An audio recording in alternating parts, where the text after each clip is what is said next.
Waiting, waiting, waiting, waiting, waiting.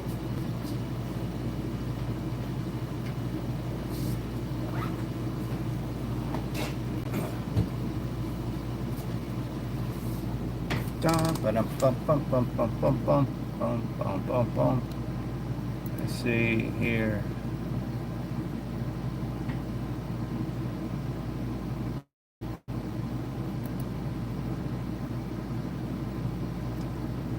Says I'm live. Do do do do do do do do do do do. Just click this on and see. Live. Alrighty. Let's see. Waiting, waiting, waiting. See if anybody shows up. Eat my pumpkin pie. Still trying to figure out how to do this. It says you can do landscaping if you use your cell phone. I can't. I don't see anywhere on here where it says you can switch it to landscape. This is still all new for me.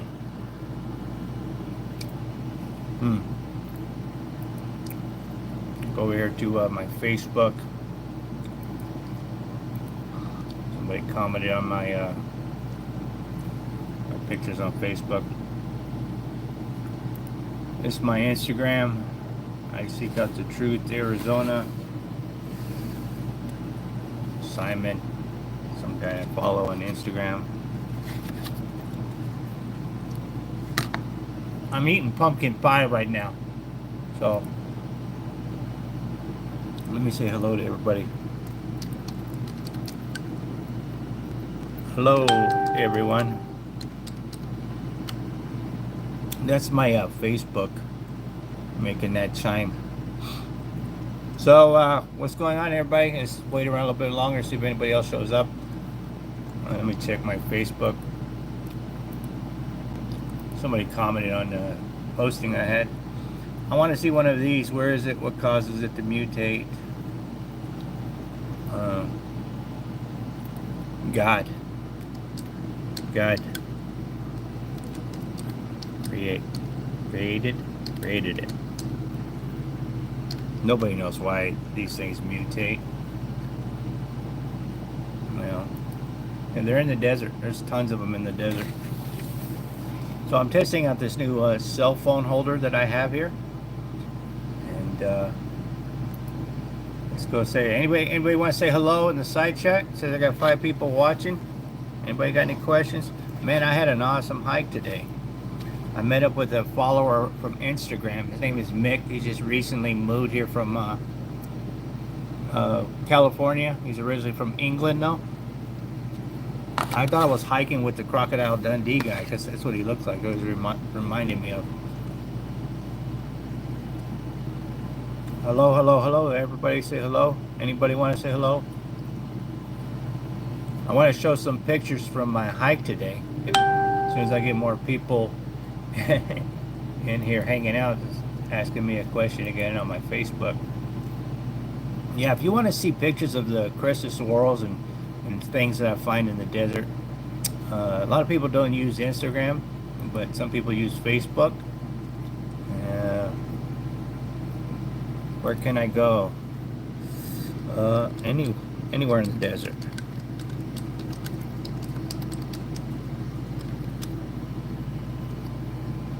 A lot of people don't follow me on Instagram. That don't follow me on Facebook follow me on Instagram. People follow me on Instagram don't follow me on Facebook. And people on YouTube don't follow me on Instagram or Facebook. So that's why I want to do this live stream. I wanted to test out this phone holder actually, but it won't let me do landscaping. This is a cool cell phone holder. I got it at the Dollar Tree for $5, and it adjusts up to the height of 13 inches, and I can tilt it back and forth like this. So I don't have a webcam because I use a monitor, TV monitor. Because for many years, YouTube wouldn't let me live stream. They took my live streaming ability away from me. So I didn't care to have anything with the webcam on it. So I'm eating pumpkin pie right now. Just finished my dinner. Had an awesome hike today with a guy named Mick. And it's funny because he's British. He's from England. And within an hour of hiking with him, I was talking like I was from England. I had a British accent when I would talk back to him. Bloody hell, mate. So, let me see, this person from Facebook wants to keep asking me questions.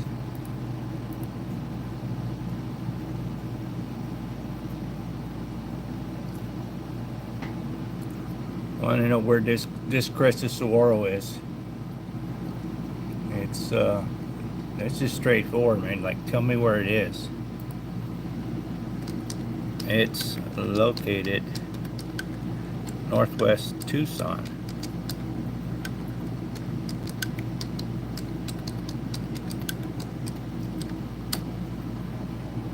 And that's one of my favorite Crestedsaguaros. Anybody want to say hi in the chat? I did a chat the other day, and then people were begging me to do live streams again. And I had a bunch of people talk to me, asking me questions. Today, nobody wants to talk. So, we'll see what happens here. So anyways, my wife's off today. I have nothing to do. So, I met up with the guy from Instagram. His name is Mick. I think Instagram is being different because normally you can click that button and it will show all my photos, but it's not showing all my photos.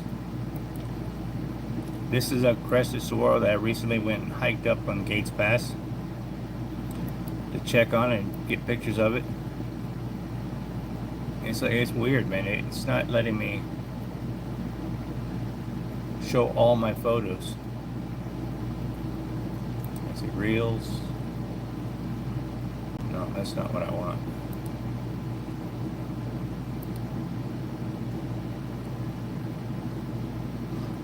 Look at that. That's Emily. I follow her on Instagram and YouTube. Looks like she's up on Tucson Hill there.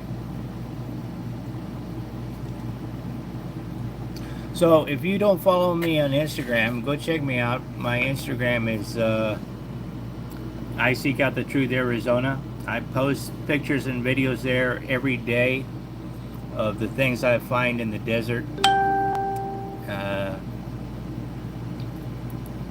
Cool stuff that I find in the desert. Hold on, I got the guy that I went hiking with.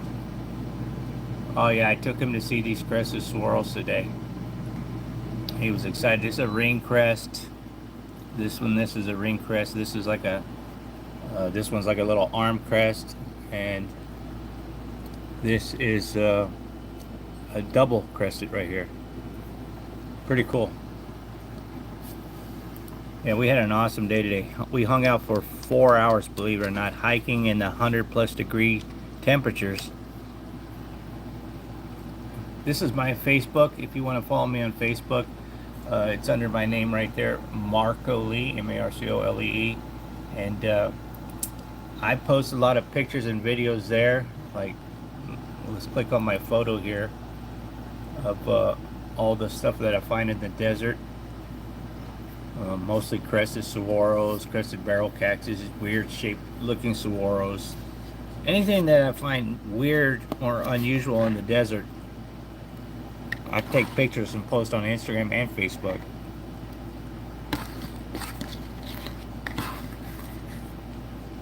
Man, that was awesome pumpkin pie.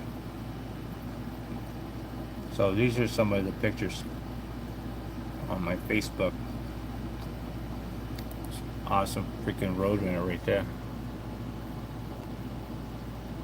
I actually got a video of a roadrunner, two roadrunners mating, and the male roadrunner has a huge lizard in his mouth. And I have that video on Instagram. I have it on my other YouTube channel, I Seek Out the Trails. If you want to go check out, I post shorter videos on that other channel. It used to be my mountain bike channel. Matter of fact, let me pull it up here and show you guys. I have two YouTube channels. I Seek in case anybody was wondering what my other YouTube channel is. I seek out the trails right there. Yeah, that's me riding a mountain bike. Here is the video of the roadrunners mating and eating a huge lizard. He was multitasking. So I used to do, I started off this channel doing moto vlogs, riding my motorcycle, and I did that for a couple years. Then I switched over. I didn't do anything for years. I just walked away from this channel. And then I got a mountain bike, and I started doing mountain bike videos, and I did that for 2 years, and then I got bored of that, and then I just decided, you know, instead of ending this channel, I would do just post up shorter videos on this channel, like, you know, 3 minutes or less, of maybe stuff that I edit out on my main channel, and I post over onto this channel. So that's my other channel. This is my Facebook. So today, while we were out hiking, me and Mitch, hello KM, I found some really cool stuff, man, out in the desert today, and I want to show some pictures because, like I said, a lot of people follow me on YouTube, do not follow me on Instagram or follow me on Facebook. So I was unable to make a video today because of the heat. It's 98 degrees outside right now, so my camera kept shutting off. Yeah, I even had problems with my cell phone today. So I want to show some pictures of some really cool stuff that me and Mick found today. Now, I've only hiked with Mick one time before, and it was a very short hike, maybe an hour and a half we did, but I just wanted to make sure that he knew what he was doing, that he could hike. So when I met him today, we did some serious hiking today, 4 hours in the 100+ temperatures today in Arizona, of non-stop, extremely physical hiking today. And we found some awesome stuff today, new stuff that I've never seen before. And I want to show some pictures and talk about it, and maybe answer any questions anybody has, you know, from watching my videos.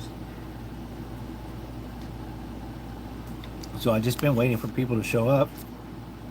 KM, you might enjoy this, man. I found some new petroglyphs, some ruins that were in pretty good shape still, that nobody's been able to find because it's in the middle of nowhere, and a new huge rock filled with mortars. Oh, and a petroglyph, a huge petroglyph. It was about 4 feet wide. I don't know if it's a deer. I don't know if it's a sheep. All I know is it's one of the biggest petroglyphs and in excellent condition, and I want to go over that today and show people. So I was just talking about my I Seek Out the Truth Trails, my other YouTube channel, where I post shorter videos. Talked about my Facebook, where, you know, I post a lot of stuff there, my Crestedsaguaros, the potteries, petroglyphs, swirl rib, anything interesting in the desert, I post over here. And if you want to follow me, it's Marco Lee on Facebook. So, and then my Instagram, I Seek Out the Truth Arizona. So let me go to this this first picture today of this huge petroglyph that I found. Well, actually, I didn't find this petroglyph. Mick found it, and he called me over. But I took him over to the area, though. I told him I've never been in this area. I always want to explore this area. So, can I enlarge it? Yeah.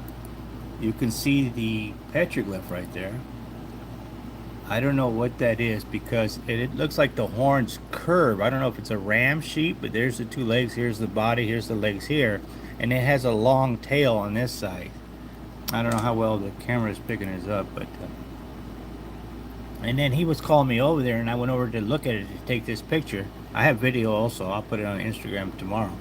But there's like a baby sitting on the back of this petroglyph. See how awesome that is? And the reason I'm showing this, because I'm going to post this on Instagram tomorrow. There's stuff that I post on Instagram that I don't post on Facebook. So, and then there's people who follow me on YouTube who don't follow me on Instagram or Facebook. So that's why I want to show this, because this petroglyph right here was was an awesome find, because this rock, you can't tell by the picture, this is at least 4 foot or plus. I don't have a tape measure to measure exactly. It is freaking huge, the size of this petroglyph. It just blew my mind when I walked over and I looked at it. He's like, "Hey, come over here, check out this petroglyph." I thought he was pulling my leg, because I've hiked kind of in this area before, and I've never been able to find this petroglyph. And this is in the middle of nowhere. So that is the first thing we had. I noticed that the desert always has new surprises no matter where you go or how many times you explore the same area, right? And that's what I was telling Mick, the guy that I was hiking with today. I'm like, dude, I've been coming to this canyon since 2012 where we were hiking.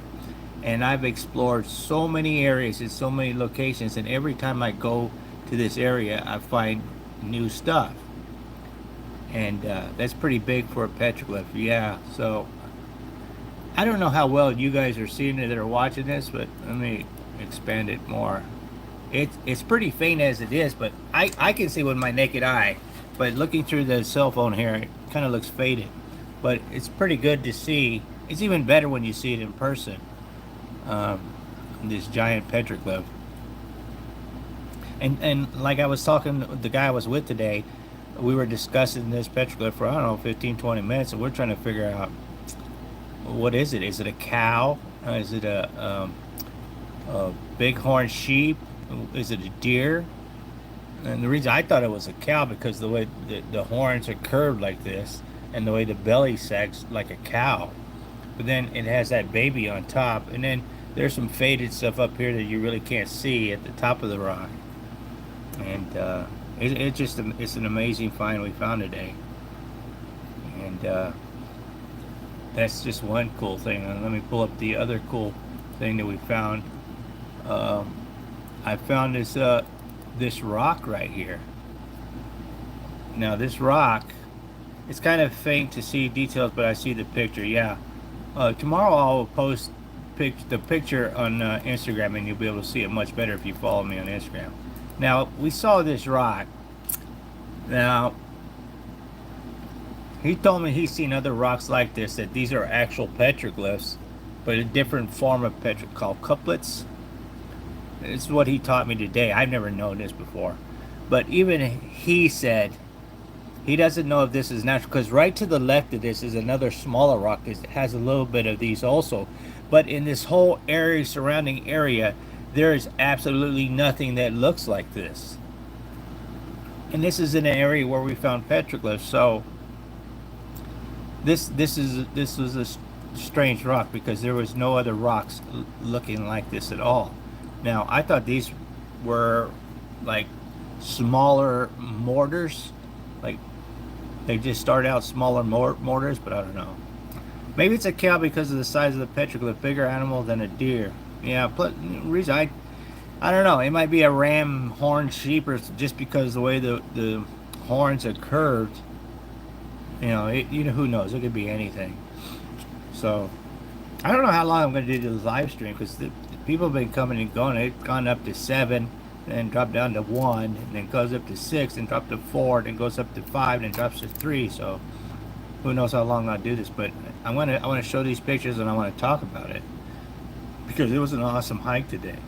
I mean, we found so many cool things in this area of the desert where we were hiking today. And Mick, he was able to hang with me, man, the whole way. He didn't complain one time, although he did say, "Whoa, it's starting to get hot," maybe 1 or 2 times. You know, it was 100+ degrees today. We're out there climbing cliffs, climbing these huge mountains and stuff like that. So he's definitely legit. He's a good hiker. He's a good guy to go hiking with, because he has a lot of information, knowledge about petroglyphs, and I don't know anything about petroglyphs. He sent me some PDFs the other day that explains that all these petroglyphs that I've been finding, I had no clue what they were, but what they actually are flowers. Oh wow! You know what? I can open the PDF here and I can show what I'm talking about. So let me show some other stuff before I go and open that stuff up. because it's extremely interesting. If you like finding petroglyphs in the desert, this is a must know information about petroglyphs. That, you know, they're actually flowers. They're the artist's rendition of what the flower looks like at that time that they carved it into a stone. And I'll show that in a minute. But I just wanted to show this rock because this rock is actually pretty big. The picture don't do it justice. I would say this thing in height is probably 4 feet high, maybe 3.5 feet wide. It's pretty cool. Let me show the next picture. Now, I found a new rock in an area that I've been hiking for freaking years. And then for some reason, I told Mick, I said, hey, I want to go over in this area over here that I've never been, and I see this huge rock. This rock is huge, man. It's probably got a circumference, probably 8 feet wide and by 8 feet in length. And these mortars are the biggest mortars I've ever found. I mean, I have found a lot of rocks with mortars, but I mean the dimension, the diameter of just this mortar right here has got to be 5 inches in width, and they got to be 5 inches deep. I mean, these are the biggest mortars I've ever seen in an area that I've been hiking for 10 plus years. I've been going in this area, and not one time have I ever said, hey, let me go over to this vacant piece of property over here where there's absolutely nothing but a huge rock. Now, this rock right here, this picture right here, this is not Los Moteros. This is not it. The one at Los Moteros is much bigger rock on the ground. It's much flatter, but it doesn't have as big as mortars as these that are like 5 inches in diameter. I mean, these things are huge, man. You know, I always say pictures and videos don't do it. I'm going to have to go back on a cooler day where my camera will actually work, because the heat was just, it was just shutting my electronics down. I had 2 cameras, and both cameras, as soon as I turn them on, it immediately just like, you know, it's hot. It wouldn't work. It just shut off.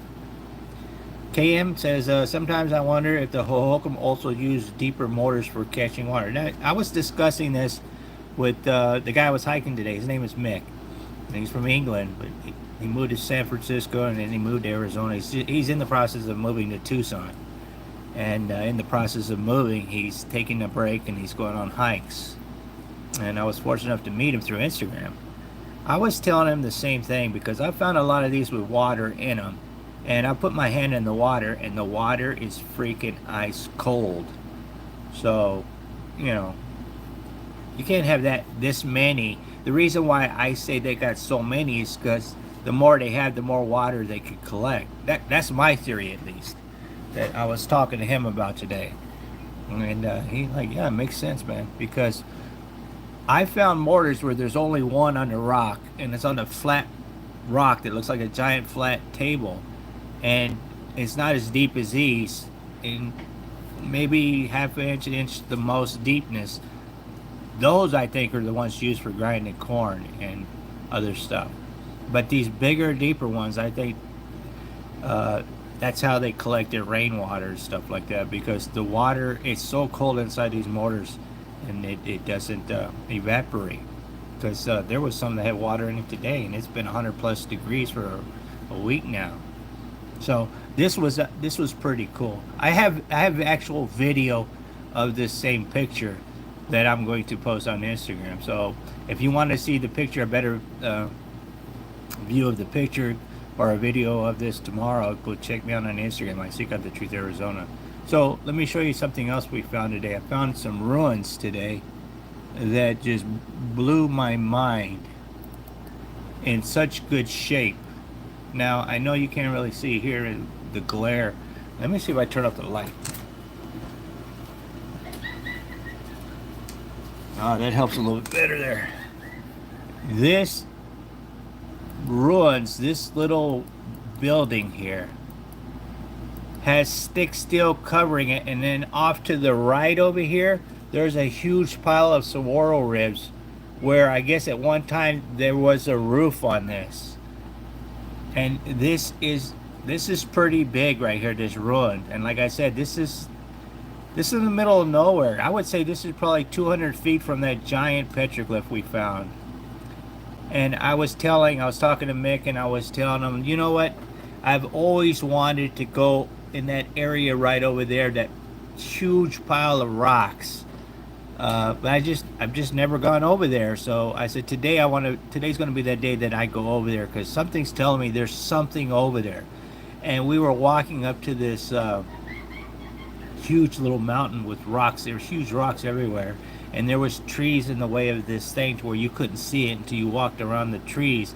And when I walked around the tree, he was behind me. I stopped and I said, "Holy crap!" And he's like, "What happened? What happened? You see a snake?" I'm like, "No, dude, you're not gonna believe what we just came upon." This thing's probably 4.5 feet tall right here, you know, and it still has the swirl ribs on the top. And I didn't walk inside of it. What I did is I walked around to the back and went up to the top and looked down, and I took a picture from the top down. And I'll show you what that picture looks like right here. That's me looking down on it. And you can see this big tree right here. This is the tree we had to walk around, and we came, and you can see all these swirl ribs laying everywhere that had to have been the rooftop at some time. And this is very, very cool. This is the best ruins in this condition that I've ever found. I've found it where they've caved in on each other. You know, the roof has caved in, and you couldn't see anything. So this, like I said, I've been hiking in this area since 2012. I've always wanted to go in this area, but I just it's so far from where we parked and hiked that it's like, no, I need to turn around now and head back, because one day I will go out there. Today was that day. Cam says, "Good find. I always thought it would be fun to camp overnight in ruins or near petroglyphs." Yeah, no, you couldn't pay me to camp in the desert. No, that would never happen. I don't even go to the desert after the sun sets.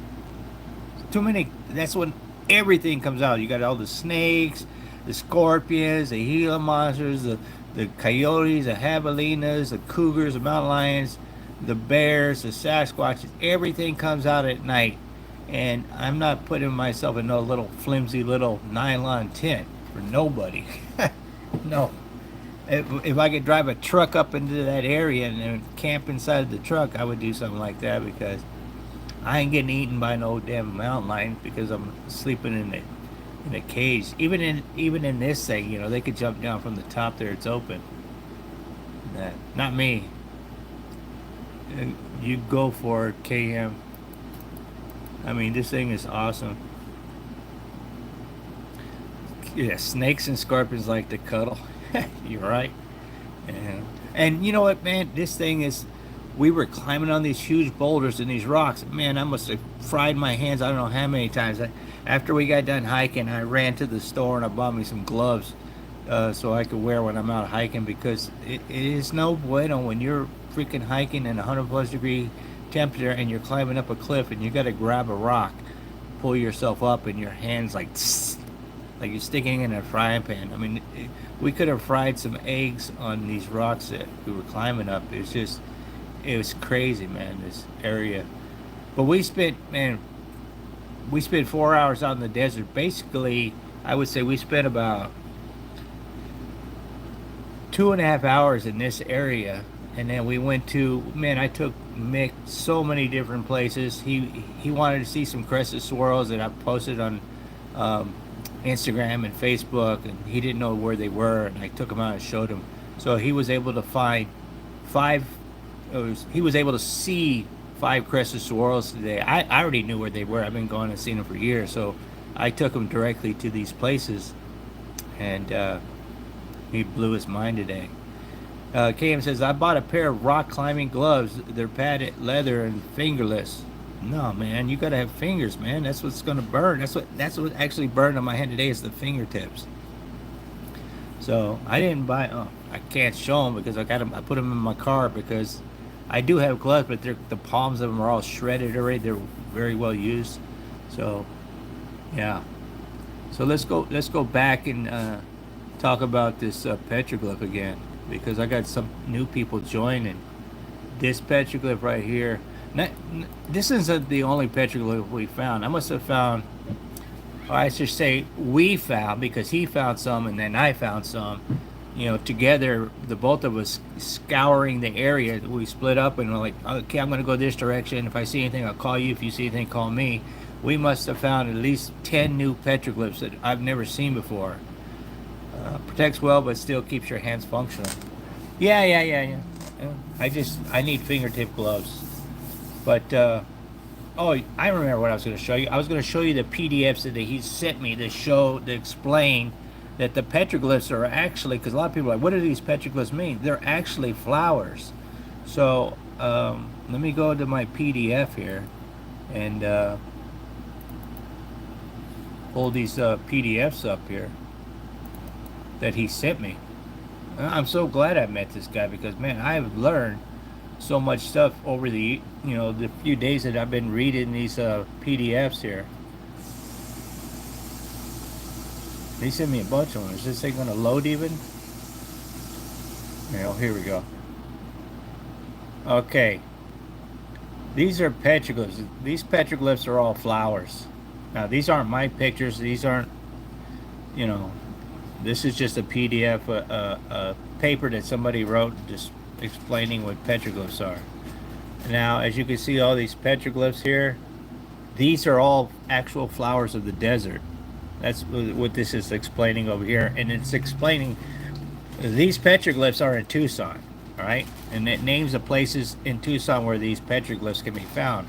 Now, these are the flowers that are petroglyphs.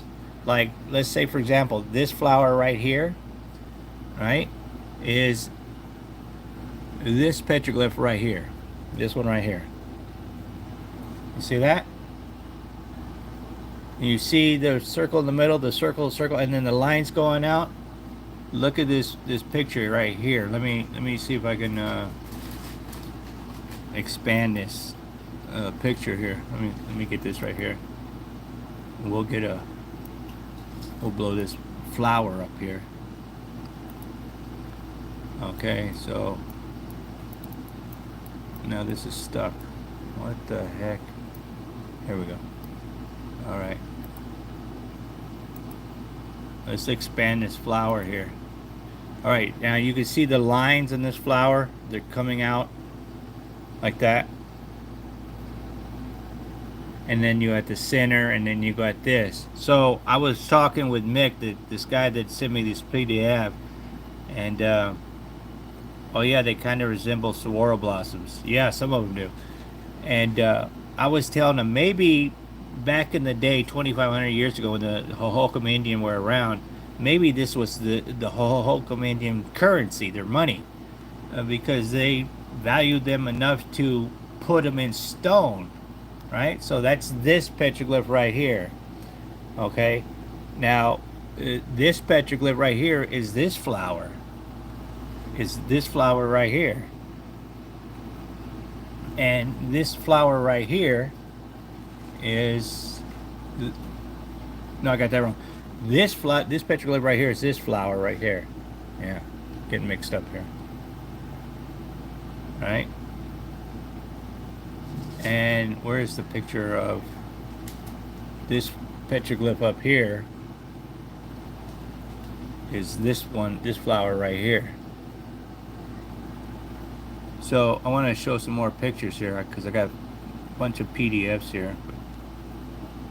It doesn't have. There's a really famous petroglyph in Catalina State Park, and for years I was told it's a sunburst, right?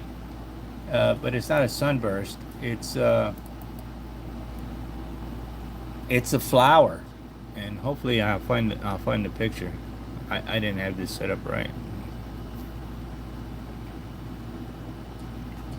This is, look, check out that pottery. All this pottery and these petroglyphs are here, that were found here in Tucson. Now, here's that flower again over here. That's this flower right here. That's what it tells you when you read it. This flower right here is this petroglyph right here. I've actually found pottery that looks exactly like this and wondered, what the heck is that? Is that stars? And it's not stars, it's this flower right here. You know, this petroglyph right here. So it's really cool. There's the sunburst right there. That's the most famous petroglyph in Tucson that anybody that looks for petroglyphs knows about. This petroglyph right here. It's also known as the nipple petroglyph. Let's blow this up here. That right there. That's in the Catalina State Park off of Sutherland Trail. So that petroglyph right there, which I always thought was a sunburst, is actually this flower right there. I don't know the name of that flower. I think it's a dandelion, maybe. I'm not positive. I'm not a flower guy. And this pottery is this petroglyph. So if you like looking for this petroglyph right here, is this flower right there. If you like looking for petroglyphs, you're looking at flowers etched in stone. So I'm still reading this stuff, and I find this stuff amazing. Here's another petroglyph. I've seen petroglyphs like this over at Signal Hill. If you're in Tucson and you know about Signal Hill, they have petroglyphs like this over there, and it's this flower right here. So that says 2F. I don't know. Let me see if I can find up here. What's the name of that flower? Divergence. No, that's not it. Prickly pear cactus flower. That's not a prickly pear. This is a prickly pear cactus flower. I don't know what that is. That was found in Snaketown. These petroglyphs in this pottery right there. Now Snaketown's up towards Phoenix area. Man, I think like northeast of Phoenix. This is a saguaro flower. That's a saguaro flower petroglyph right there. So I think it's pretty cool. Now these other petroglyphs I'm going to show you how you can tell a male petroglyph and a female petroglyph. That's an awesome piece of pottery right there. It represents that flower right there. Now all these petroglyphs and pottery are in areas that are, you know, in Tucson. So this petroglyph right there, which today, where I was hiking today, we went over to El Rio Preserve, and there's a bunch of petroglyphs over there that look like that. And there's a lake there, and if you walk around the lake, you will find flowers everywhere like this right here. So I can't pronounce the name of that flower. Silosterif coperi. I don't know. But yeah, that's awesome. They're petroglyphs. They're flowers. Maybe if you Google this, you'll find the this website that he sent me. He sent me this as a PDF. Now I want to show you another.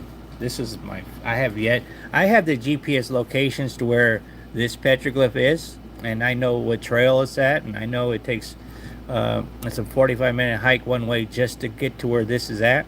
But I've known about it for 4 years, that I've yet to go there, because the two times that I've tried to go there, both times that I've tried to go there within like a year apart from each other, is I ran into 3 different rattlesnakes, and the trail is so overgrown that you can't see where you're walking. You're basically bushwhacking on a known trail. It's how overgrown it is over there. So after finding the 3rd rattlesnake, I just turned around and said, this isn't worth it to me. I'm gonna have to come back when it's really, really, really cold out. This was in the middle of summer when I was trying it. For some reason, each time I've gone, it's gone in the middle of summer, and that place is just known for all kinds of rattlesnakes. And I'm not gonna get bit because I want to go see this. And I have a friend who has a video where he went and he actually filmed this. If I really want to see it, I just watch his video. And he's from Tucson also. He lives in the Oro Valley. But let me This is the gender. This is the PDF that shows you the gender of petroglyphs. Now this right here is up in Catalina. This is kind of north of Catalina State Park. This is a very well-known area, 50-year trail if you're in Tucson. I've been to this place many times hiking and riding my mountain bike. And we're going to see some how you tell the genders of petroglyphs. Now we got some petroglyphs here you really can't tell what it is, and this is too small for me to read.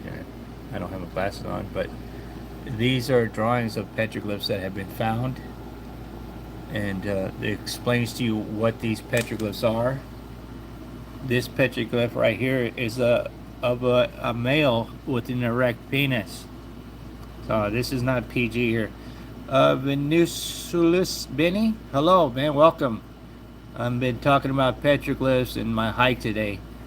I'll go back later, or you can rewatch the video, but I'll quickly go back over what I did today. This is a male petroglyph right here. This is what they represent.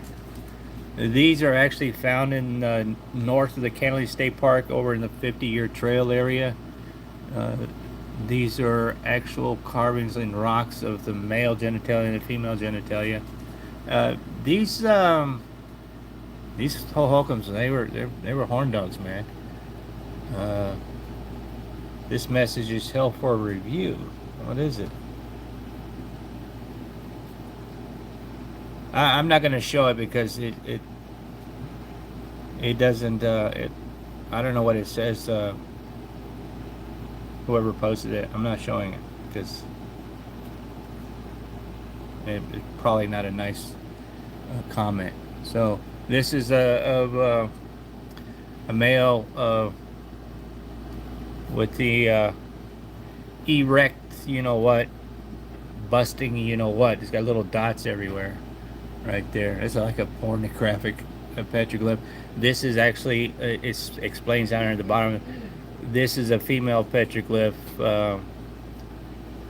Got something coming out of there. It has to do with the woman's monthly. So that's funny. Now this rocks here today is one of the rocks that, like when I saw today, I remember seeing this last night before I went out on a hike. This looks like this is protruded, sticking out, but it's actually sunken in. It's a weird picture right there, but this is not these are not mortars. Now after reading this right here, these are actual petroglyphs that are called couples, cuples or couples or something like that, and it's kind of like braille. All right, this is like a message board right here. There are a bunch of little small things right here.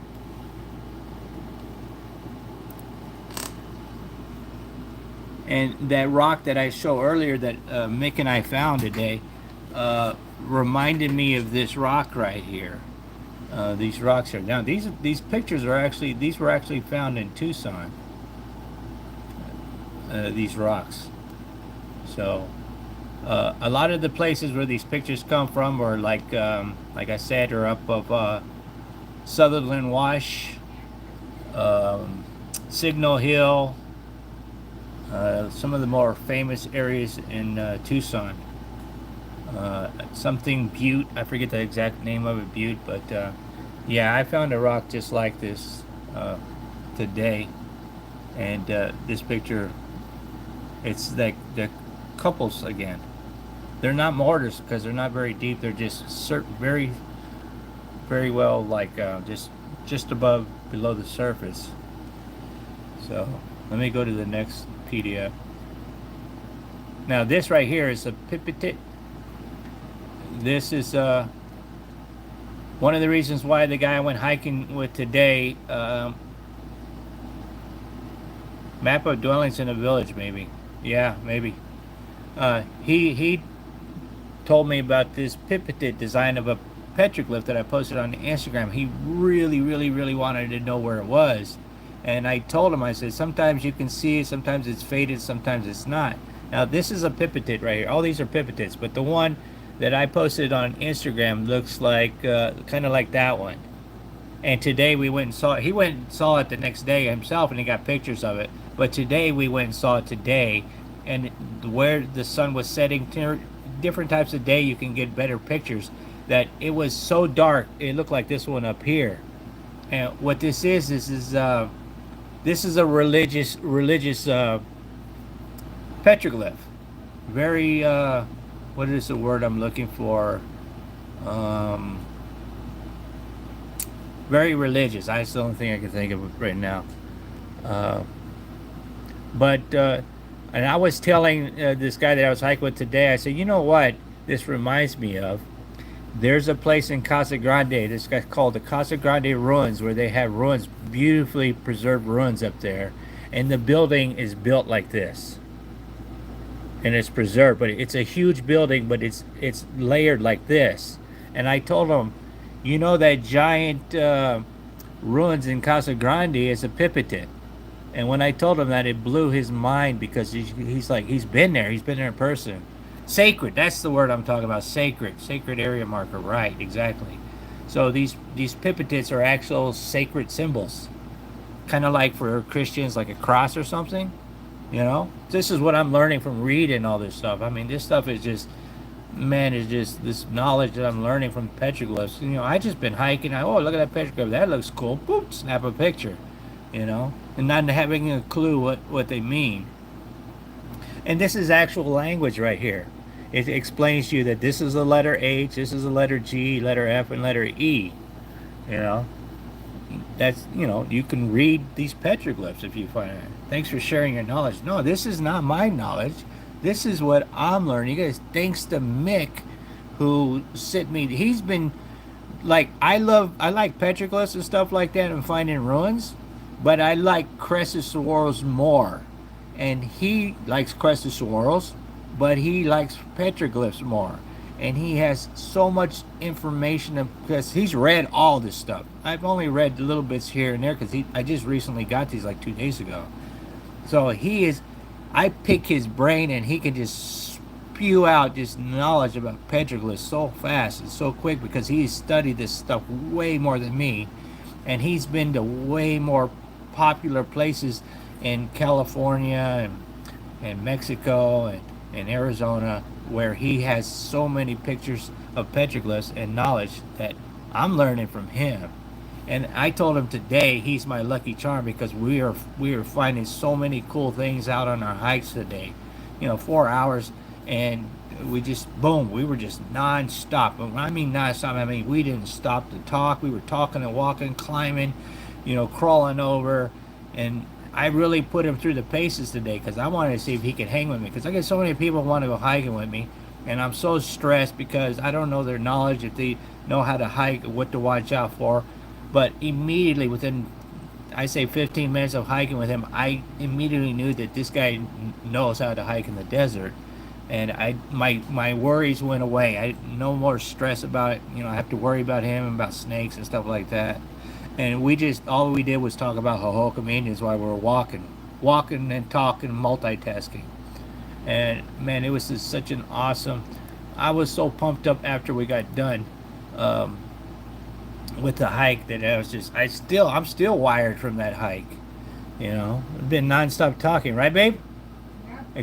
Talking to my wife about our experience today. Now I think they're going to show a building in this petroglyph of a pipitate, and that's why I told him. I said, you know, one of those PDFs you sent me is a pipitate of a building, and he's like, what? I didn't see that one. I'm like, yeah, it's a sacred building. That's why in Casa Grande that area is so well preserved. I mean, that thing is in mint condition. If you live in Arizona, whether you live in Phoenix or Tucson, and you have the time, go up to Casa Grande Ruins. I've been up there and it was closed. Just Mike, what's going on, brother? Nice to see you live. Hey there, Mama Lee. Just Mike said hi, babe. Hi. She said hi, Mike. So when I got this, he sent me this PDF last night, and I was scrolling through this, and he hasn't gone through all this one yet. And I was going down and reading this about these pipitets, and I came up on this one down here to explain that this is the Casa Grande ruins. It's built exactly like this, but much bigger than this. This is a pipitet. You can see to the right there. This is a pipitet petroglyph, and this is a Hohokam Indian building. So this was a Hohokam Indian, for lack of words, a church, a religious gathering area right there, a sacred building. And I have been to 3 different areas on my hikes around Tucson and the surrounding areas where I have found this pipitet, very crystal clear pipitet in these areas, and I got pictures of them, and I sent them to my new buddy Mitch, and I told him, man, where these pipitets are. I said, all these areas that have these pipitets, from reading these PDFs you sent me, these are all sacred areas. And that explains why the Casa Grande ruins is so well protected, and so it's still to this day is in mint condition. It's because it's a church. It's a Hohokam Indian church, a religious gathering, whatever God they pray to back then, I don't know, but to this day that thing is like mint condition, and you can see by this building right here. I'm talking about, just Mike, I'm talking about my hike today. I had some incredible finds that I found today. Well, I'm hiking with a new guy that I met through Instagram, and I've met him twice, but I've been talking to him for several months now via Instagram. And I'm talking about this stuff and showing pictures of stuff because a lot of people don't follow me on Instagram, a lot of people don't follow me on Facebook, so I want to share with the people on YouTube the stuff that I find and the knowledge that I'm learning, because the reason I make these videos on YouTube is I'm trying to teach not only people who live in Arizona, but people worldwide who can't come to the desert and experience the things. Like today, when we were coming out of the canyon today hiking, we got to the parking lot and there was 2 people there, and the guy was taking a picture of his wife, and then he had her in the camera and she would take a picture of him, and they're from India. And the guy kept looking at me, and I was talking to Mick, and he kept looking at me, and I looked at the guy and said, I'm sorry, can I help you? Do you need something? And the guy's like, oh, if you don't mind, the Indian accent, if you could take a picture of us together, I appreciate it. All right, so I took took several pictures of him, and he was asking me if I knew about there's a picnic ground areas in the area. I'm like, yeah, probably 5 miles from here. There's only picnic grounds areas here. And I was trying to explain to him, and he's, oh, one more time, please. Could you speak a little slower? We are from India. I'm not trying to make fun of him, but that's how he's talking. I said, I could do you one better. Him and I are going to this picnic area because that's where a Crestedsaguaros is. And if you like, you guys can follow along with us, and I'll blow your mind. I'll show you guys what a Crestedsaguaros looks like. So they followed us over there. Just Mike says, this is cool to find someone that is at the same mindset. Exactly. And here's the funny part about meeting this guy Mick. I feel like I've known him forever.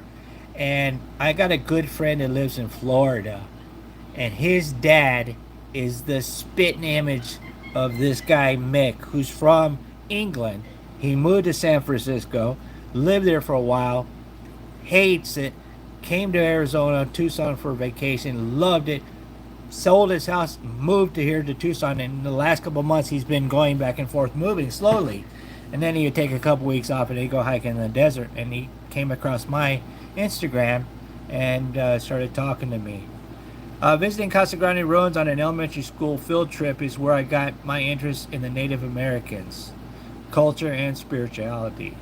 Yeah, so what a lot of people don't know is me, myself, I'm probably about 50% Native American, because on my father's side, my father's mother, I've talked about this on my YouTube channel before, my father's mother, my grandfather 5 times over is a full-blooded Cherokee chief.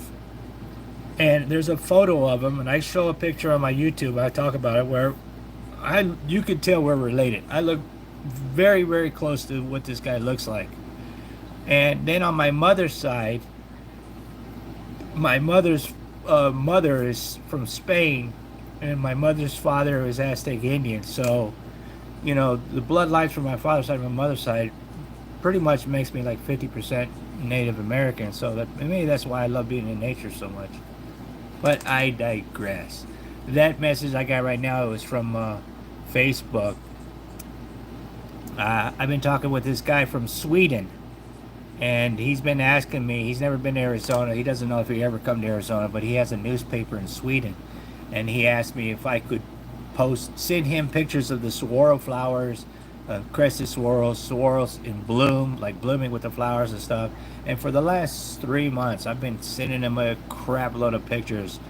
And today he sent me a message today asking me if I would be interested in writing a paper for his newspaper. And I have no interest in doing that. I'm a terrible writer. I can barely talk in my videos. But I do know a famous photographer.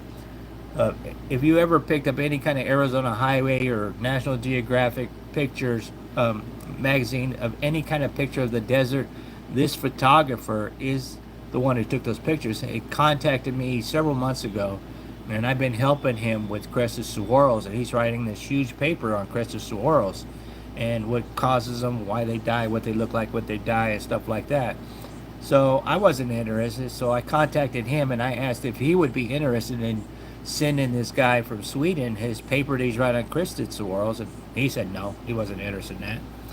So I asked another lady on Facebook in the crested saguaro world if she would be interested, and she's not interested. So I just gave him the bad news. He just replied to me, "Oh, sorry to hear that." So that's what that dinging was going on. So to get back to what I was talking about here, this petroglyph, this pipitit, I don't know if I'm even saying that right, is a sacred building. Now here's a really good example of a humongous pipitit. Let me try to blow this one up here, because I can't see it in my phone right here, so you guys probably can't see it. All right.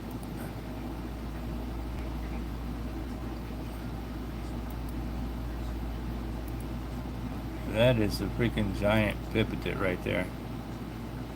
So that's a petroglyph of a sacred building, this right here.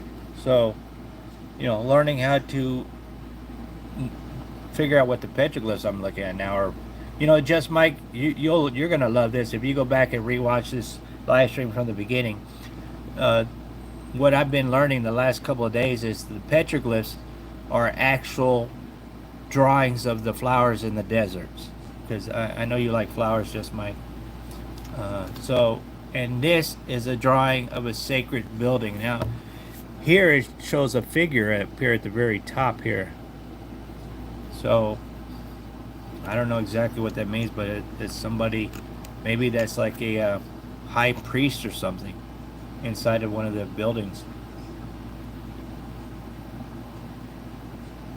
I had to get something to drink. So that's pretty cool.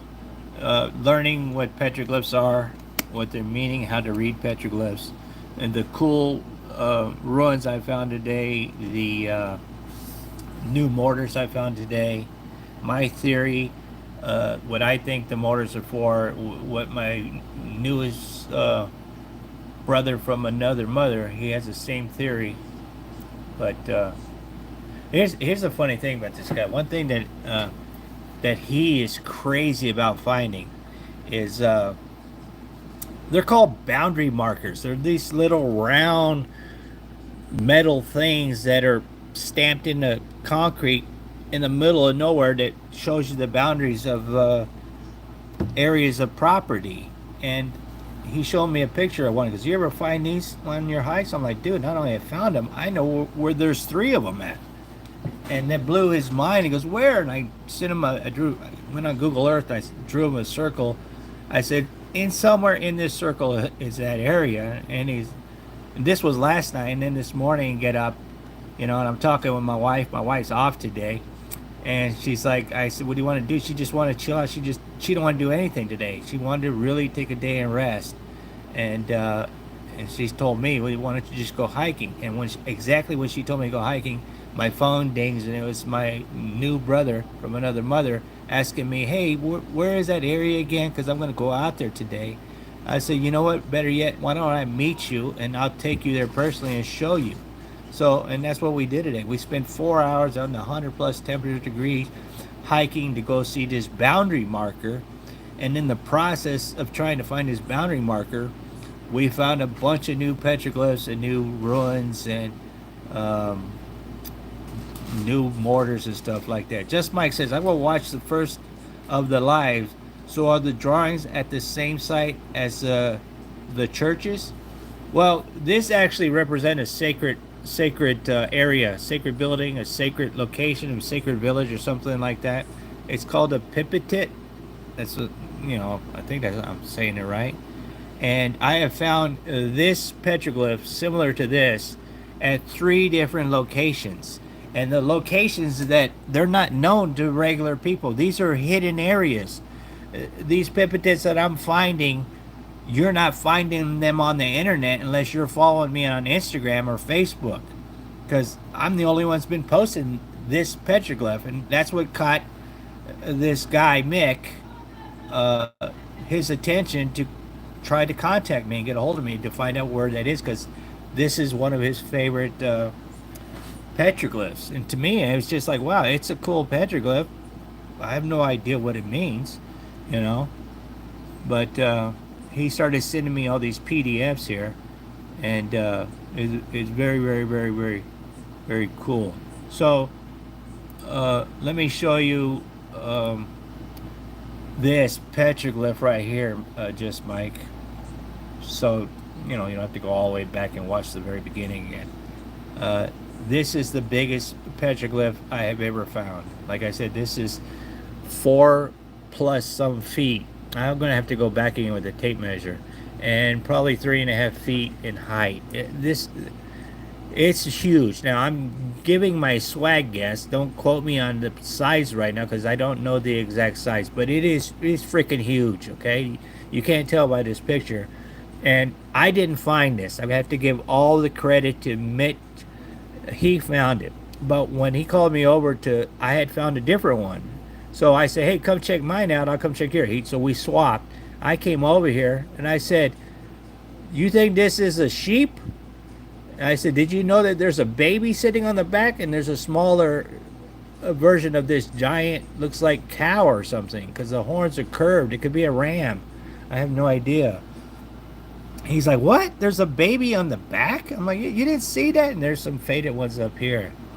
And he's like, I got to come back over there because the only thing I just found a spiral. And it's like, no big deal. It's like maybe on a 2-foot rock, a spiral. I find them everywhere, right? So he came stumbling up the freaking, this is up on a mountain, right? He came stumbling up from where I was. And he's like, oh my God, there, bloody hell, mate! There is a baby on the back, and it's just, man, they're just finding cool stuff today.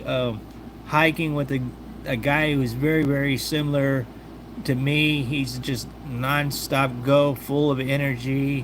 What's weird, also, he's also diabetic. He's 63 years old, but he's a strong guy, man. He reminds me of one of my friends in Florida's father, and a spitting image of my friend's father. I don't have any pictures or videos of him to show to anybody because he's very camera shy. He really was stressing to me that, really, I hope you don't put me on video. I'm not ready to get on video. So no, I didn't put him on video or anything like that. I tried to make videos today, but the temperature is so hot, and it just kept shutting my phone off and my cameras and stuff like that off. But yeah, very, very, very cool. And then I found some cool ruins too, like the best shaped ruins I've ever found ever hiking. I mean, I know you're not going to be able to see it, but I'm going to post these pictures and videos. I have video of this also, so the video is even better. I walk around, I walk this side, I walk this side, and you got all these saguaro ribs that they clearly was used for a canopy. And the wind had blown it over. They're all sitting over here. They're sitting some down here in the front and the top, and it's the best shape that's me. I climbed up and went around, climbed up the mountain, and I'm looking down on it. I could lay in there perfectly and fit in there perfectly. Uh, that's looking down on it. The video is better, so if you want to see this, you're gonna have to follow me on Instagram. I'm gonna post a video and the pictures up tomorrow on my I See Got the Truth Arizona, because this was an awesome find. This is the middle of freaking nowhere. Now, if you was to hike to this, it'd probably take you an hour, 15 minutes one way to get to this spot. That's how far in the desert we were. And when I first met Mick, the first hike we went on, he got a cramp. And I told him, because he's diabetic, he told me, oh, I get these cramps because ever since I've been diabetic, that I had to stop drinking, I had to change my eating habits, but I started getting these cramps. And I told him, dude, look, I'm diabetic too. So let me tell you the secrets. I've been diabetic for 9 years. Let me tell you the secrets, the trials and errors that I've figured out over the years. You got to stop drinking that crap you're drinking. Water that you call water, this smart water. That's crap. That's poison, man. You need to start drinking distilled water. Put some pinch of sea salt in it, or get you some electrolytes. Squeeze lemon or lime or whatever. Put it in your water and drink that. And you won't have any cramps anymore. The reason why you're getting cramps is because you're dehydrated. And he listened to him and he did it. And he told me he could tell the difference from our hikes today. This is a new rock mortar that I found that blew me away, because I've been hiking in this area. This is 15 miles away from where we found the ruins. So this is a completely different area. And I've scoured this area so well, and I stumbled upon this area and I found this whole new, this is a huge rock, man. I got video of this also that I'll put on Instagram. These things, the diameter of one of these is my swag guess. And swag means scientific wild ass guess. If you're new, if you've been following me for a while, you know when I say swag that I'm taking a guess. But these are a 5-inch diameter and at least 5 inches deep. These things are huge, man. And this was a new find today also. Another thing here is this right here. This rock here just blew my mind. I don't think it's natural, because there's absolutely nothing else. There's another rock like this size to the left here, but we're way up on top of a peak of a mountain, and all the other, there's nothing else that looks like these 3 little rocks like this. And let me zoom in on this thing here. So Mick was like, I don't know, mate, that could be natural. And I'm like, Mick, take a look around, dude. There's absolutely nothing that looks like this and any of the rocks we're climbing on. Just this one spot. These like 3 tablets. You can see that it's like a tablet, it's like a tablet, and then right to the next is like another tablet. This is a message somehow. I don't know how to read it or anything like that. And that's when he sent me the PDF of what these things are called. They're called couplets. These are actual petroglyphs. They're not mortars, because they're very, very shallow. So yeah, so to find this, just all the things today, I'm still pumped. And we started at 9:30, we finished at 1:30, and I'm still pumped to now it's 7:30 from the hike that I did today with Mick. It just blew my mind, man. The crap, you know. This is my I Seek Out the Trails YouTube channel. This is where I post short videos. I might even put the videos of that rock with all the little holes and bumps in it on this YouTube channel. And this is my Facebook. He said, all right, thanks anyways. I got a bunch of pictures here. You know, if you don't follow me on Instagram because you don't like Instagram, you can follow me on Facebook. You know, there's potteries that I found like 2 weeks ago. You know, the roadrunners that I found over there at the Sweetwater's Water Preserve. You know, so if you don't like Facebook, follow me on Instagram. If you don't like Instagram, follow me on Facebook. If you don't like Instagram and Facebook, follow me on YouTube. Because I post stuff all the time on Instagram. I post stuff on Facebook. And sometimes I post stuff on Instagram that I don't put on Facebook, and sometimes I post stuff on Facebook that I don't put on Instagram. So, or that right there. Hold on, man. That right there, that mural blew me away. It's a new mural, and it's made of ceramic, and it's 3D. This whole body is made of marbles. This thing was awesome to find. I spent maybe 25-30 minutes there just rubbing my hand across it, checking out, feeling it. It's right next to the road. This is a bike path right here. This is amazing, amazing mural that's 3D. I mean, even the eye is like a giant freaking marble, and you rub your arm on it, and the tongue is like ceramic, and all these are ceramic, and it's just. There's so many cool things lately I've been finding in the desert. It just blows my mind, and it just blows my mind because people just ride right by this. Nobody ever stops to take a second look at this stuff. It's just crazy, man. And then this is my YouTube here. Mama Lee's listening to me. She said she was gonna go in the room and watch her TV show, but she's hanging out on the couch over there, just Mike, listening to my YouTube. Now, if you're in Tucson and you like to watch hiking videos, this girl right here, I don't really know how to say her name, but I think her name is Emily. She's a Filipino girl from Philippines. She lives in Tucson. She does hiking videos on YouTube. Let me give her a shout out. Let me go do her. This is her up on Tumamoc. Now there's petroglyphs up on Tumamoc, and there's 2 Crestedsaguaros. Let me give some people a shout out here. I got Just Mike in the. Let's give him a shout out. We got Just Mike in the side chat there. Let's give him out. Now Just Mike, this brother right here is another brother from another mother. This gentleman right here, he actually works on old clocks. All right. Now, I'm going to be honest. I can't stand clocks. But whenever I need to take a nap, I just listen to one of his videos, and it's like ASMR. It puts me to sleep right away. I'm just kidding, Mike. I'm just kidding. No, it's very interesting to watch him take apart these old freaking cuckoo clocks. This is amazing, right? Right, Just Mike? Man, you've been following me for freaking years, brother. Right? And he has a very interesting channel. He's getting a lot of followers too, man. You're growing there, Just Mike. Another guy who here, this is Mick. This is the guy's YouTube channel that I went hiking today. He just told me last night he has a YouTube channel, but he hasn't posted anything there in months. Yeah, so he's got a really cool rattlesnake video.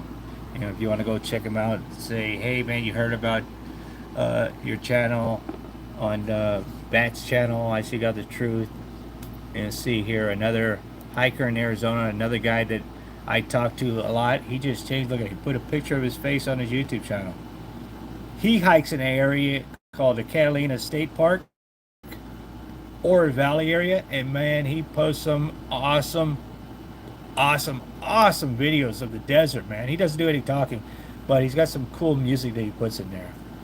Just Mike, LOL. I tell people to watch, learn, or take a nap. I'm just kidding, Mike. I'm just kidding, brother. Don't get hurt, man. No, he's very interesting, Just Mike. And this is hiker in Arizona. Let me see this other girl I was just talking about. Here's another girl, an Indonesian girl, if you want to know how to speak Indonesian. This is Wayne. She lives maybe 3 miles from me. I've been over to her bed and breakfast several times. She talks with my wife a lot. Matter of fact, she got my wife an interview on a very famous radio show, right? What's the name of the radio show, babe?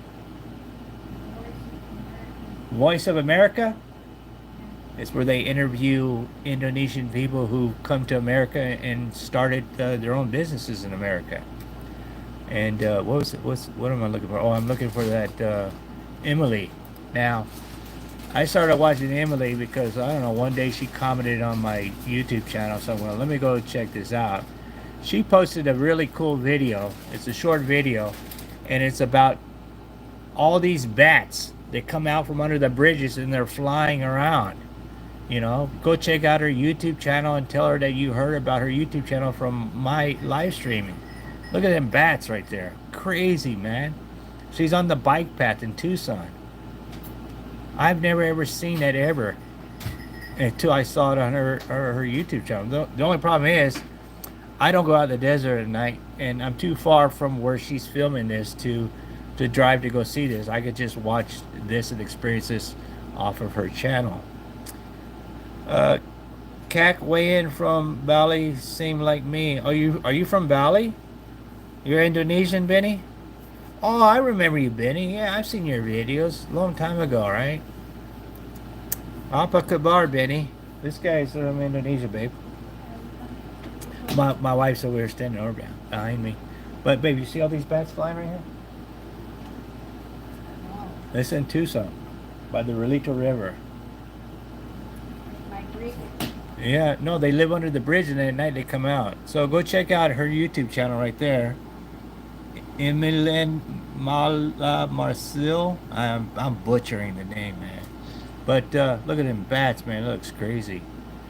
So yeah, go check her out. So let me see, anybody else in Tucson? Oh, this guy Joe Builder. He's not from Tucson. He's an Australian guy. He does a lot of freaking hiking videos, and he's got another channel where he does DIY stuff. And this guy's got a crazy sense of humor. I stumbled upon his channel one time because he does mountain bike videos. He doesn't do too many lately, but I don't know. This guy told me he's 73 years old. I don't know if I want to believe that, because he freaking, man, he's a good shaped guy, man. Yes, Indonesia. Hey, Benny, you know that we used to live in Indonesia. I used to live in Jakarta. Matter of fact, hold on. Let me go to my channel here, my playlist, Benny, in case you didn't know. That's not my playlist. That's freaking Joe Builder. Let me show you something, Benny. I got right here. I got on my playlist things I did while I lived in Indonesia, and I built a giant cost in Indonesia. Oh yes, you say yes, I know. Oh, okay. So my Indonesian's a little bit rusty, but I know how to say selamat pagi, selamat siang, selamat malam. I know how to say. I know the very first. Let me tell you this story about speaking Indonesian. The very first time I met my wife and I started dating her, I told her, I said, because she had two friends that live with her, and they're always talking Indonesian. And I said, why don't you teach me your language? And she's, oh, no, my language is too hard to learn. I said, no, listen, when I want to learn something, I learn it very, very quickly. So teach me something, write it down, tell me how to say it, tell me what it means, and then tear it up, and in 1 week, ask me how to say it and what it means, and I guarantee you I'll know what it is, right? So she gets this piece of paper and she writes it down because she thinks I'm full of crap. She's not believing me, right? Look at that nice bracelet I got on. Somebody sent me. I still have it, just Mike. It's in my car right there. See that bracelet? So she writes down on a piece of paper, Saya Cinta Kamu, and then she tells me how to say it. And then I say it a couple of times in my hand. Then she grabs it out of my hand, she tears it up, and she throws it away. And she's like, I'm going to ask you in a week what that means and how to say it. And yeah, exactly, it means I love you, right? So 1 week later, I completely forgot about it. I didn't practice it. I didn't try to learn it. All I know is a week later, she says, hey, all right, it's that time. I said, what time? Time what? What are you talking about? She's like, what did I teach you? I said, what do you mean, what did you teach me? Yeah, you told me to write down a piece of paper how to say something. What did I teach you? I said, oh, you mean Saya Cinta Kamu?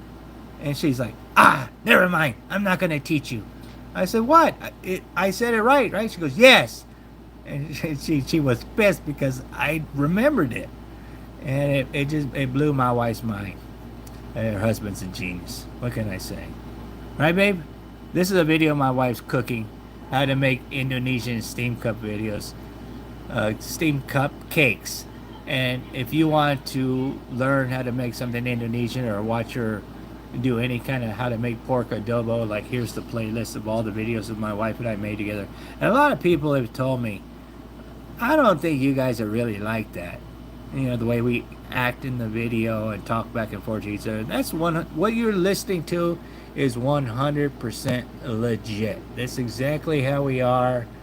You know, there's no, we didn't practice this before we did it. We didn't write this out, skit this or anything. What you see and hear in these videos are 100% genuine how my wife and I interact with each other every single day. We've been together for 25 years now. No. Yeah, she says no, but we've been married 24 years when we dated almost a year before we got married. So, you love the cooking videos, yeah. That's what everybody says. Hey, my wife got butthurt because YouTube made a bunch of changes. And why'd you get mad, babe? Because you didn't want to make these videos no more. Somebody did a bad comment? Come say hello, hi to the people. Just Mike's here. Come say hello to people. Well, why did you stop making these videos? People have asked me. I don't know. I'm running out of idea what to cook. Oh, she's running out of ideas what to cook. She made me a pumpkin pie today, man. Oh, my goodness. I need to have another pumpkin pie. Babe, come say hi to everybody. She's sitting... We're sitting in complete darkness here right now. She's yelling at me right now. You didn't turn on the lights. So, if you want to see pictures and videos of my hike today with Mick, you'll hear him talking in the backgrounds of the videos. You're going to have to check out my Instagram. Tomorrow, I will post the videos and pictures of stuff I showed today in this live stream. Say hello, babe. Hi. Say hi to Benny in your language. Hi, Benny. No, that's not Indonesian. Indonesian got hi too. They don't say, just say hi. Speak, why Indonesian say hi? Speak Indonesian. Look at, see, hey?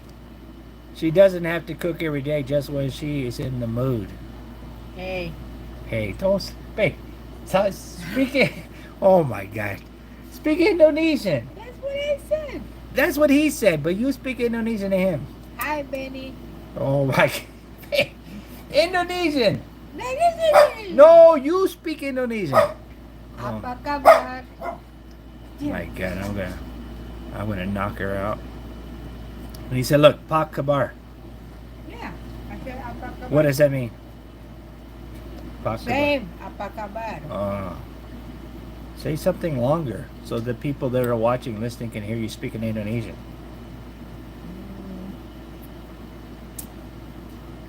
She's smacking her lips in my ear eating ice cream.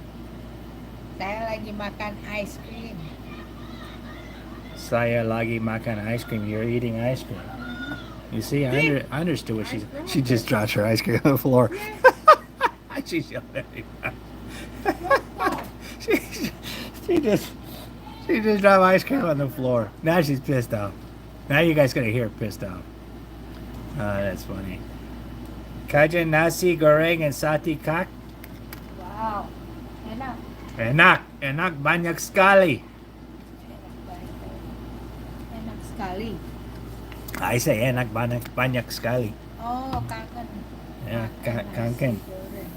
Nasi goreng, that's chicken and rice. For people who are listening that don't speak Indonesian. It's fried rice, not chicken and rice. Yeah, fried rice. That's what I meant to say. Sate kak right here, though. What? No, I didn't say what you think I said.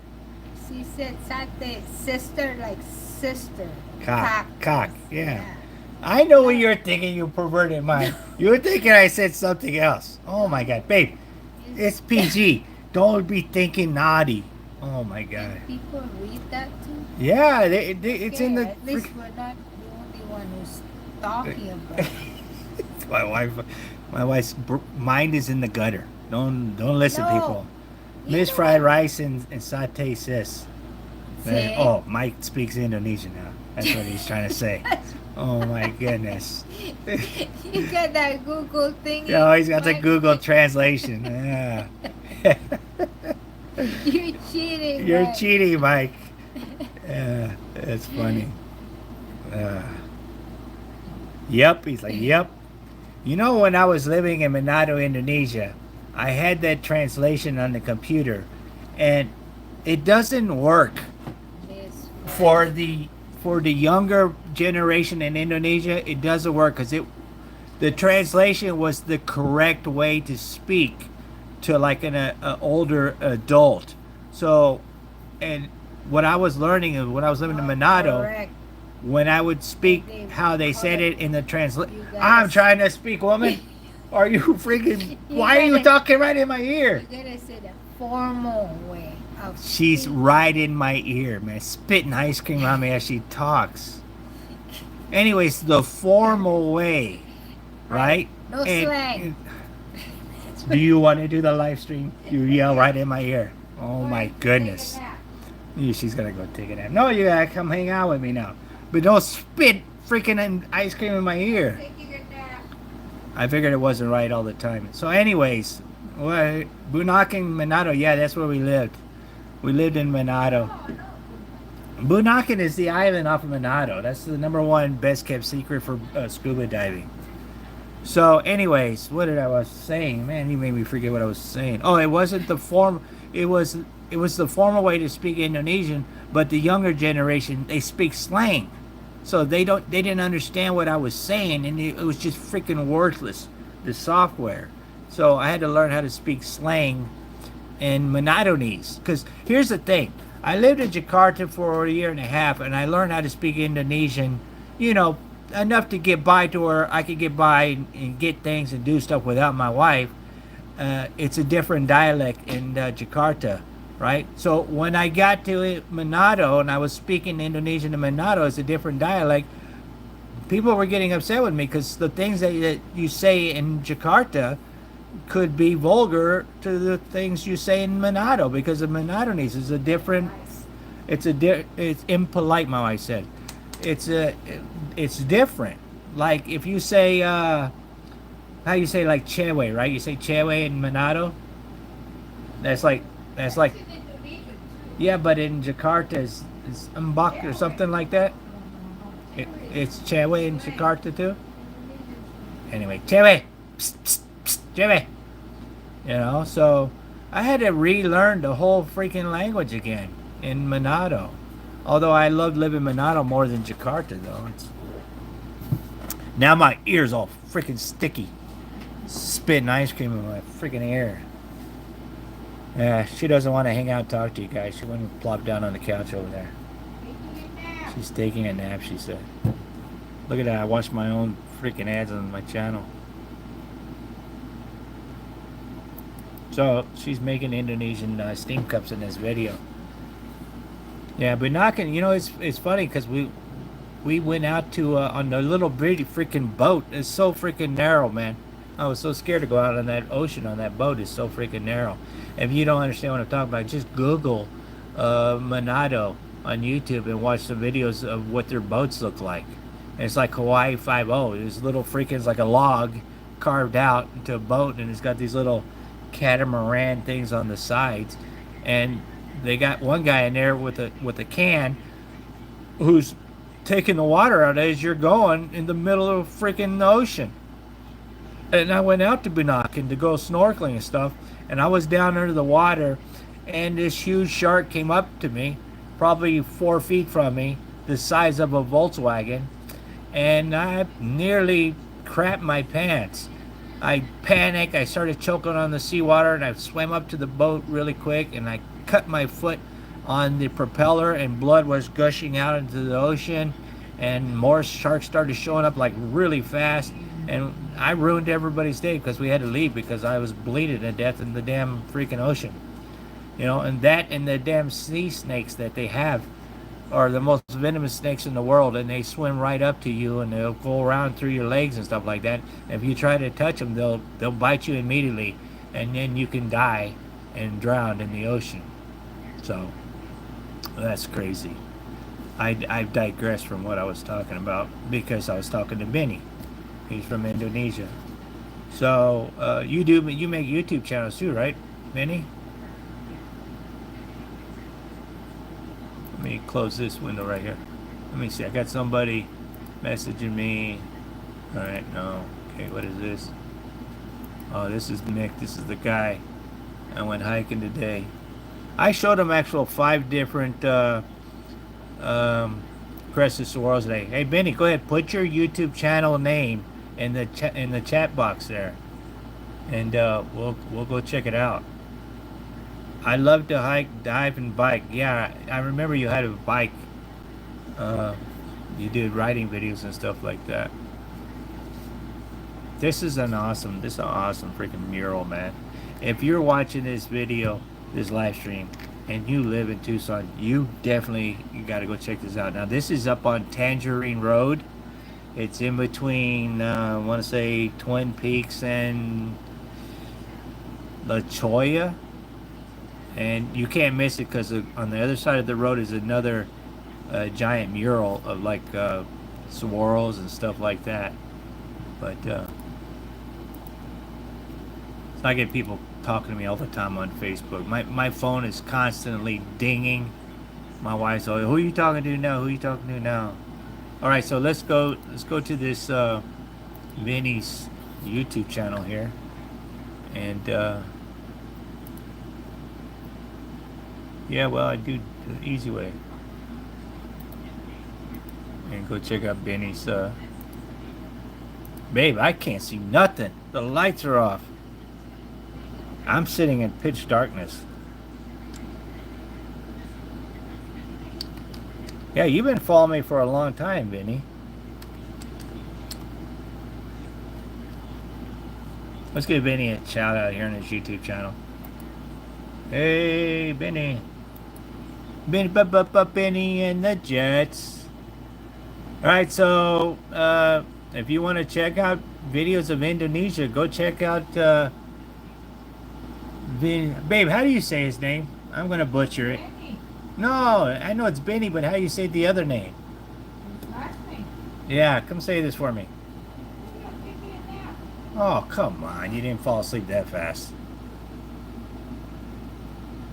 She don't love you, Benny.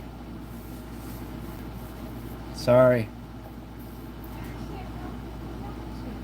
You have 2 more hours of light. No, it's fucking, oops, gotta beat that. It's dark. It's dark outside, and it's 98 degrees outside, too. It's freaking hot right now.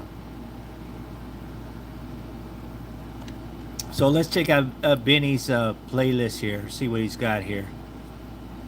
Asian bike. Benny, you're gonna have to do some videos in English, brother.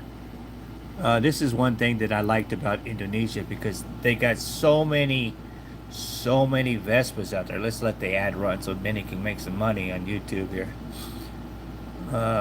They got so many Vespas in Indonesia. And you know what's weird about Indonesia? My first impression when I got to Indonesia, when I got off the airport, the plane, and I saw somebody go by on a scooter, and then on the scooter they had about 20 chickens hanging off the back of the scooter, and then they had a little child in between them, and then they had a person sitting in between, you know, the chickens, the child, and the person riding the bike. And then on the front of the bike they got another 10 chickens hanging off the handlebars. And just when you thought you saw everything, boom, somebody comes by on a scooter that blows what you just saw out of the water.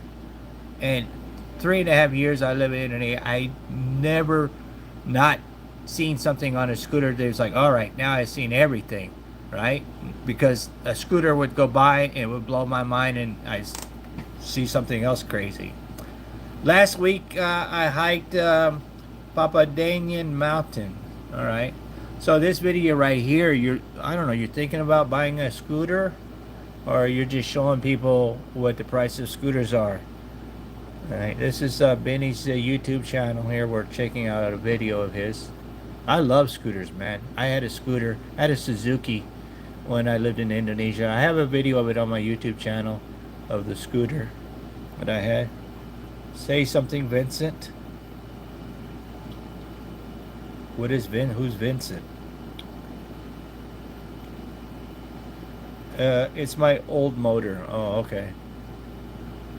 That's an awesome freaking Vespa, man. I would ride that in a heartbeat. That thing is sweet, man. You can't find those things here, man. I don't have the audio on, Benny. I don't want to get a copyright strike. But yeah, that's a cool little Vespa. 40-year-old motor. Wow. So this video is 2 years old. You still have this Vespa? You have this Vespa? Oh, you're gonna go to his YouTube channel, huh, Mike? Why? Because you think you know Indonesian now because you translated that saying? Whatever, brother. Yeah, that's cool, man. That's a cool Vespa. I told my wife when we were coming back to the States, I wanted to keep my Isuzu Trooper so bad, man. I wanted to bring that to the States. I was begging her to bring that to the States, and she's like, oh, you know how much money that would cost to ship to the United States? It's not worth it. But it's a one-of-a-kind Trooper, right-hand drive, man. Completely already decked out with everything. Dual AC, 3 televisions, refrigerators, custom stereo system. My goodness, man. I love that Trooper. Just Mike says, yes, I wanted to see if I liked his channel. You're so funny. I can't do so much with my mind. Laughing my butt off. You're funny, Mike. You bust out that translation so fast, man. Shit, I thought you've been taking Indonesian classes. You spit that translation out so fast. It took me longer than that to figure out what was going on. All right. So does anybody at this point in time, you've been hanging out with this live streaming, anybody got any questions they'd like to ask? Because I pretty much covered everything I want to talk about. I'm really liking this Vespa, Benny. My goodness. I'm really liking it. I love scooters, man. My son wants a scooter so bad. He wants a motorcycle, actually. I told him to start off on a scooter. His mom said, no, I don't want you riding a motorcycle or a scooter because they're dangerous. The space people help me. The space people. Are you on medication right now, Mike? That's so funny. Hold on, Mike. I gotta turn the light on. Hold on.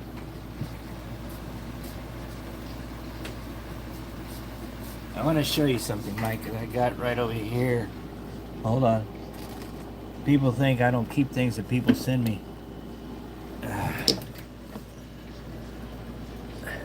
I got the bracelet in my truck. You remember this, Mike? I'm blocking Vinny's Vespa there. I'm watching it, though, Vinny. This carving right here is an old intro I used to do where I would walk out with my bat mask on and look around, and then lightning would strike me in the butt. It's an intro that I used to do years ago. And I sent this wood.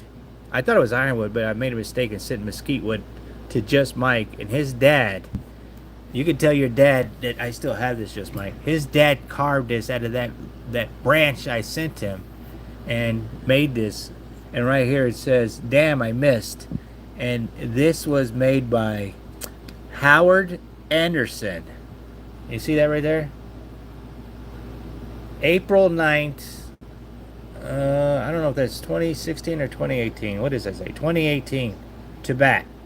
And I still have it, Mike. So tell your dad I still have this. And it's right here near my Bruce Lee, Batman, Star Wars collection stuff here. You see all the Star Wars stuff I got here? I still have it. And I still have that Batman, Michael Keaton, that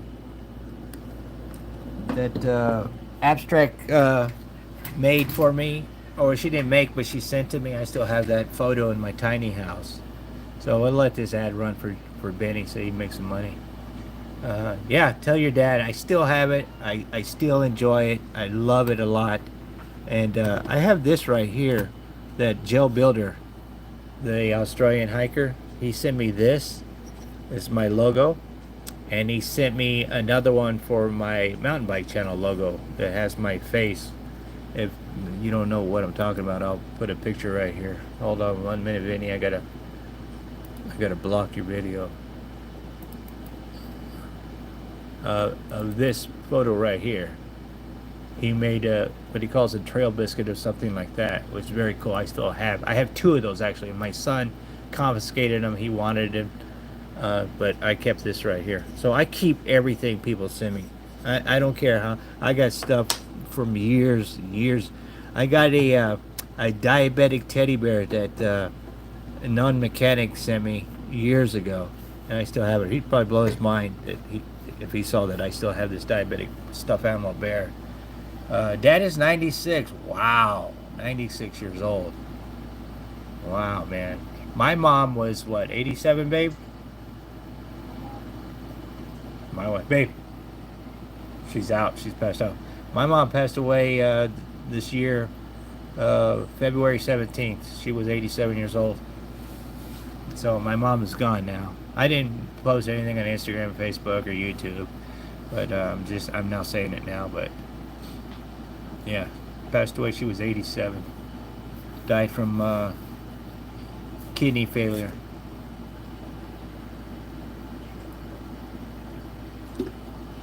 Sorry to hear that, Bat.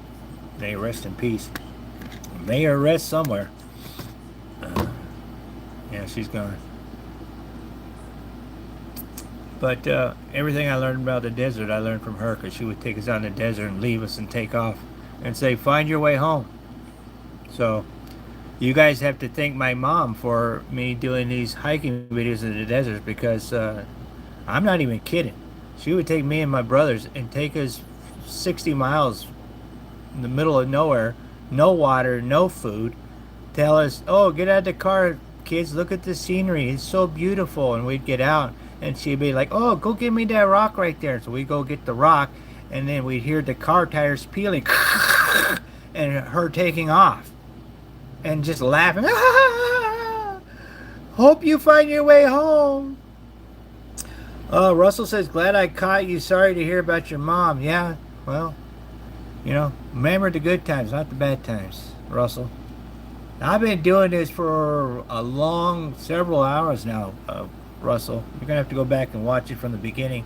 I pretty much covered my highlights of my hike today. There's not going to be a video of that hike I did today, because Arizona weather is not cooperating with my electronics. So that was Benny's Vespa there. Every time I would turn on the camera and get about 2 minutes of video, it would overheat and shut off, and then the camera would not turn back on at all until I let it cool for freaking 45 minutes to an hour. Yeah, mine is gone too. Russell, where are you from, man? Your name seems so familiar. So let's go to Vinny's About page. Anybody else want me to show their YouTube channel while I'm doing this? So there's Vinny's information right there. If you want to learn about Indonesia, you know, stuff about Indonesia, like that cool Vespa, go check out his YouTube channel, man. There's his YouTube channel right there. Give him a holler. Tell him that you saw his YouTube channel on my live streaming. You know, let's go check out Desert Walker now. Desert Walker, he's a guy. His name is Jeff. His YouTube channel is Desert Walker. Now, I've actually met Desert Walker. I've gone on hikes with him and his girlfriend Lisa. Give a shout out to Jeff and Lisa. What's going on, brother? I was in Miami, PA now. You were in Orlando. Yeah, I lived in Florida for 25 years. Matter of fact, my daughter still lives in Florida, Cocoa Beach. My daughter, my 3 grandchildren, they're grown. One's 17, one's 15 and a half, and one is 12. My son, my grandson, the star child, he's 12. Now, Desert Walker, he makes videos Monday through Friday. It's my wife's favorite YouTuber. Arizona hiker YouTuber is Desert Walker. Oh, I thought you were asleep. I never finished what story? What?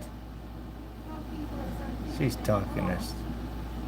Do you want to do the live stream? Shush! Shush! Shush! You gotta teach them who's the boss, right? Just Mike? Shush her. Shush! I don't know what she was mumbling over there. Anyways, you go check out Desert Walker if you want to see other parts of Arizona. You know what? Just Mike. I took him to the Hohokam Canyon. I told him the story about the Sasquatch. I told him the weird things that go on in the canyon. He went back with his girlfriend, and he had some problems that I told him that would happen to him if you go there. And he's got a video. He's got a video where he goes in another area where I said Sasquatches are, and he found a trail of Sasquatch footprints, like that went for miles. I mean, he followed it for miles, and then he's like, "All right, let's get out of here."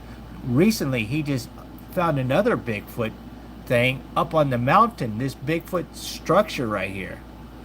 Now, you can't make this crap up, man. You know, the Sasquatch is real, brothers, man. Don't let anybody tell you they're not, but they are. Even in Indonesia. Back me up on this, Benny. They have a Sasquatch in Indonesia called the Orang Pendek. It's a short jungle man, right?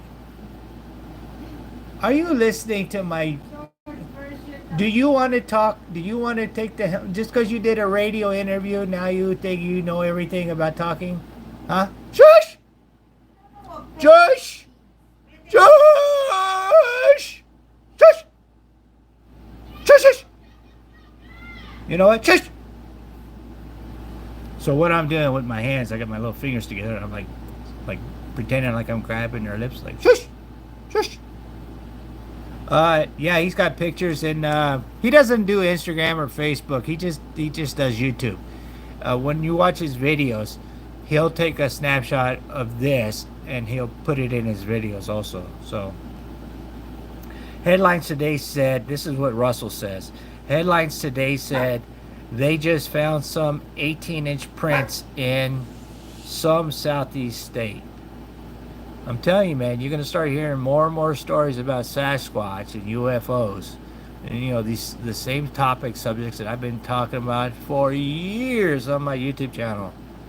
Matter of fact, the reason I started my YouTube channel and called it I Seek Out the Truth, because I wanted to do videos about UFOs and aliens and ghosts and Sasquatch and stuff like that. Look at that, that's Jerry talking to... Shush! Shush! Jerry trying to put in his 2 cents. So anyways, go check out Desert Walker if you want to learn... I just said shush! If you want to learn more about this teepee thing that he found up on Mount Lemon, which is probably about... From my house, it's probably an hour and a half drive one way to get up there. Jasmine Zamet, hello, Bat from Australia. What's going on there, mate? Hey, let me tell you something. Speaking about Australia, let me tell you something, Jasmine. Do you know this guy right here? His name is Gel Builder, and he's from Australia, mate. And he does hiking videos, mountain bike videos, stealth camping videos. Go check out his channel, Gel Builder. He's one of my favorite YouTubers to watch in Australia. When I used to do moto vloggings, I used to watch this motor vlogger in Australia. He no longer does YouTube anymore.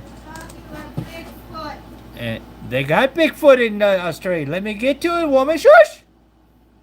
They got what they called a yowie in Australia. And I'm always talking about... No, that's not Canada. Canada's abominable snowman. Do you understand what shush means? Shush, shush, shush, shush, shush! So anyways, Jasmine, go check out Gel Builder and tell him you heard about him from my live streaming. Bat's live streaming. He knows who I am. I was just showing earlier, he's the guy who sent me this called Trail Biscuits. Now here's what he does. He calls these things Trail Biscuits.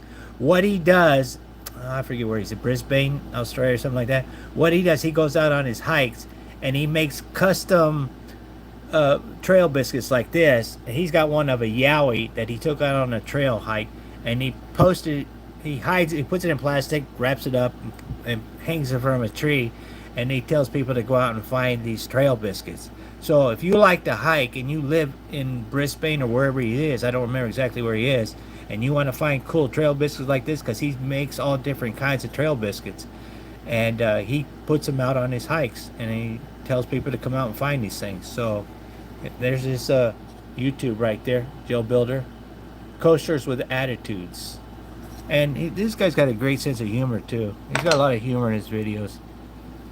This video I just watched before I did this live stream was he's hiking with his son. He has a son too named Right Son. You remember that, Just Mike? Right Son?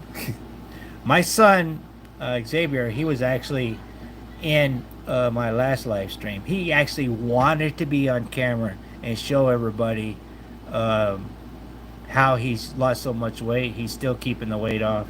He lost over 160 pounds, right, babe? Right, babe? Right? Oh, now you want to shush. Now you shushy. Anyways, go check him out. His name is Joe Builder. He just uploaded this video today. And this, oh my God, the beginning of this video where he starts walking is, I don't know if he planned it with his son to do it and see if anybody would catch the humor in it. But it's funny. I'm just going to let the ads run and I'm going to let the video go and you guys can kind of watch it here. So, Just Mike says, my brother has a machine that makes those biscuits. Right Son is skinny now. Can you tell your brother, Just Mike, to make me a biscuit that says Right Son on it? And can he put my son's face on it and then have it say Right Son like this says I seek out the truth? Man, I would love it, man. If your brother could send me something like that, I'll send him something, man. I'll send him a picture of Mama Lee. How's that? In a cooking apron. Found it. News has the story. 16-inch prints in Arkansas. Send me the picture and what you want on it. Oh, okay. I'll do that later, Just Mike. Where do you want me to send it to you at? You want me to send it to you, that email you sent me? They climbed this crazy mountain, man. And the wind on this mountain, OMG. Okay, I'll send you the email. I'll send you the picture of my son, and I just wanted to say Right Son on it. That's awesome, man. I'll send your brother something back too.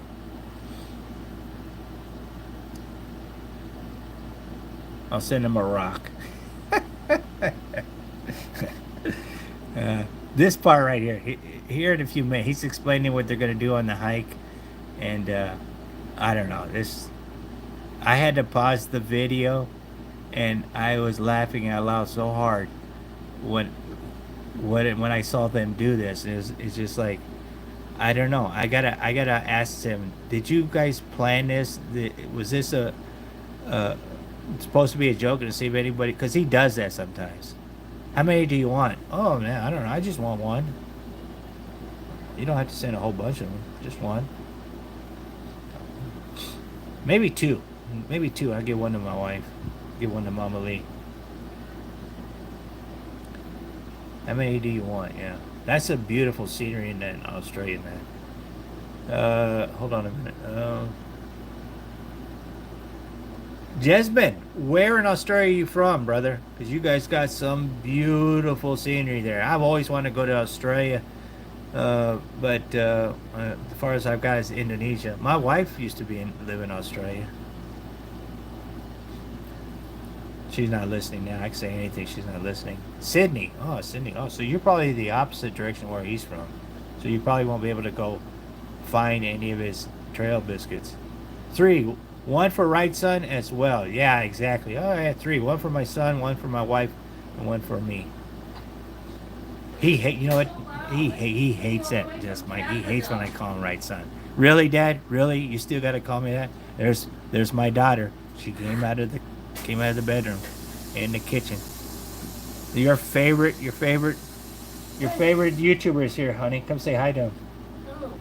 Come say hi to him. I'm live streaming. Say hi to Just Mike. Say hi, Just Mike. Say hi, Just Mike. Just say hi, Just Mike. Hi. Oh my God. Do you got to take a nap too? Huh? I thought you were taking a nap too. No, Shush! Shush! Shush! That is a cool YouTube name. What's a cool YouTube name? Jail Builder? Because I have friends. She is so sweet, laughing my butt off. You know what she does? She talks to her friends all the time, and I like to go into the room when she's talking to her friends, and I love to catch her off guard, and she's in there laughing, talking to her friends, and I go in there, and she's like, Dad, what are you doing in my room? And I like to say, oh, honey, I got a diarrhea problem. I got serious diarrhea. It drives her nuts. Oh my God, Dad, I can't believe you just said that. And the guy she was talking to, one of her guy friends, she's like, did your dad just say he had diarrhea? And she's like, he's joking. I'm like, no, I'm serious. I got it. It drives my daughter crazy. Oh, that makes my day when I can drive my daughter crazy. I like to drive her crazy. Right Son. Oh, that's a cool name, Right Son. He's got a, you know what? He made a new YouTube channel, and he told me, Dad, can you promote this new YouTube channel for me? I'm going to start uploading videos. He uploaded one video, and it's been like a year. He hasn't uploaded another video. Oh, man, I didn't show you the part I was talking about. I was too busy talking. Oh, my God, I got to go back. Hold on. I missed it. It's too busy talking. Maybe they haven't got to it yet.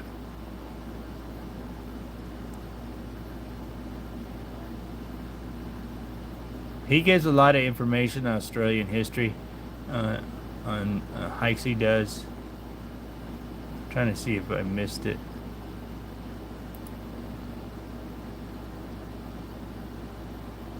Well, you're going to have to go check out his video because I don't know where it's at. I can't find it here.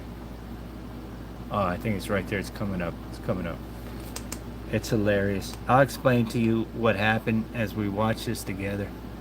Joe Builder. His name is John, but his YouTube channel's name is Joe Builder. There's another hilarious thing in there that he says he feels like he's Tom Cruise and like in a Mission Impossible, and his son's like, yeah, you look like Tom Cruise. I think I spit my rice, the yellow rice, out onto my computer monitor when he said that. It was just, the timing was just like at the wrong time. I had a mouthful of yellow rice. He says he's 73 years old. I can't believe that. I can't believe this. If he truly is 73 years old, this dude is in tip-top shape for 73 years old. I don't know if that's an Australian joke, inside joke from Australians, or I don't know.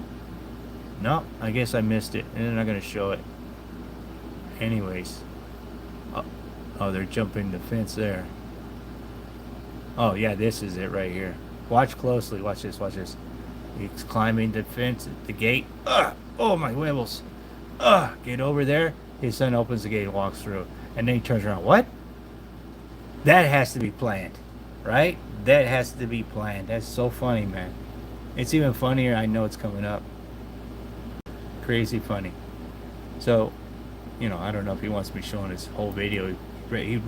He would rather probably have you go to his YouTube channel and watch his video. I don't even know if he monetizes his YouTube channel, but he might be an alien. He might be. Who knows, man? There's a lot of crazy things go down there in Australia. So go check out Joe Builders. Tell him that you heard his YouTube channel from my live streaming. I don't even know what time is it down there in Australia right now. Are you guys like Indonesia? Like in Indonesia, it's what? It's 8:12 right now here, so it's like 12 hours ahead in Indonesia. So it's like it's morning over there. Hello, B New York. What does that mean? 10 a.m. here in Indonesia. Okay. 10 a.m. in Indonesia. So is it 10 a.m. in Australia also? So I don't know. It's 1:13 in the afternoon. Okay, so Joe Builder's probably up then. He's probably watching one of my other YouTube videos. He's too busy to come to the live stream.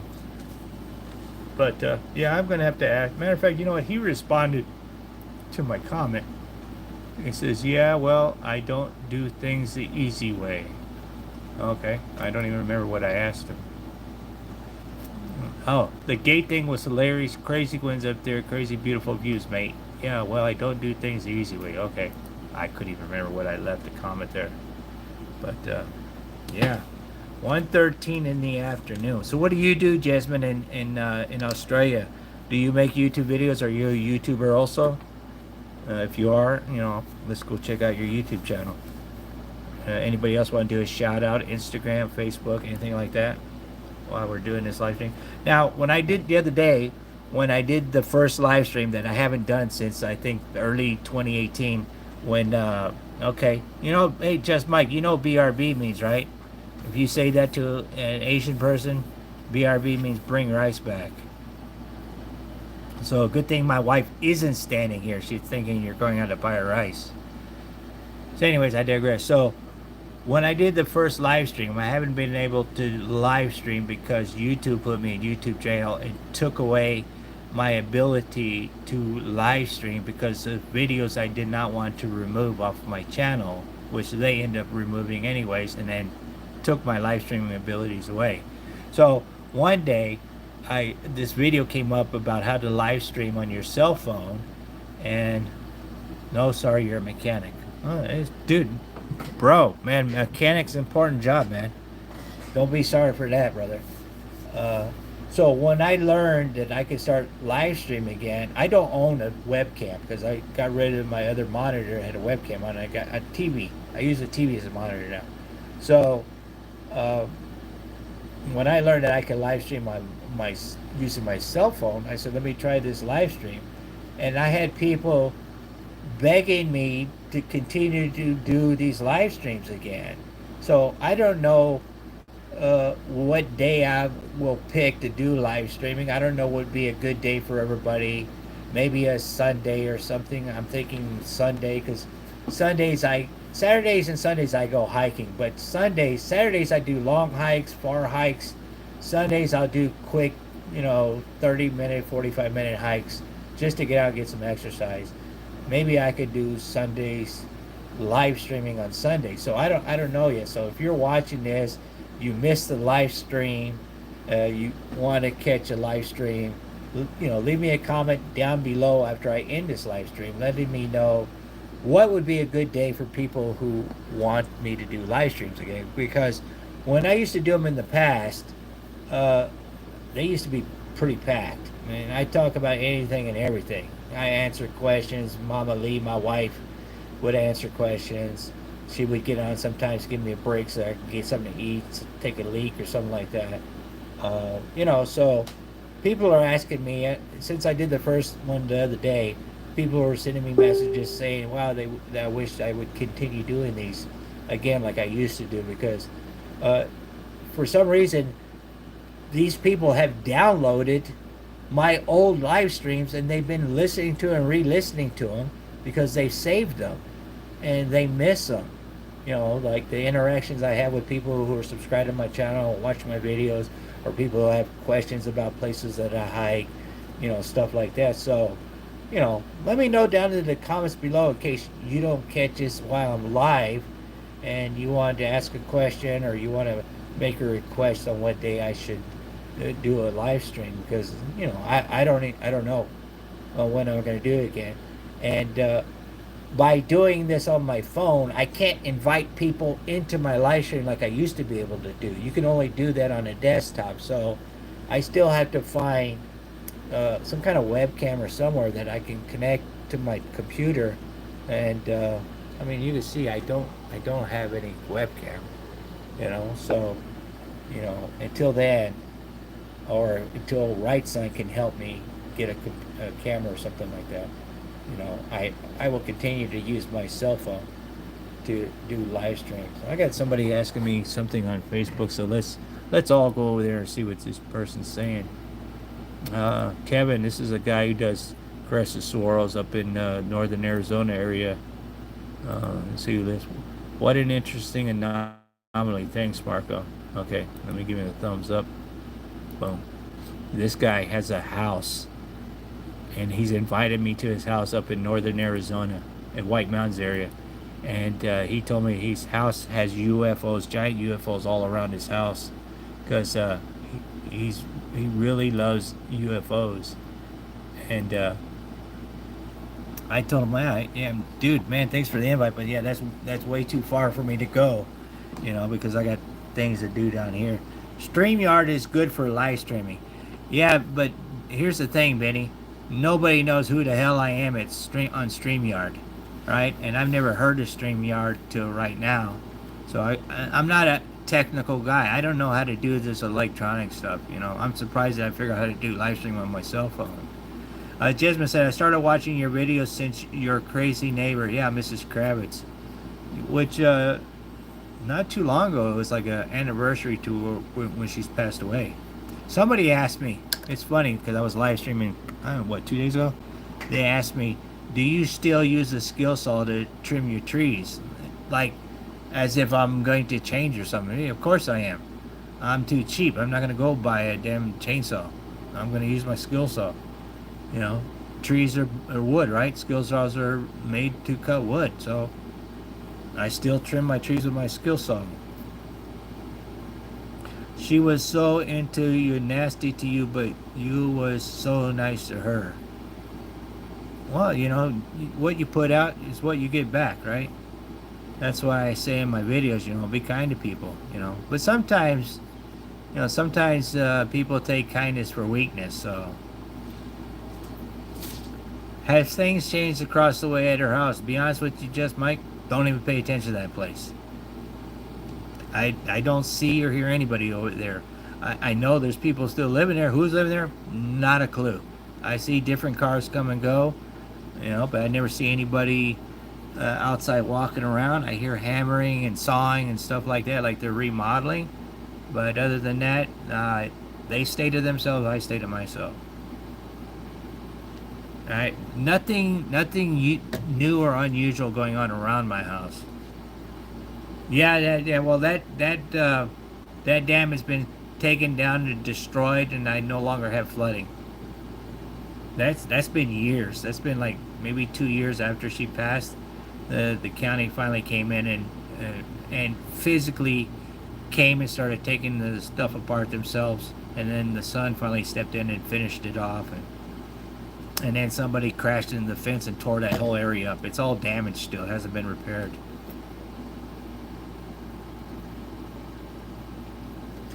It's funny because over the years, 2 different times, somebody has crashed into that fence and destroyed her property right in that area. It's funny. And it's not funny that it happened, but it's funny because one time I was actually sitting there in my car waiting for my kids to get home from school, and then something just told me, you know what, this is not a good spot. I moved my car, backed my car up about 10 feet, and like 2 minutes after I did that, a guy had a heart attack, went off the road, took out all the mailboxes were right next to where I was parked, crashed into that fence corner, plowed all the way through until it hit the tree. And then the guy woke up, not a scratch on him, got out of his car, started yelling and cussing. He had no clue what he just did, and took off running. Is that gate still in good shape? Which gate? What gate are you talking about? You talking about the rainbow gate? Somebody, I have no idea. Somebody had tore that rainbow gate down a couple of times, and now there's no gate there.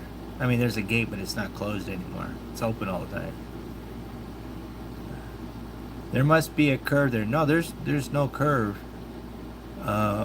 There's just no fence there now. It's all what used to be a fence and some bent fence posts.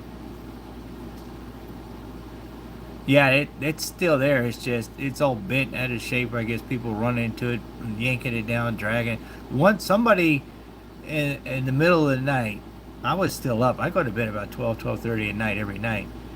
I heard a bunch of noise like scraping, and I looked out my door and I saw sparks going down the road like crazy and yelling.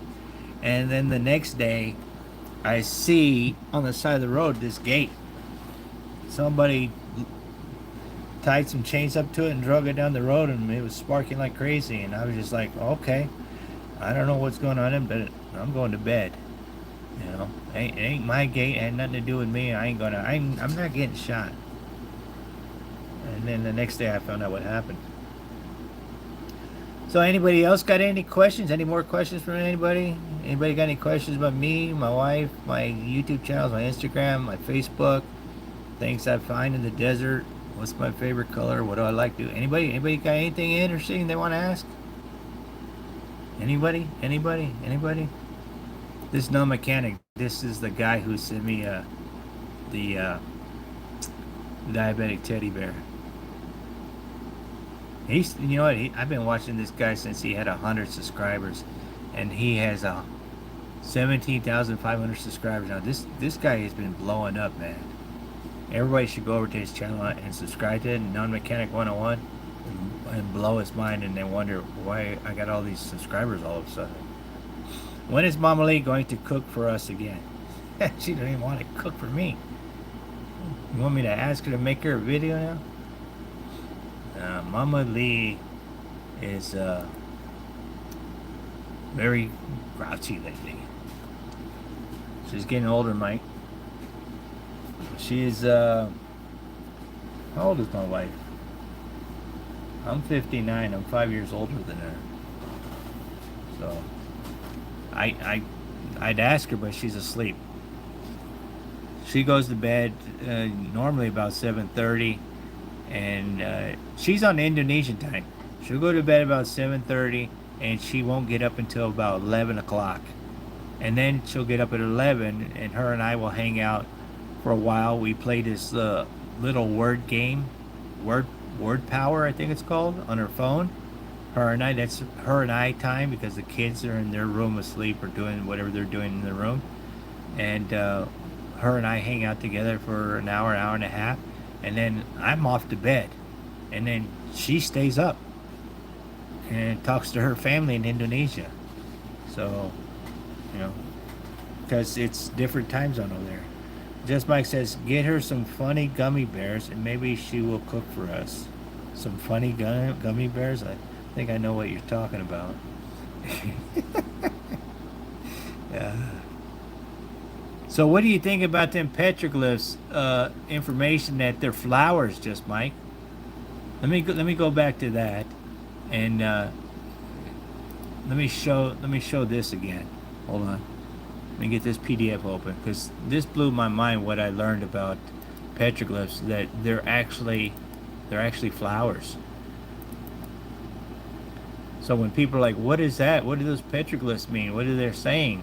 Well, they're saying that they're the flowers in the area, the general area.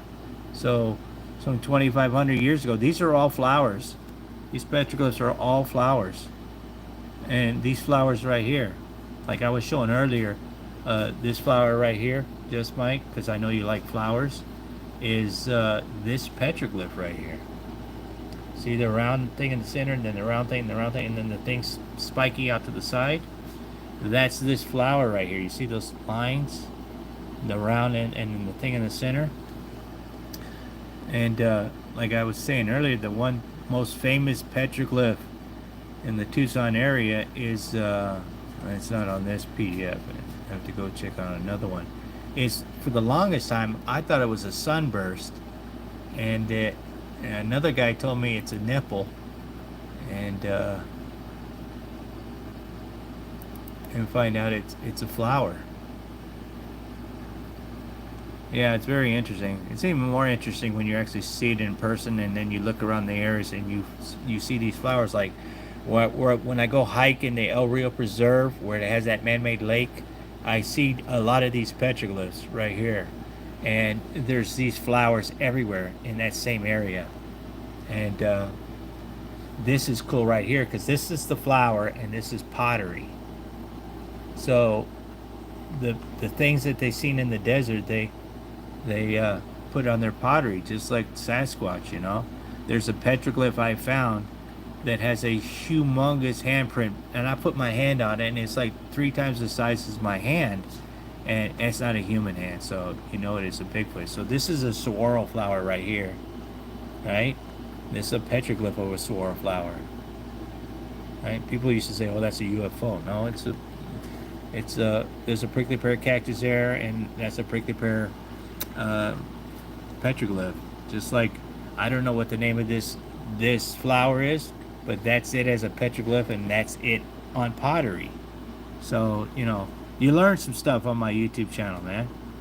We're not just talking crazy. Now, here's the most famous. I have yet to go out and see it yet. I've known about it for 5 years maybe. Um, this I always thought was a sunburst, and the guy I was hiking with today, he said he always called it the nipple petroglyph because it looks like a nipple. But this is it as a pottery, and this is the flower that it actually is. I think that's a dandelion. Is that how you say it, just Mike? Is that a dandelion? You know, and that's another petroglyph of this flower right here. So you know, it's pretty crazy. Matter of fact, speaking of this petroglyph right here, here's another guy that if you like anything that has to do with the desert, and I love watching this guy's videos. I watch him from very beginning to end. Is this guy hiker in Arizona? His name is Bjorn. He's half Indonesian. He's half Dutch. He lives somewhere in Oro Valley, Arizona, and all his videos are of Oro Valley only. Dandelion. That's how you say it. Really close. Dandelion. So what I want to show you on his YouTube channel. So if you want to see what I just showed you, I showed you that petroglyph. He has a video here called Hohokam Petroglyphs, and I know exactly where this petroglyph is. I have the GPS location. I know where it is on the trail. I just have yet to go out and see it because this area of the desert is infested with rattlesnakes. Now here's that pepitite. There's a pepitite one right there, right? So I'm trying to see where he has the actual video. Right, here we go. Now this area here is awesome place to go hang out and hike, but you got to do it in the colder weather times because this place is infested with rattlesnakes. Now I showed you a picture of this petroglyph, and I showed you what flower it represents. See that right there? That's a foot. That's like a Bigfoot footprint right there. I just noticed that right now. See that? Man, I just noticed that right now. So here is an actual video on Hiker in Arizona YouTube channel, and go subscribe to his channel and tell him you heard about him on my live stream. Now that looks like a Bigfoot footprint with a dog right there. So I mean, oops, can't see it, but right there. I always thought it was a sunburst, and I was talking to the guy I was hiking with today. He's like, you know what? It always looked like a nipple to me. And I was like, now I'm never going to get that out of my mind, Nick. Now you've told me that. Now I need a glass of milk. You know, dude. I can't get that out of my... It is not a petroglyph anymore to me. You just ruined this petroglyph for me. This is actually one of the most favorite of the petroglyphs that I wanted to go visit someday. Which I probably will. I've been talking with Mick. He's actually Mick's been there, the guy I hiked with today, so he knows exactly how to go to walk there, where to park, because you have to park 45 minutes away just to get to the trail, just to hike to it. So from where you park to get to the beginning of the trail takes 45 minutes, and then it takes another 45 minutes just to get to the area where this is at. So it's not, I have to pick a day like today. I had absolutely no responsibilities I had to do today. So I was able to go spend 4 hours with Mick today. And we talked about this petroglyph a lot and some other petroglyphs and stuff like that. So, Dandelion. I remember just Mike's dad said it, called it like that, right? Dandelion. That's Louisiana speak. Dandelion. Excuse me, do you mind? I'm doing a live stream here. Do you mind? Do you mind?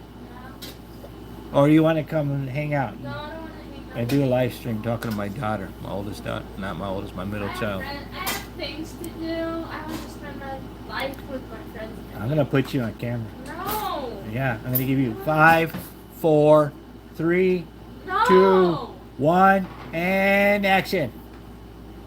Oh, she gave me the finger. Yeah, I wish I did. Oh, she's naughty. I know, I like being in the camera. So I don't know what she was yelling back there, but anyways, this is a flower, and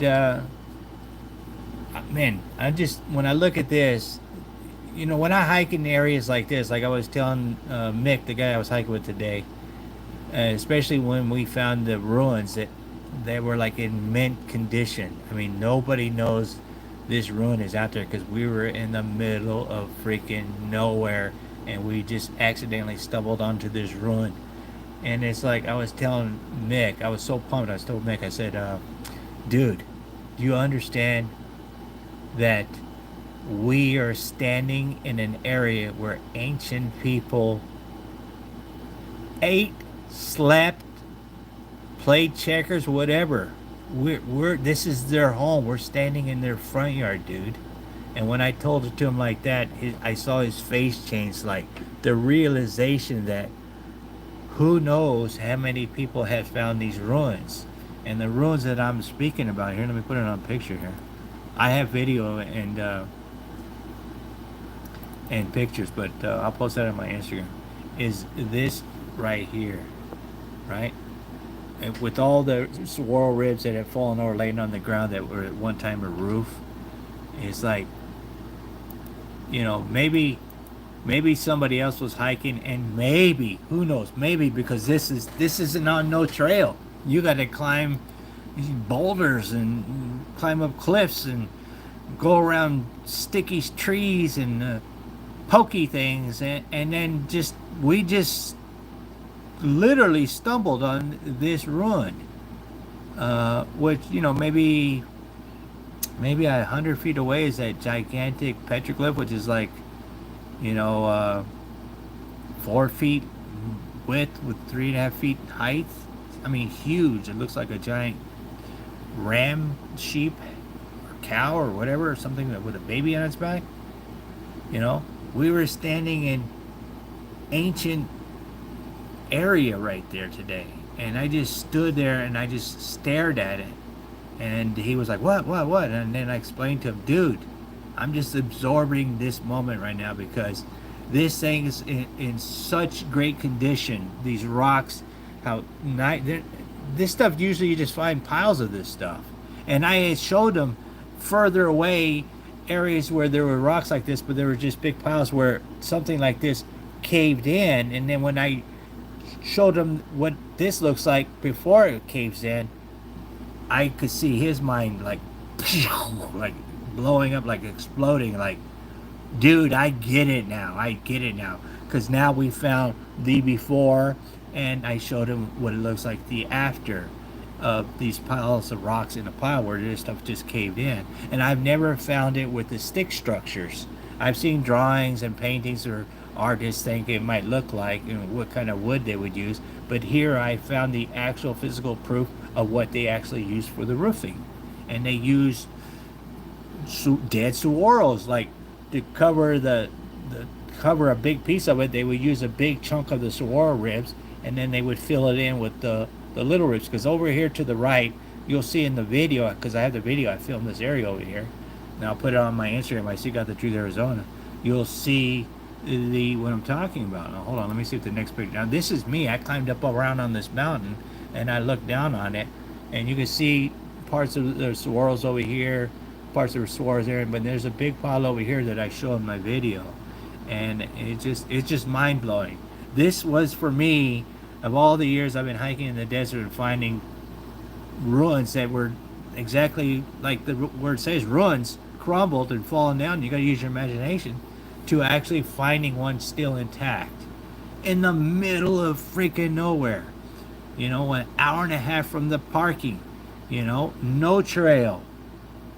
Very, very physical, climbing up steep mountains, going over huge boulders, going down mountains, coming up another peak, and just stumbling upon this. The Hohokam spirits led us to this. Actually, I told him, let's go down to this area. I'd never been to this area. I always wanted to check it out.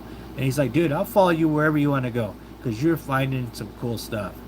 And it's just, I haven't met somebody like this guy to where we click on everything exactly the same. We think the same, we act the same, we're similar ages, we got full of energy.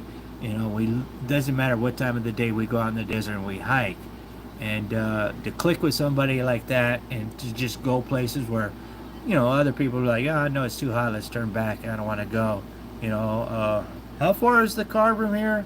You know, stuff like that. People I've taken and, you know, they want to turn back because it's got a little too rough or too steep, too many cholla cactus or something like that. And, you know, and to find something like this is like, oh, the holy grail, right? So, I mean, it's cool, man. And then to find, and another thing that I've been hiking for years, is to find the biggest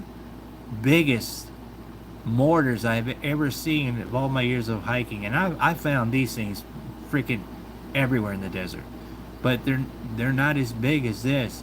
And you can't tell by this picture, but in the video you can see, wow, that thing is big, man. It is huge, you know. I didn't have my tape measure with me to measure, but yeah, these are like 5 inches, my swag S diameter. You know, it's crazy the things I find in the desert, you know, and it's just amazing at the same time. You know, these rocks right here. There's as you can see in the background, this is a steep hill. So, and the rocks are everywhere, and the rocks look like what this looks like on the right here. And then to have these three like tablet things with this couplets, I think that's what they're called. He told me they're couplets. It's just, you know, unless you don't care about this kind of stuff, it's like, all right, dude, it's a rock with some freaking holes in it, and, you know, what do you call that blind people use? Braille. Okay, big, so big fucking deal. Dude, where's the car? When we gonna eat? You got anything to drink? Dude, I'm dehydrated here. You know? No, he was spazzing out just as much as I was when we stumbled onto this. You know, it's just, unless you're into rocks and you're into ancient history and petroglyphs and ruins and stuff like that, this will mean nothing to anybody. But you know, if you're like me and this guy Mick, and this is what you want to find when you're out exploring, you know. And he had to see we had this conversation where I looked at him and I'm like, dude, I'm not a hiker, right? Because he was like, dude, you're hiking pretty good, man. You really got a lot of energy. I'm like, and I looked at him, I'm like, dude, listen, I'm not a hiker, okay? I make hiking videos, I go in the desert and I hike, but I'm not a hiker. To me, a hiker is somebody who, I got to do 15 miles a day. And they walk on a dirt trail from the parking lot. They do their 15 miles. They got their Strata or whatever on their wrist and their Apple phone. And they're walking the heads down with the headphones on. They make their 15 miles. They turn around. They go back. That's the hiker. I'm not taking trails. All right? I'm climbing cliffs and mountains and falling. I've fallen down so many times a day. He fell down so many times a day. Getting cholla cactus in us and everything like that. We are adventurers. We are explorers. And that's how I define myself. So that's why my channel is not called a hiking channel. I'm an explorer, man. So we're out there busting our butts, grinding to find this amazing stuff to share with not just people in Arizona, but the world, because YouTube is 24 hours a day, 7 days a week, worldwide. And I get comments from people, which blows my mind. I get a lot of people from Asia and the UK asking me questions. And like I was saying earlier, this guy on Facebook from Sweden, he wanted me to write a paper about saguaros, you know. So, but you know, I'm not a writer. I couldn't write a letter because it'd be like I forget to make a capital, forget to put the comma and the dot above the I, and it's just terrible, horrible. I got horrible handwriting too, and you know, I was what's the word I'm looking for? I thought, wow, it's cool for somebody to ask me something like that, but you don't know me, because if you knew me, you'd be like, oh yeah, fuck. Who asked this guy to be a writer? This guy freaking can barely put a sentence together, right? You know? So, you know, I'm like Rocky Balboa. I'm just a fighter, man. I'm just a fighter. I'm not quoting poetry. You know, so. But, yeah. I like to give credit to where credit's due. And if you really want to see some cool stuff in Arizona, you know, check out this guy right here, hiker in Arizona. His name is Bjorn. He's from Holland. He's part Dutch, part Indonesian. He has some beautiful cinematography in his videos, and I. It says he's got 49 views. I'm probably 45 of these views because I've watched this video so many times, you know, and he's got some nice music that goes with this too. I don't know what kind of camera he uses. I've asked him, but he's not answering me because he's kind of a secretive guy. He's got a Crestedsaguaros video there too. I have that same Crestedsaguaros. That's 50-year trail. That's where that's at. And he has a drone too. So if you want to see some beautiful drone footage of the Arizona desert, go check it out, man. He does not talk. I will tell you this. His videos are only about the scenery. Like just recently, he's starting to show himself in his videos, and I'm actually shocked that he actually put his face on his channel because he never used to show his face. And he also has a Instagram. So let me see here. I follow him on Instagram. His Instagram is Hiker in Arizona. And we'll click this. We'll go to Instagram, and we'll see what he posts over there. And he's got some beautiful pictures. There's my cat. My daughter locked her out of the house. I got the rabbit right here. You guys want to see my rabbit? Hold on.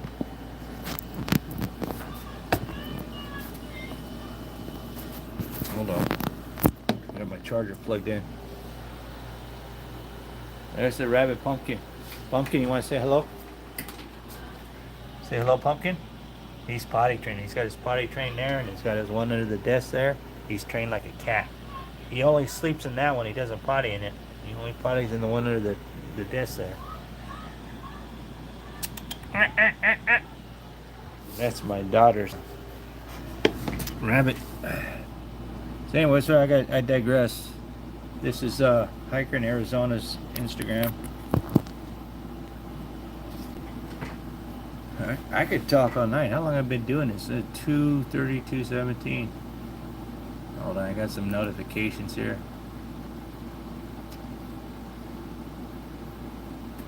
Somebody tell me they've never seen a black, what do you call it, dragonflies. Yeah, I've never seen one either. That's why I took a picture of it.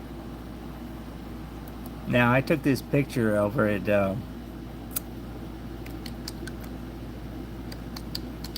Sweetlands Water Preserve because that place is just packed with dragonflies. Now, on Instagram, if you don't follow me on Instagram and you have Instagram, you need to follow me on Instagram because I post stuff daily on Instagram. Sometimes I'll post 1 or 2 pictures. Sometimes I might be on a posting spree and post stuff all day long. I even do live streams on Instagram. Another dog that looks like a rabbit. Right? That rabbit is actually smarter than the dog. Seriously. And it was one smart rabbit, man. And now I got a wild cat I'm taking care of outside. A stray cat that showed up at my house that I've been feeding for maybe a week and a half now. Let's see, what else is a notification I got here? So this is what I do. This is what I do when when Mama Lee is sleeping. I'm either editing a video or researching stuff on Google Earth, or answering comments and questions that people post, or talking with people on Instagram direct messaging. Just Mike, he just looked at the me promoting my live streaming. Tumamock Hill, that's a tough hike right there. I got some comments over on Facebook. Let's go check those out. People liking I posted a Crestedsaguaros on Facebook. Now sometimes I'll post the same thing on Instagram, but what's different is I may post 1 or 2 pictures of this Crestedsaguaros on Instagram, and then I come over to Facebook and I'll post 5 or 6 different angles of this Crestedsaguaros. I might post a video on Instagram, and on Instagram I can only post 15-second videos, unless I make it a reel. But if I just want to throw up a video on Instagram, I can only post 15 seconds. But on Facebook, I can post however long I want video. So I might post a short video on Instagram, and then the same swirl, I might post a longer video, but I might walk around the whole, showing different angles and different views of things. So that's why, you got to check me out on both areas. Check me out on Instagram and Facebook. Because and then there's times where I'll post stuff on Facebook, I won't even post on Instagram. I'll be like, no, this is just for my people on Facebook. Same with Instagram. I might post stuff on Instagram and never post it on Facebook. So, it's best that you, yeah, Mike, you haven't been on my Instagram in a long time, brother. Think I didn't notice? I'm calling you out on that now. So, like I said, the other day I did a live streaming, and I don't know, I think I did it maybe an hour and a half. I still don't know what day I want to do this. I really want to get a webcam so I can start doing it on my desktop, so I can invite people, because it's easier to do a live stream when you can invite people into your live stream, and then you can have a real-time chat with people that join your live stream. Like, I have no idea how to send the link to people using a cell phone. Would you get another dog for a friend for Jerry? Yeah, no, I'm done with dogs. No, my dogs had died. I don't know if I told people about this or not, I don't remember. But my dog Brownie died 2 years ago. My dog Josie died just on June 9th is the 1 year that she passed away. And oh, believe me, I cried my eye. My son has never seen me cry. And when my dog Josie, she was my baby, oh my God, I cried and held her in my arms as we had to call the vet, came and put her, because she was suffering. Something happened to her throat and she couldn't breathe. And to hear her gagging all night, couldn't sleep. I wasn't getting no sleep. She was in a lot of pain, and we called the guy, the vet, to come to the house, and he's like, this is the best thing for you to do, because she's struggling to breathe, and she could go a week like this or 6 months, but she's in pain. So we had to put her down, and the guy was very gentle. We got a blanket and wrapped her up. He let me talk to her. I looked her into her eyes. I told her I was sorry that we had to do this, but I want what was best for her. And I love her very much, and she's the best dog. She was very protective. She did what we asked her to do. She's very smart and intelligent. And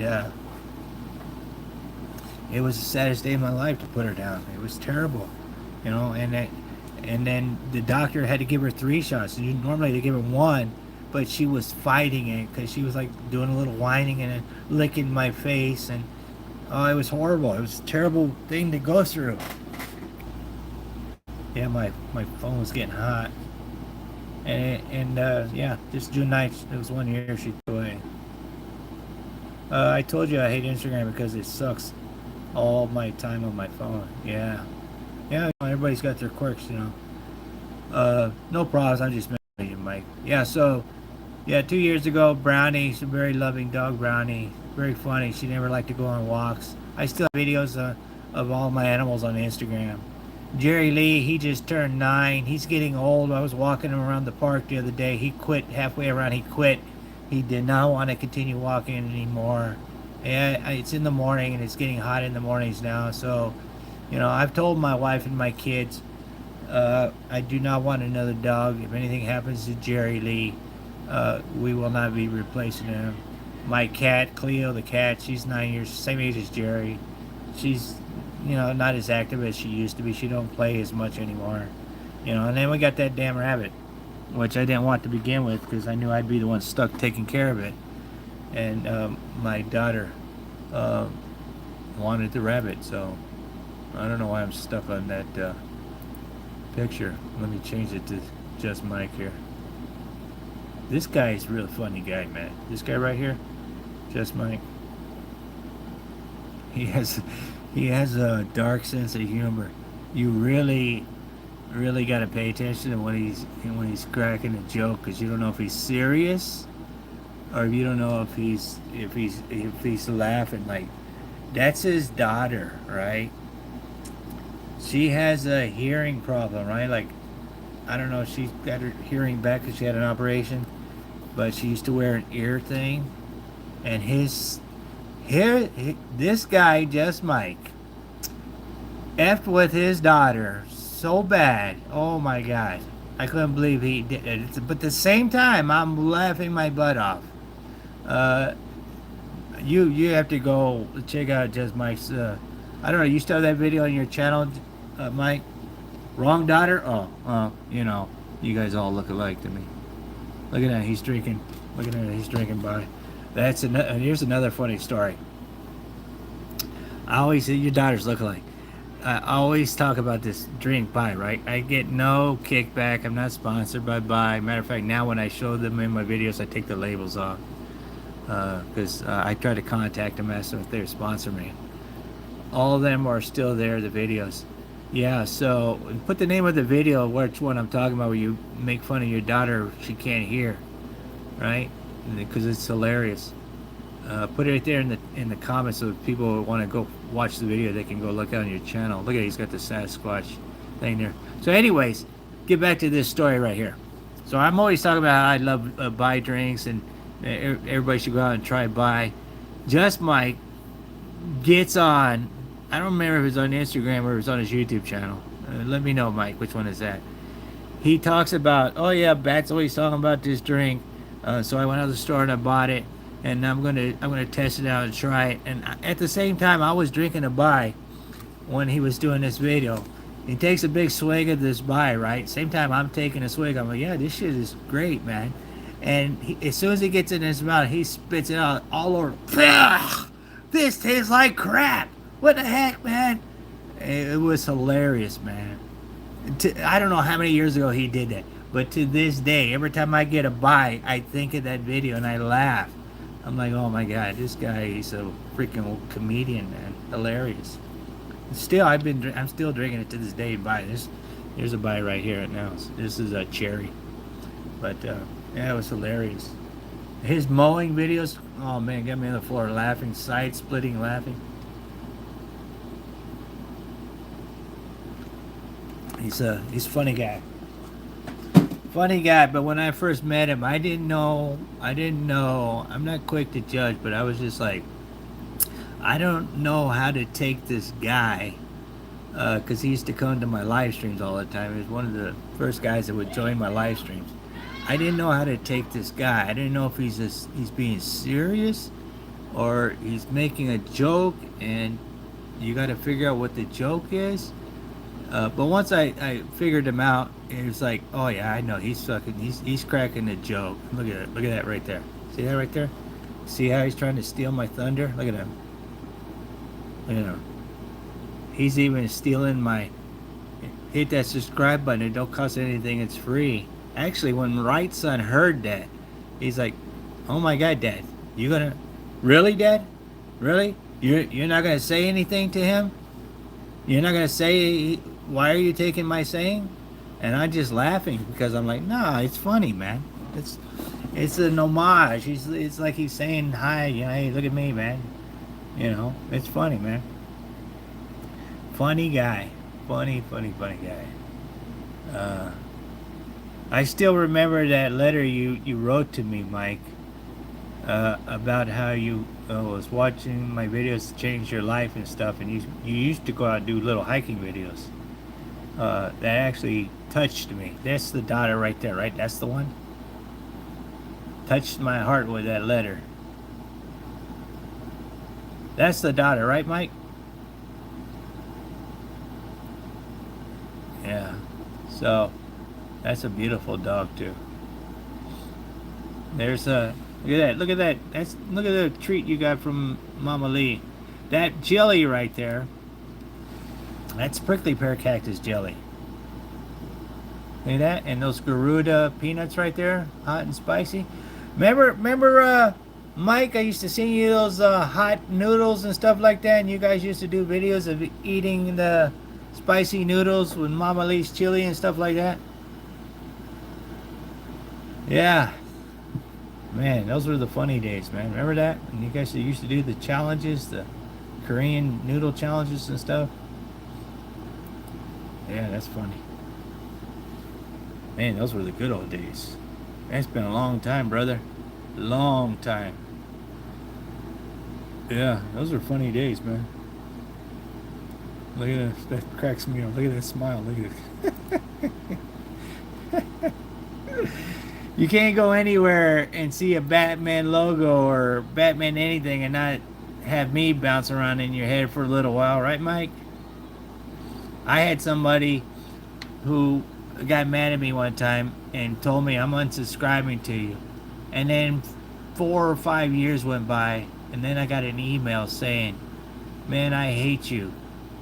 Even though I stopped watching your YouTube videos, I can't go anywhere and see a Batman poster, toy, movie, anything with Batman and not think of you. I hate you. That was the email I got from him.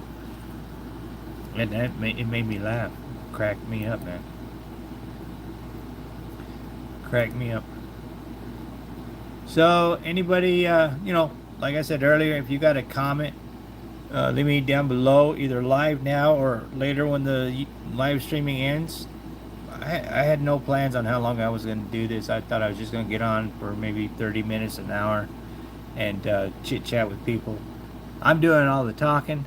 If anybody wants to ask a question or have an idea or wants to see something, either on a live stream or in an Instagram post, Facebook post, YouTube video, they want to know where something's at and they don't want to ask a question, you can always, the best way to get a hold of me is Instagram.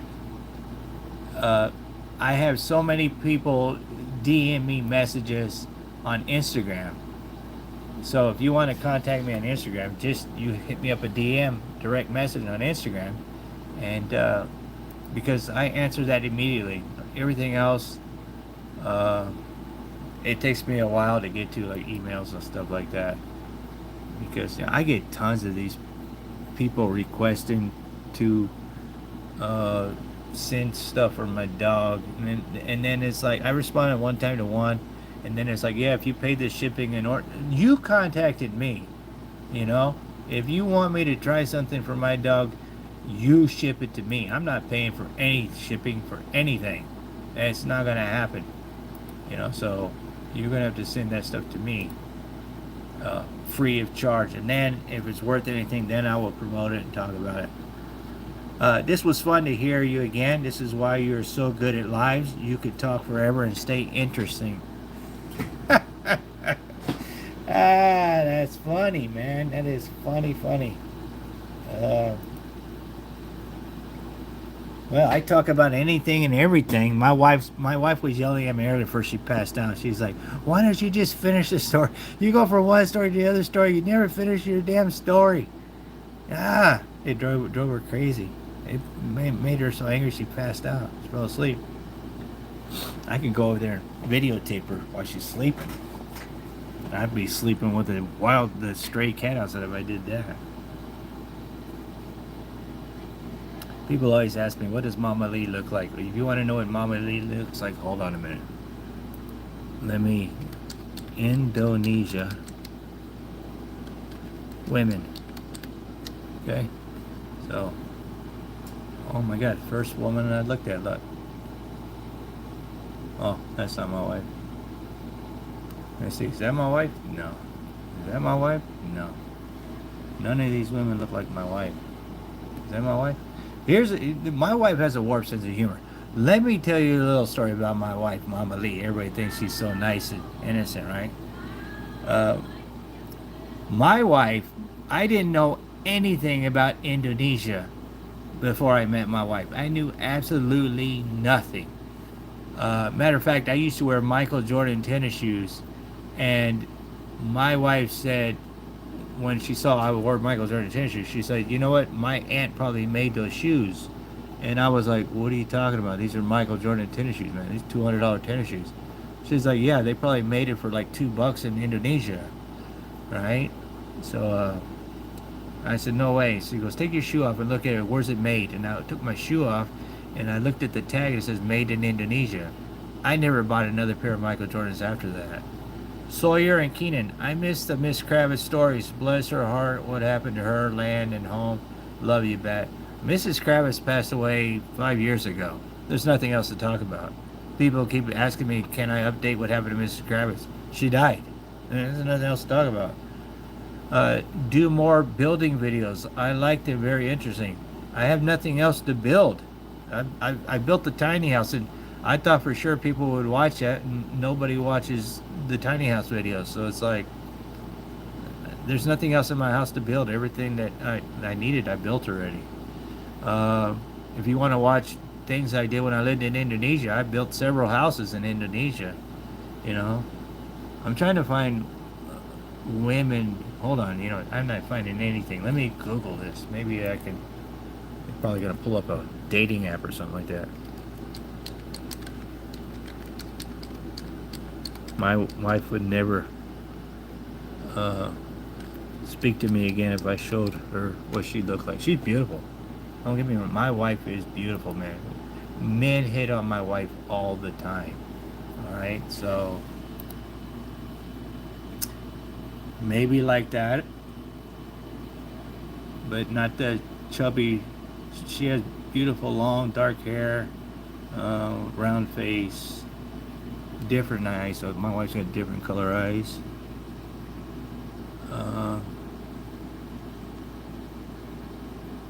I was on Google one time looking for something in Indonesia, and I came across a picture. I was like, oh my god, I thought this was my wife, except that she had the lady I found had a mole on her face. Do you still feed the water the animals and plants? Yeah, the last live stream I did, I showed the segmented saguaro I have. I showed where I water the rabbits. I showed the agave plants. Yeah, I showed my whole property. I actually went inside the tiny house and showed the tiny house in case anybody was interested in an update. My wife is like 5 foot tall, long black hair, very long black hair. Beautiful woman. I'm not even kidding, man. I seen these women here in these pictures. Yeah, they're pretty, but none of them would ever say, "Oh my God, she's more beautiful than my wife is." My wife, you know. Sometimes I think my wife hit her head because, like, what do you do with me? Because, man, you are beautiful. Oh, let me tell you a story about my wife, okay? Because a lot of people ask me, how did I meet my wife, right? Maybe like that a little bit, maybe. Not exactly, but maybe her cousin looks like that or something. But anyways, hold on. Let me find a better picture. No, my wife is not Muslim, so she doesn't wear this Muslim garb you see some of these women do. Sawyer, I remember when she passed away, but whatever happened to her land? Did somebody buy it or family? I was just talking about this earlier. Her son still lives there. And nothing else has happened. There has absolutely been nothing going on in my house or around my house. All right, maybe. No. My wife has different nose. Here's what makes my wife beautiful. Okay, so let me get rid of these images. So not only is my wife beautiful, attractive, beautiful, like, you know, she's beautiful, right? She's got she's got some sexy legs, man. My wife's favorite body part is her legs. She's got muscular, sexy legs. And so here's the story. And when I lived in Florida is when I met my wife, right? And let me get off of this right here. And I had a courier business where I deliver stuff. Now, I don't remember if I've made a YouTube video talking about this. I had a courier business in Florida. My wife had an import business. She imported teak wood furniture from Indonesia, all around Indonesia, right? So one day she called my business. It was on a Sunday. Now, for me, the business that I had was a 24 hours, 7 days a week business. And she called me on a Sunday, and I was doing paperwork in the office. It was Sundays are very dead. Once you get past 2 o'clock in the afternoon, it's very dead for my business. So I get the phone rings, I answer it, and my wife has a beautiful voice on the phone. That's why she's so paranoid about this radio interview. She's like, I'm wondering what I sound like on the radio interview. I probably sound like a little kid. Yeah, you sound like a little kid. You have a little voice, right? It's a cute little voice. So when I talked to my wife for 3 or 4 months before I ever actually met her in person. So she would call for a quote on to deliver something, right? And I would give her a quote, and she had the Indonesian furniture. So if you know anything about Indonesian furniture, that wood is freaking heavy, right? So, and I would ask her questions like, how heavy is it? Can you pick it up? Do I need to send 2 drivers? You know, can one guy do it? And she would say to me, oh, I can move it. I can move it, like so confident, right? And I remember I sent my friend over there. My friend was working for me. And he called me up immediately and he started yelling at me. Like, are you out of your damn mind? This is an armoire. It's 7 feet tall. It's 4 feet thick. It weighs about 350 pounds. She wants it to deliver it on the 3rd floor. Are you out of your mind? Do you even know what you quoted her? So I was like, what? So I had to send another driver over there, and I had to charge her for 2 drivers, right? And she got upset with me, right?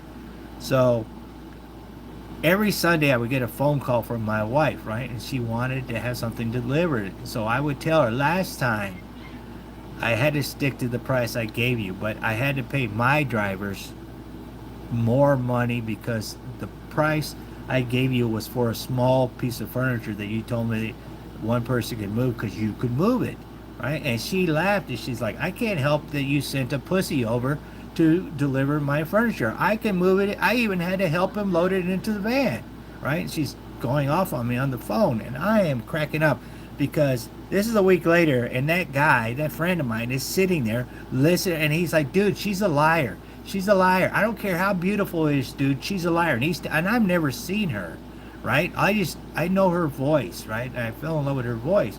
And he's like, dude, hang up on her, dude. I'm like, dude, it's my business, dude. I don't do that, all right? Just because you got pissed off because, I don't know, you hit on her or something. No, I didn't hit on her, dude. That's a lie. I don't care what she's like. Right? He was getting pissed off, right?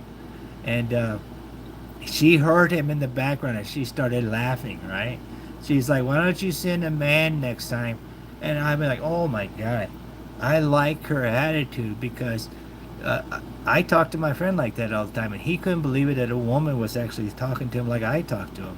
He's like, I don't care if you pay me $1,000, dude. I am never ever going to deliver anything for that woman. Today, they're good friends. They love each other. They get along great now. But back then, couldn't stand each other.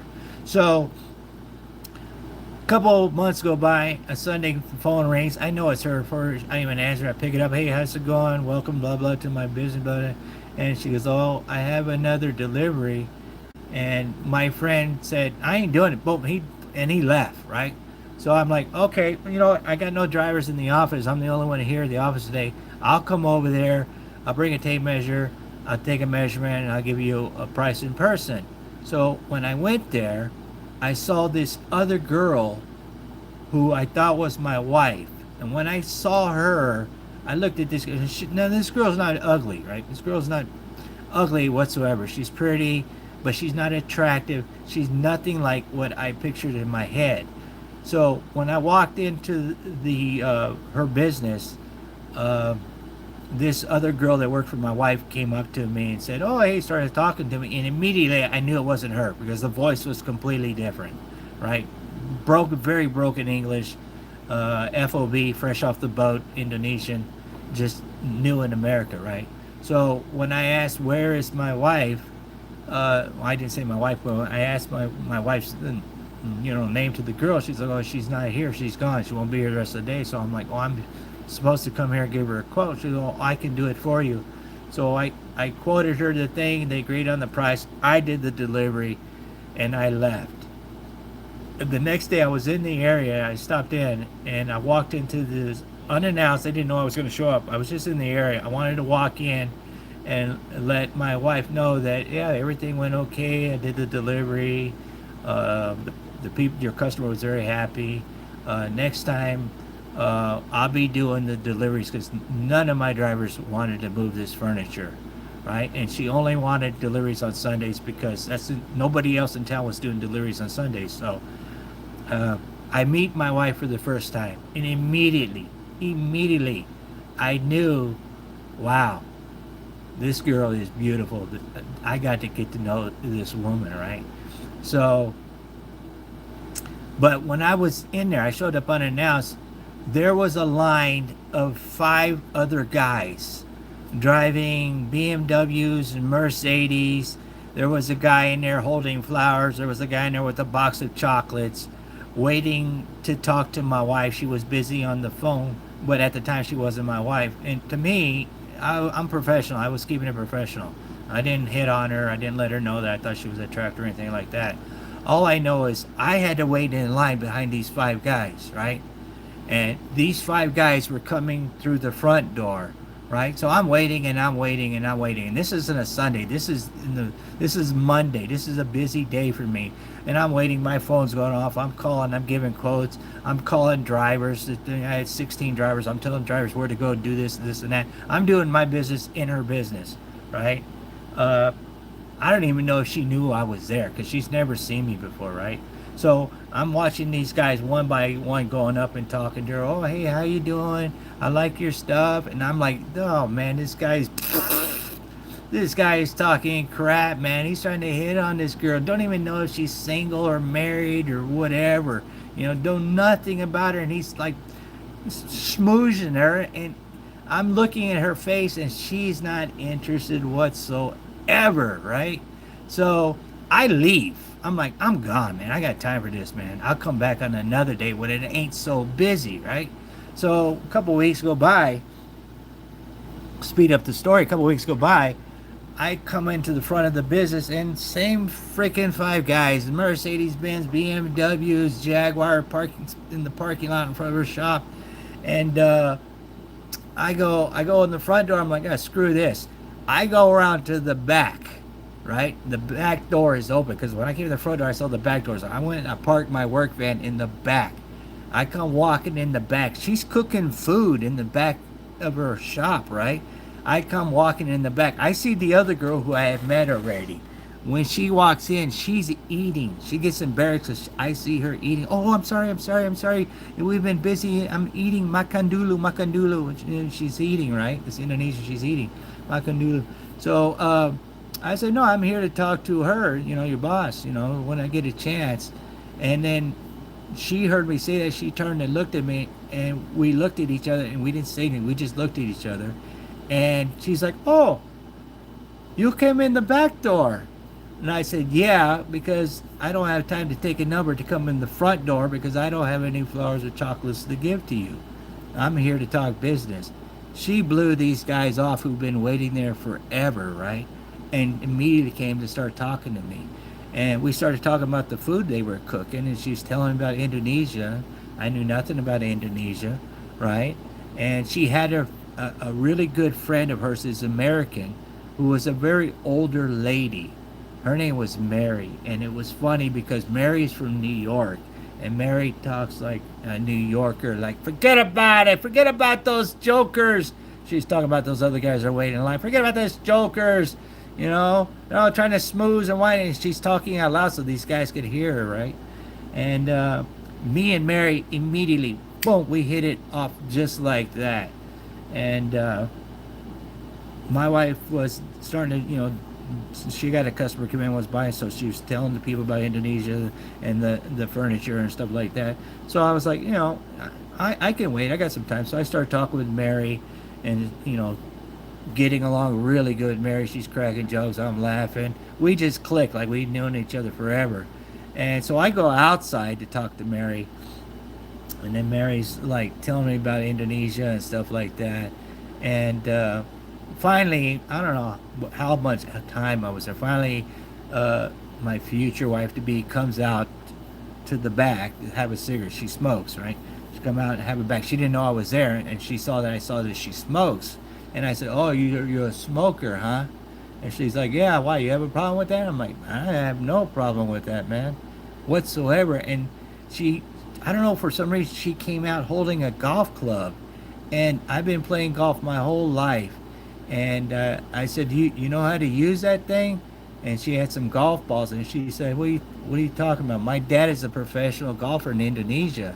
And I thought she was just lying. And, you know, fast forward, I found out, yeah, he was a professional golfer, senior golfer in Indonesia.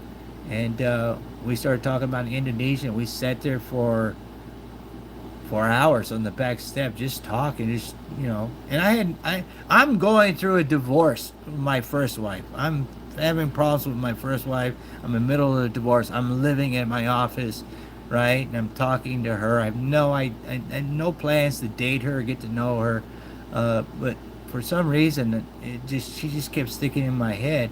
And I, like a stray cat, you know, I started coming around every now and then. And I noticed that she likes to eat chicken and rice. And in Florida, they have a restaurant called El Pollo Loco, and they sell grilled chicken with yellow rice, like Puerto Rican type rice, with chopped up onions and like a little salsa put on top of the rice. And so I bought two orders of it, right? And it was a Sunday, and she didn't call me for a delivery, so I swung by her office, and I came through the back door again, and I said, "Hey, I was in the area." That's a big joke for us now. "I was in the area. I noticed you like to eat chicken and rice. This is how we eat chicken and rice in Florida." I said, "This is Puerto Rican rice with grilled chicken, and here would you like to try it?" And we sat down, and that was our actual first meal together. And every time my wife will make it every now and then, exactly like I brought to her, and I said, "Oh, you're so romantic, babe. I know exactly what you're trying to say with this meal. This is the first meal we've ever ate together. We weren't even dating. We were just, you know, she had a business and I had a business, and I had time on Sunday. She had time on Sunday, and we would get together and eat." Well, fast forward a couple of months, her and her friends, she called me. I was at the office Sunday evening, and she just called me out of the blue, and I said, "Yeah, you need a delivery or something?" And it's kind of late. I didn't know your business is open this late. She's like, "No, my friend Mary was talking about you, and she really likes you, and we're here at Denny's, and we were wondering if you're not too busy, if you would like to swing by Denny's. They got some great cheesecake here, and we're playing cards. You'd like to come over and hang out with us and play cards and have some cheesecake with strawberry toppings?" And I was like, "Yeah, I'm not doing anything," but I had a stack of paperwork to do. Sunday was my busiest days to do paperwork. So I went to Denny's, and this was late. This was like 9 o'clock at night. I end up 2 o'clock in the morning. I finally tell her, I said, "Listen, man, I really got to get back to the office. I got a crap load of paperwork to do, you know, and Mondays are one of my busiest days." I went back to the office, never got to sleep, finished all the paperwork. Drivers came in Monday morning, 6 o'clock, walking in. "Well, what the heck you doing here?" Because I don't usually show up at 8. I got my friend, he opens up, gets everything ready. He runs the office for a couple hours before I show up. And he's like, "What are you doing here, dude?" I'm like, "I never left. I've been doing paperwork." And he's like, and when I said that, he's like, "Don't tell me you're seeing this girl." And I just started laughing. I'm like, "Dude, it's not like that." He goes, "Oh, bull crap, dude. Bull crap. Oh my God, dude. Dude, don't do this. Don't do this." I'm like, "Don't do what?" He's like, "Dude, it's written all over your face. You like this girl, man." And I was like, "Get out of here, man. Come on, go do these deliveries." I don't. And it's weird because the next following Sunday, I go to her shop again, and I run into Mary again. And she's like, "Hey, listen, I want to tell you something, but don't tell her that I told you this. But since you hung out with us at Denny's, she has been nonstop talking about you. I can't get her to shut the F up about you, dude. What did you do to her?" I started laughing. I said, I didn't do anything." And he's like, "Bull crap. I know this girl and I know she likes you. I'm like, what? No, come on. I'm getting divorced. Almost done with my divorce. I have no intentions of dating or seeing it. And she looks at me and she's like, don't try to bullshit a bullshitter, dude. Come on. You guys click. Everybody can see it, man. And I said, really? You really think so? And I said, no, I don't see it, man. I don't see it. So, like a stray cat, fast forward 6, 7 months down the road, I start seeing her more. Me and her start going out alone. And my wife turned to me and said, are we, like dating or something? And I looked at her and I'm like, I don't know. Are we? And she's like, well, you got to get that divorce finalized before I even look at you, anything serious. And I was like, consider it done. And within a week, got the divorce finalized. Boom. Got the ex-wife. Gave her every freaking thing. Didn't fight her. House, cars, money, everything. I gave everything to her. Right?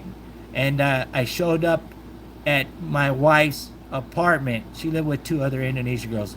I showed up with a suitcase and a dog. And I said, I got nowhere to go.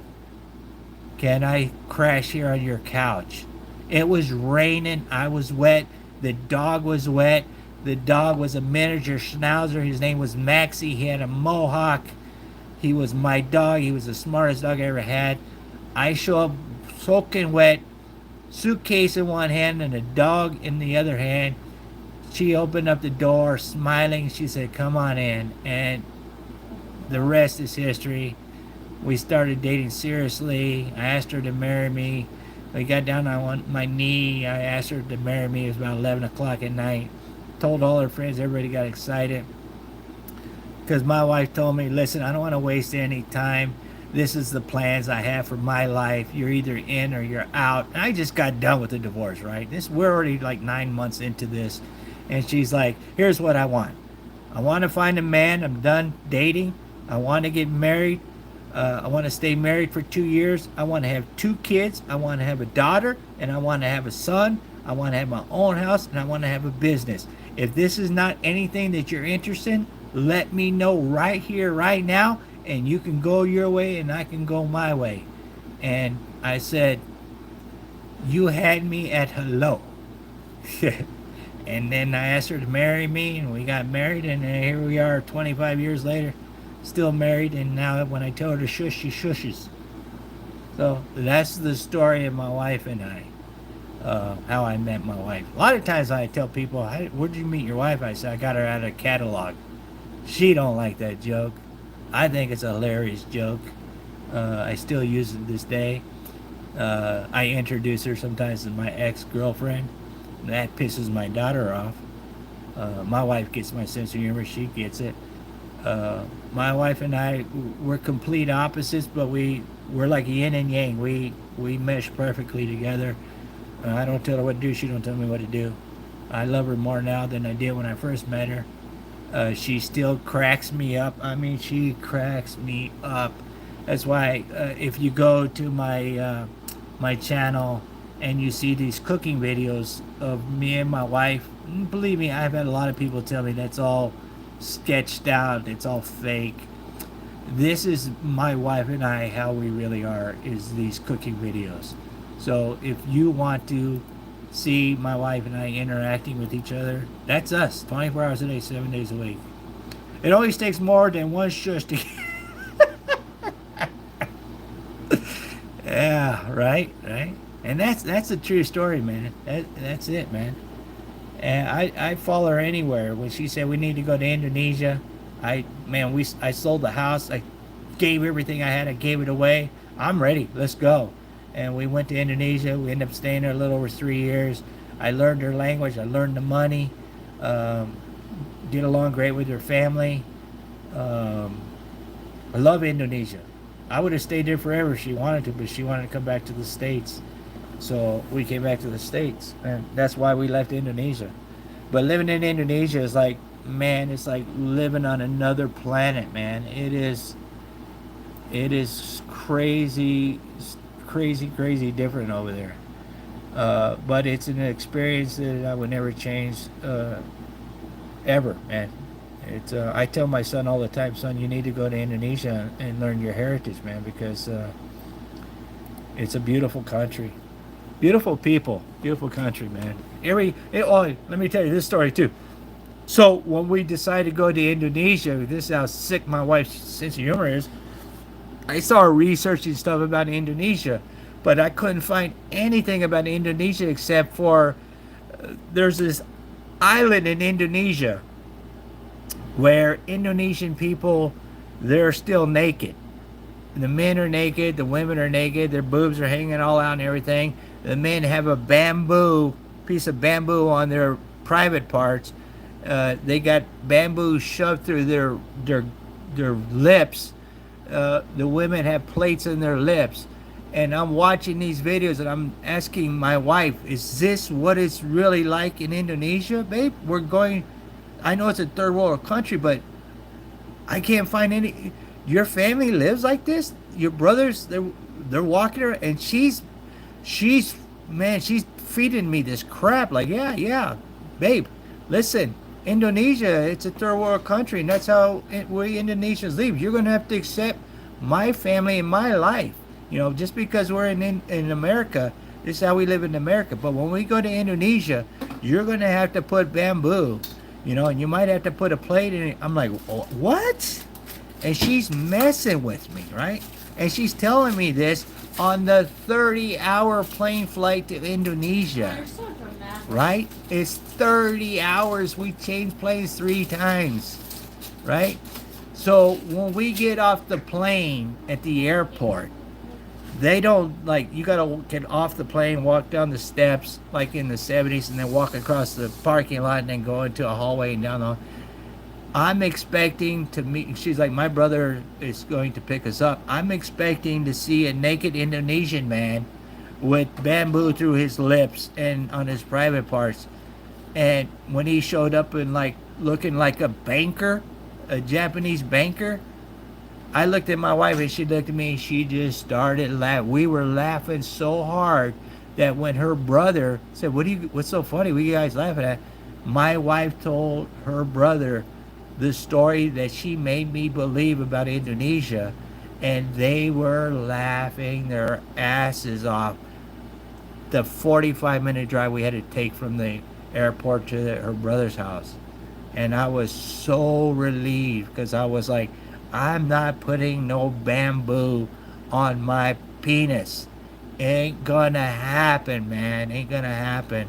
And my wife was like, I can't believe you believe everything you see on the internet. Come on, hello, man. Wake up, This wasn't even 2000 yet, And to this day, she still laughs when I tell her other people that story that she made me believe that. She still laughs and she's like, I thought you were a genius. That's what she'll tell me. I thought you were a genius. And you believe that story? Come on now, that's crazy, man.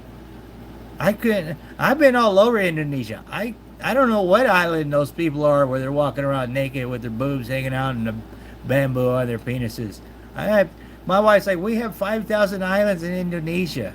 Every island has a different dialect. Every Indonesian person looks different. They have Indonesians that look like they're from Africa. They're black people, right? You would think it's an African, right? There's people in Indonesia that speak a dialect that she doesn't have no clue what they're saying. Just like I have no clue. And it's just like, man, but it's a strange world, man, to go to Indonesia at night. And if anybody ever who's listening or watching this live stream, if you ever get a chance to go to Indonesia, go do it, man. Go, don't even hesitate. Just boom, give me the ticket and send me. Go. Go to Indonesia because it's a life experience to experience, But yeah, go watch my wife's videos. These are all unscripted. These aren't planned. This is my wife and I, how we interact with each other on a day-to-day basis. 25 years. I say 25 years. She yells at me. It's been 25 years. It's 24 because she don't count the year that we dated. I count from the minute I met her to today. the time. Right? I think your wife's last cooking video was the best. Yeah, what was the last cooking video? There was one where she said, I said breast, and I didn't say breast. I said best. The keto chocolate cake, is that the one you're talking about, Mike? Anybody else got any questions or anything they want to ask me or want to know about? I have been talking forever. I had not had another buy. I'm dying. I'm getting cotton mouth. Mike, talk on the thing here. Give me a 1 minute break. I gotta take a leak and I gotta get something to drink. I got dry mouth. All right, you know what? Better yet, let me play this video. This is my video, so. Hi YouTubers, subscribers and friends. This is Mama Lee, and today I'm making my husband a dessert called chocolate cake. Found it in the internet, but you're supposed to use the recipe said 4 eggs, but I'm using 5 because my pan is bigger, so I figured that I'm gonna need more eggs. So what you do, you separate the eggs, the yolk and the white, and we're gonna use 2 packets of this dark chocolate, and we're gonna use 100. What's the cup? This is keto. 8 grams of carbs and 6 grams of sugar. Yeah. So it's going to be a low carb. And this, The whipped cream, what's the whipped cream say? less than 0 sugar, less than 1 gram carb. Alright. And we're gonna use You got this recipe from where? from the internet. It's called Hangbanger's Kitchen. Headbanger's Kitchen. She got the recipe from. Yeah, he's very funny. I like his recipe. And this is what we're gonna We're going to use. use a erythritol.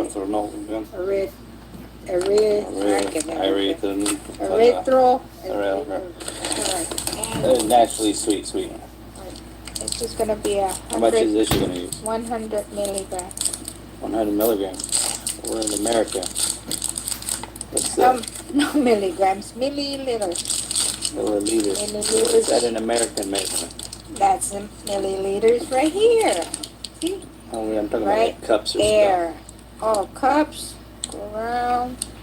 Less than half a cup. stuff. Less than half a cup. Alright. So are you supposed to blend up these egg whites though? Yeah, but we're gonna do the chocolate first. You have to melt it. Melt the chocolate in the boiling water. Oh, we need A double boiler.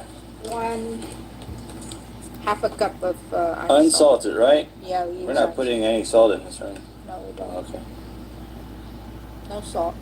Okie Okay. Mm-hmm. We'll be right back. Setting up for a double boiler here to melt the chocolate and butter. Yeah. You have to pay attention to this because you don't want it to burn. No, because that's why I put it before it starts boiling. That way we don't burn it. She needs more chocolate, so she's breaking out her Hershey Cocoa, 100% cocoa, and it has, where's the measurements? On the side, right here. 3 grams of carbohydrate. No sugar, 3 grams. Alright, so it's still going to be a low chocolate cake. I'm cracking up on watching this. So you guys were really arguing back and forth, and Mama Lee thought that was the worst video, and everyone loved it. Yeah, she got butthurt about it because she thought the video was ruined. But she's like, I don't want to do another take. I just want to do all the way through. I don't want to add editing or anything like that. And she's like this. This is my wife. All right. You watch this video. That's how she acts. That's how she talks. That's 100% my wife. She'll make me anything I ask her to make, without even complaining about it once whatsoever. And my right son is always asking me, Dad, how did you know Mom was the one? And I was like, and she makes me laugh, son.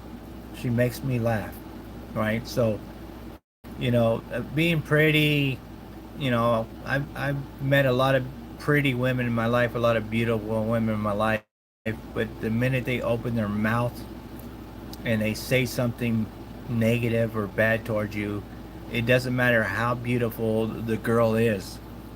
Instantly becomes ugly because her attitude is terrible. And my wife is beautiful in appearance. She is beautiful, man. She's an angel. And I wish I could show her on video, but she doesn't want anybody to see what she looks like. Believe me, even she's 50 some years old, she still gets guys hitting on her, sometimes in front of me. All right? Now, hey, dude, hello, that's my wife. All right? Go somewhere else. You know what I mean? And then her attitude, her inner beauty just makes her even more beautiful. So I tell that to my son, find a woman like your mother. And he's like, well, Dad, where do I find a woman like Mom? I said, well, do like I did, get her out of catalog, page 137, section 9. And he starts laughing. Man, Dad, if Mom heard you say that, she'd be pissed. And I'm like, yeah, well, God broke the mold when he made my wife. And here's the thing that I've experienced over the years on YouTube. I will talk with anybody through Instagram, Facebook, YouTube. Immediately when I meet people, I say, I'm married, I'm happily married. So don't take my kindness because I talk to you or answer your questions or give you any kind of my time to you. Don't take that as I'm hitting on you, because I'm not. All right? I make it clear I love my wife. I'm happy with my wife. My wife is not jealous. She don't care if I talk to people on the internet. But sometimes women take it the wrong way and they think, oh, this guy likes me, he's hitting on me. No, it's further from the case ever. Never happened. All right? And I've had that happen to me several times from the interwebs and social media. It doesn't, and then I just refuse to talk to this person anymore, and then they get butthurt and then say stuff, and it's like, so this interaction that we have when we do these cooking things, that's genuine. This is not fake. It's not scripted or anything. If they want to see what she looks like, start watching the older videos and you will see what she looks like. I will not give any more hints than that. Oh, so you have found the videos, Just Mike of Mama Lee? Yeah, I say that all the time too, you just go watch the older videos. That's how I know people don't watch my older stuff, because in the past you can catch videos of my wife. Yeah. She doesn't know that, but I say that all the time. But she has no interest in being famous from YouTube.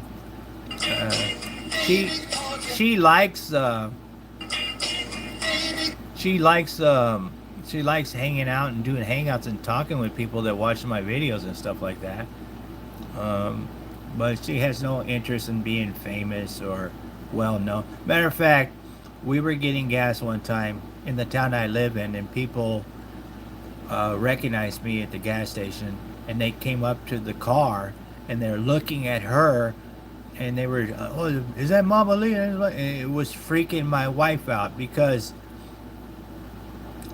people watch the videos, know everything about me and my family. My daughter they know. That's why I don't like to say my wife's name on the videos or on YouTube or anything like that. Even though I've showed her name before, and nobody's caught it. But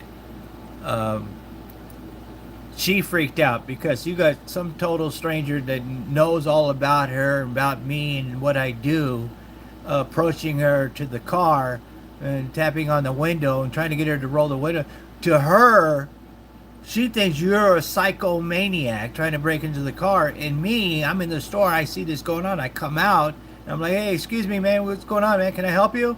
And I'm a nice guy, but when you come up to my family and you're doing stuff like that because you're a fan or you're a follower and you're excited, you can't believe you actually see me, because I don't show myself in on my hiking videos. If you go to my mountain bike channel, yeah, you'll see what I look like. I don't hide anything. I don't hide what I look like to people I meet in public, or might acknowledge me. I get acknowledged a lot when we used to go to the mall a lot. People like, hey, yes, there's Bat, and they come up and they want a picture, and I take pictures with them. And my son got recognized in the mall one time, and but this is my thing. The YouTube is my thing. So when people, although I understand she sounds cute and she's nice, she don't know who you guys are, right? But you guys know who we are, and I know how to take care of myself, and I have accepted that over the years, that people will come out of nowhere and say, hey, are you Bat? Because I recognize the car, and I recognize the area. I live in the area, and I've gone on hikes where you've gone, and people are excited to meet you. And so I accept that, and I know how to handle that, and I know how to respond to that, but she doesn't. And she has no interest whatsoever having that kind of interaction with people from YouTube, because she doesn't know you. But if you ever met on a one-to-one basis, one-on-one, in a different type of setting, not from YouTube, my wife will go out of her way to make you happy, cook you something, feed you, give you a gift, do whatever. That's how kind of loving person she is. But so I don't push it with my wife, trying to show people because they want to know what Mama Lee looks like. It's like, I'm not hiding her because she's ugly and got a big mole on her nose. No, that's why. It's because she's asked me not to show her. Just like my daughter has asked me, don't show me anymore. I don't want to be in your YouTubes. My son, he doesn't care. He don't care because he's on YouTube all the time himself, so he has no idea. Sometimes he even likes it. Like the last live stream I did just recently. He said, Dad, turn the camera to me. I said, why? You want to be? Dad, listen, don't worry. Point the camera at me and watch what I do. And he wanted to show how he looked. That he lost all this weight because he used to be really fat. And he wanted to show that not only did he lose all the weight, that he's kept the weight off. And he's looking good. He goes to the gym all the time. And I was actually shocked, man, that he wanted me to show him. So, not YouTube is not for everybody. The people who do YouTube and have families, people that have to, I'm not trying to be mean or rude or anything, but sometimes you have to, don't come up so rushing, because we don't know what people, people come up to me all the time, and I can take it. It doesn't bother me. Hey, back! You're screaming and come and bear hug me. And, oh man, I love your channel. I watch you all the time. Man. I can't believe you just live down the road with me. It's like, I get that all the time. All the time. And then I get people who are in town and want to meet me, and hey, I go meet them, and they're like, hey, where's Mama Lee? How come you didn't bring Mama? Man, because I don't know you, man. I have no idea who you are. I'm not bringing my wife to meet somebody I don't even know, So, that's why Mama Lee doesn't come in the videos. No, I don't. I just started doing it again, Mike. So, no, I'm going to leave them up. I'm not going to take them down. The last one I did the other day, it's still up. You have to go to the hold on a minute, I'll show you. You have to go to the main page and see right here where it says video, shorts, and live, and then you click on the live. There you go. There's the last live I did right there. So, yeah, no, I'm not going to take them down. It's like I was talking in the last live, I've been doing YouTube over 17 years now. So, I've been doing this a long time. And when I first started doing YouTube, I talked about this in the last live stream. My wife bought me an anniversary, which is November 27th is our anniversary. She bought me an Olympus camera, digital camera, because YouTube was new. It was just starting. And I found YouTube off of an Oprah Winfrey show. She was talking about it. And I checked it out because I was into the internet, right? and I saw it. There was like cat videos and stuff like that. I had a little RC car, and I wanted to make videos of me playing with my RC car on the beach. I didn't do like I do today. I would make a video, throw it up, and just forget about it. I didn't tag it. I didn't answer comments. I didn't reply back to anybody. And I did that for a couple months because I knew we were going to Indonesia. And I knew once I get to Indonesia, I wanted to document my life in Indonesia because I had never been there before. So I started uploading. Man, I would upload 3-4 times a week when I lived in Indonesia. Everything I was doing in Indonesia, you know. But when we came back to the States, I could not sign into that channel no more. I don't know why. It had something to do with Indonesia or something like that. It kept blocking me. So I had to make another YouTube channel. And it was just another dumb thing that I did for my daughter. She asked me, because I used to do I talked about this in the other live stream. I used to do a character that I made for my daughter because she had a problem reading, and I wanted to teach her how to read. So what you got to do is you got to stimulate a child's mind, and I came up with this character, Mr. Robbery's Neighborhood. And my daughter loved it so much, she asked me if I could do that for my grandchildren because they were having problems reading. So I started uploading videos to YouTube as Mr. Robbery's Neighborhood for my grandkids. YouTube was not like it is today. It was just, you could throw up stupid videos up there of anything. The rating system, the stars and shit used to get on YouTube, there's nothing like YouTube is today. So I started when YouTube was new, and I haven't stopped. The only thing that has changed is I thought to grow your channel, if you had something on your channel was bad and crap nobody watched, just make another channel. So I would make another channel, and then I would delete the channel that I had because I didn't want to do anything with that anymore. And I've had 8 YouTube channels over the 17 plus years. I've done everything. I tried stand-up comedy. I had an ASMR channel that was extremely popular. Oh my god. I ate every single day. For 2 years I did an ASMR channel. I ate every single day. I got fat, man. And when I was diagnosed with diabetes, I said, I can't eat like this anymore. I can't do these ASMR videos anymore. And the funny thing about the ASMR channel, that all started as a bet because I was doing moto vlogs. I had another channel, I was doing moto vlogs. And I was doing moto vlog live streams with another guy from Florida. And we made this bet. He actually brought up in the live stream this girl. She had 1 million views and 1 million followers. And all she did was ate chicken. That's it. That's all she did. And she would talk weird. And the guy that his name was Reggie. And then there was another guy called Beer 30. He lives in Tucson. And we made this bet. Hey, and I was talking like, oh, I can make a better eating video than that. And then Reggie came up with this idea like, oh, let's all make a ASMR channel. I didn't even know what ASMR was. And let's see who can make the best eating videos. So I said, okay, that's a bet. So I made a channel, he made a channel, and the other guy, Beer 30, never made the channel. Even though he agreed to do it, he never did it, right? So Reggie did one pizza video.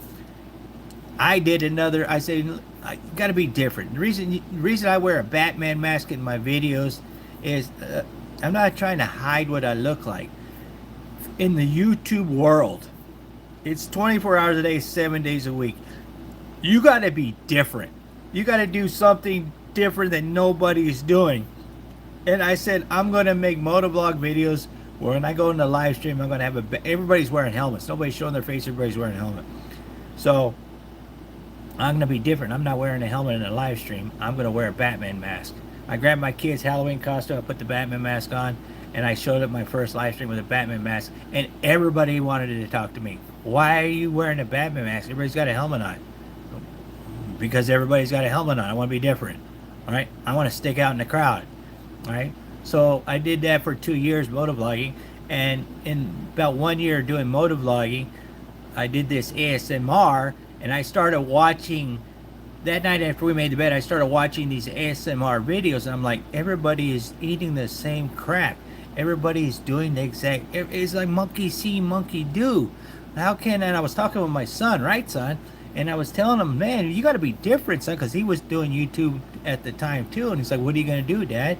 I said, I'm gonna take that Batman mask and I'm gonna bring it over to the ASMR channel, and I'm gonna be the first ASMR Batman and do Batman videos with my Batman mask on. And that's how I called it Bat 30, because I got the idea from the guy. He was calling himself Beer 30, and he's always drinking beer when he would come to the live stream. So I'm like, you know what? I'm going to take his idea. I'm going to mesh it with my idea. I'm going to call myself Bat 30, and people are going to wonder, why is this guy whispering in a video wearing a Batman mask? And I would do it in the closet with the light dim, and I would do these up close eating noises, and my channel blew up. And when I presented that first video to my friend Reggie in the next live stream, he's like, dude, you don't know it yet, but you created something weird and unusual, and you're gonna blow up. And that channel blew up immediately. Over 50,000 subscribers, crazy freaking views. And then I started getting into green screening, and I started putting green screen behind me, and I started doing the audio better. And to this day, I still have people direct messaging me, man, I wish you would bring back Bat 30, man. I couldn't sleep, you know, until I saw your videos, and now I can fall asleep. And man, I wish you wouldn't have deleted the channel. And I was like, man, you know what? That's why I kept the Motovlog channel, because I was like, you know what? I do regret deleting these channels, because I had a channel where you flip cars. I had a stand-up comedy channel where I did stand-up routines that, you know, I thought was funny, and it tanked because I was, you know, wearing a Batman mask, doing green screen on this fake stage, doing comedy, you know, and I thought that crap was funny. But it didn't sell, and it's just tanked. So I started another channel. I got a lot of Batman toys, Batman collection. I had my Batman collection because I was watching a video one time where this kid had 10 million views, and he was just talking about a Batman Hot Wheel, and I was like, I got 20 of those Batman Hot Wheels. I could do this. So I made that channel. And you never know what's going to hit with YouTube, man. You don't know what's going to happen. And I had this channel, I See Got the Truth, but I wasn't putting anything on it. I just had it. Just like I got another channel called I Seek Out the Truth 2, which I've never put anything on it, but I still have the channel. And, you know, I was flipping cars, and then I got visited by the county, and they want to ask me if I had a business license at a dealership, because they came across my YouTube channel where I was buying cars and fixing them and flipping them, and I was doing, man, 3 or 4 a week, and they came visit me and asked me for my dealer's license, and they put a stop to that right away. So I couldn't do that no more. So I got rid of the channel. So I've done a lot of things over the years, and what I noticed is on this I Seek Out the Truth channel that I could take a little bit of the stuff that I used to do and put it on this channel. For some channel it would work on this channel, and I just couldn't understand that. Why is this channel successful and everything else other than the ASMR we're not successful, you know? And the secret to YouTube is, you don't know what people are going to watch. The things you think are going to do good don't do good, and the things you think that aren't going to do good do good. So like, let me show you for instance what I'm talking about. Let me go to my other channel. I'm glad I kept this channel. And show you exactly what I'm talking. I started doing these. So when I first started doing YouTube from the very beginning, I only did YouTube Shorts. I was doing YouTube Shorts before YouTube Shorts were popular, right? So I got this 2 Cara Eagles and a baby. This is the short 14-second version. I got a 15-minute video on my main channel. I'm lucky if I got 200 views, but look on this one, 3,958 views. The exact same video clip is in my main channel. But the 3,958 views just blows my mind. Then the next one talking about my son's Jeep, 63 views. The next one at Crestedsaguaros, 24 views. But this same Crestedsaguaros got 500 views on the main channel. This blows my mind. And then this, I found a huge secret cave, 284 views. Then the next one, 16 views. Like, what? And then I put this Roadrunner eating a lizard, 206 views. It's like crazy, man. You don't know what people are going to watch. You know, and if we go to my channel information here, I made this channel in 2014, right? It's got over 1,079,793 views, right? Now, when I tell people I've been doing YouTube over 17 years, they go and they look, and I had an argument with the guy. He's like, oh, dude, I went to your information and it says you made this YouTube channel, and man, what's going on here? You made this YouTube channel in 2009. You're a liar. I'm like, how long have you been following me? He was like, well, I just found your channel and I heard you saying this. I'm like, dude, I've had so many channels since then. See, January 11, 2009, over 11,722,740 views. Crazy views. I got YouTube videos on this channel that have over 200,000 views just on one video. So, no, YouTube does not pay well at all. YouTube sucks right now. I don't make any money on YouTube right now. That's why I question why I even do this anymore. I just love, you know, I'm going to do these hikes anyway, so I might as well film it, right? So, you know, 5 years ago when I was making money on YouTube, everything in this house was bought by YouTube. Now, I can't buy a tire from my car if I wanted to from YouTube money, because it doesn't pay anymore. You know, because you don't know what people will watch anymore on YouTube. You know, like I said, when I think something's going to do good, don't do good, and when I'm like, I don't know how this is going to do, it does really good. I mean, just look at the videos now. Look, I'm used to getting 150,000 views to, I'm lucky I got 132 views on that video right there. I got 152 on the next video, 129 views, then boom, 399 views. And one thing I did learn about YouTube, people like drama, people like fake stuff. They like dramatic, like the Mrs. Kravitz stuff. People keep wanting me to make more videos about Mrs. Kravitz. Was the problem that I had. I wasn't doing it for views. I was doing it to maybe somebody could help me and explain to me how can I handle this person like this. And it went the other direction. People just wanted more and more drama. And I'm not a drama person. I don't like drama. You know, I just was posting what's going on in my life. You know. And when Miss Kravitz died, my channel died, because that's all people were interested in was Mrs. Kravitz stuff. And I'm about teaching the people, the world, you know, what's it like to live in Arizona, you know. That's it. I don't care about drama. That is the question I ask myself.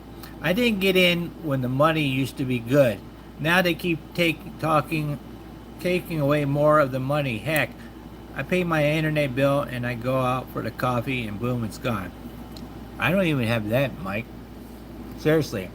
Back when I used to do live streams, you used to come in to my live streams and I used to tell you I don't make money on my hiking videos. I want to stop doing hiking videos. Remember I used to talk about that? I still don't make any money. You know?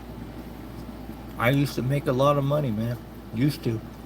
5 years ago. Not now. You know,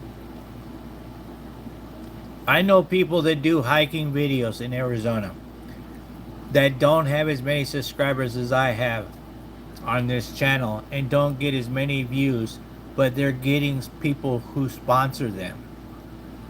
And it blows my mind how they're getting sponsors and the crap they show. Oh my God. The most boringest hiking stuff I've ever seen in my life. And having 50, 60, 100,000 views on crap I wouldn't even put on my channel. And then I'll see somebody who has excellent content. I mean, excellent. Very good camera work. Like, for instance, this guy, Jill Builder. Now Jill Builder, he doesn't know me from anything. I mean, he knows, yeah, my name is Bat. Yeah, I do YouTube videos. I watch his videos. I comment on all his stuff. That's all he knows me. But he probably has no clue that I've been talking about his channel so much, right? Because I'm nobody to him. He doesn't know me. I'm from America, right? So, but this guy, seriously, 3,031 subscribers. He gets decent views. I mean, I wouldn't complain of these views he's getting. I have no idea if he monetized. I don't know if he does YouTube videos because he wants to make money. But I have no interest in being famous on YouTube. I want people to know about me, that I am a YouTuber and I make YouTube videos about the Arizona desert and whatever else I find interesting. I want people to watch. Yeah, I want to get the 100,000 views I used to get before. Not because I want to make money. I gave up on that 6-7 years ago. Done with that. My wife don't even care anymore. All right, but it's not about being famous. It's just about people acknowledging your work, because there is nobody on YouTube making the content that I make of the Arizona desert. Nobody is showing you what it's really like to be in the desert, how to survive, how to hike, what to look for, watch out for. Nobody, you know.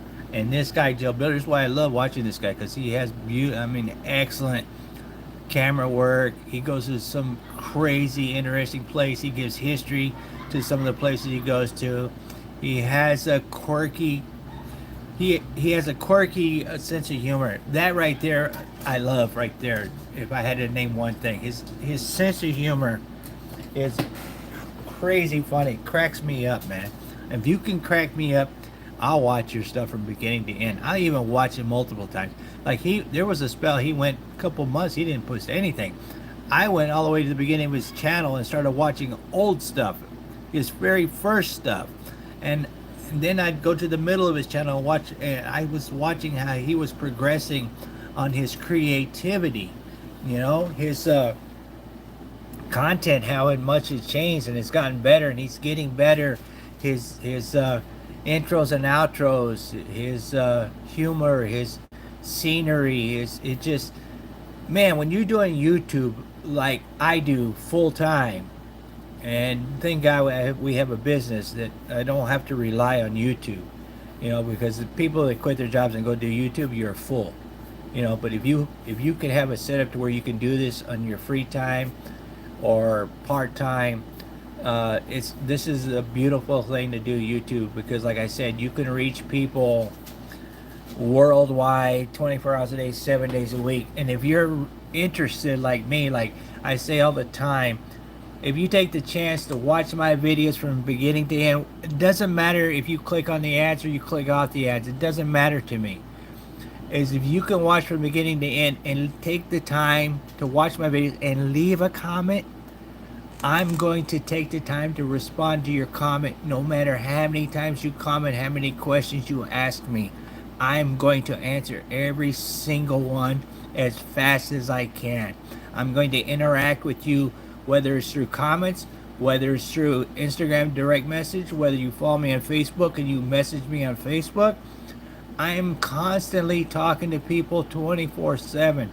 When I go to bed, I'm talking to people and I got a bunch of questions. When I get up, my phone is beeping like crazy and I'm answering questions. So I mean it when I say, man, if you take the time of your day, because you can be watching anybody on YouTube, anybody, you chose to pick my video, whether you watch one video or you watch 1,000 videos, because I got thousands of videos. When people tell me, oh, I've seen all your videos, really? Which channel are you talking about? And what's your favorite video? And they can't give me an answer. I don't know if you're being sincere with me, you know? RJ63, the bat is live. Is this you, Joe? Is this the Joe that I went hiking with? Is that a yes? Is this you, Joe? Mama Lee was on here earlier. And I meet people, man. I meet a lot of people. I meet people from YouTube that don't want to be on my YouTube channel. They don't want me to mention them that they met me. They just want to meet me. They want to experience the hike with me. Yeah, it is Joe. Hey, Joe, man. Welcome, welcome, Joe. This guy right here can tell you if I'm full of shit or not, man. This guy right here met with me, hiked with me for like 4 hours. I drug him through the desert. I showed him all kinds of stuff. And he was a trooper, man. I could see in his face he was tired and I was killing him, but he hung out with me. He didn't meet Mama Lee. Unfortunately, he was upset about that. He had cried on my shoulder a little bit, but, you know, I explained to him the reason why. But, yeah, so, you know, just like today when I was hiking with the guy today, Mick, that I met, I've been talking through Instagram for several months, and then I met him about a week and a half ago, and then I met him again today. He told me today, dude, when we hiked for 4 hours, I mean physically hike, I mean some serious hiking today. And I asked him, so what'd you think? And he said, dude, you are legit. You are what you say you are in these videos. You are unlimited energy, dude. You don't get tired, brother. And he's like, I'm tired, but I told my wife we're going to go swimming later. I haven't talked to him since. I'm wondering if he went swimming. And he's a 63-year-old guy. But, yeah, he hung with me, man. And I can't say that about a lot of people that I've gone out hiking. I've had one guy I met up with. He's a YouTuber. He quit. 10 minutes. He quit. He didn't want to hike no more. He cried. I thought I was going to have to carry him back to the car. And that dude is a fake YouTuber.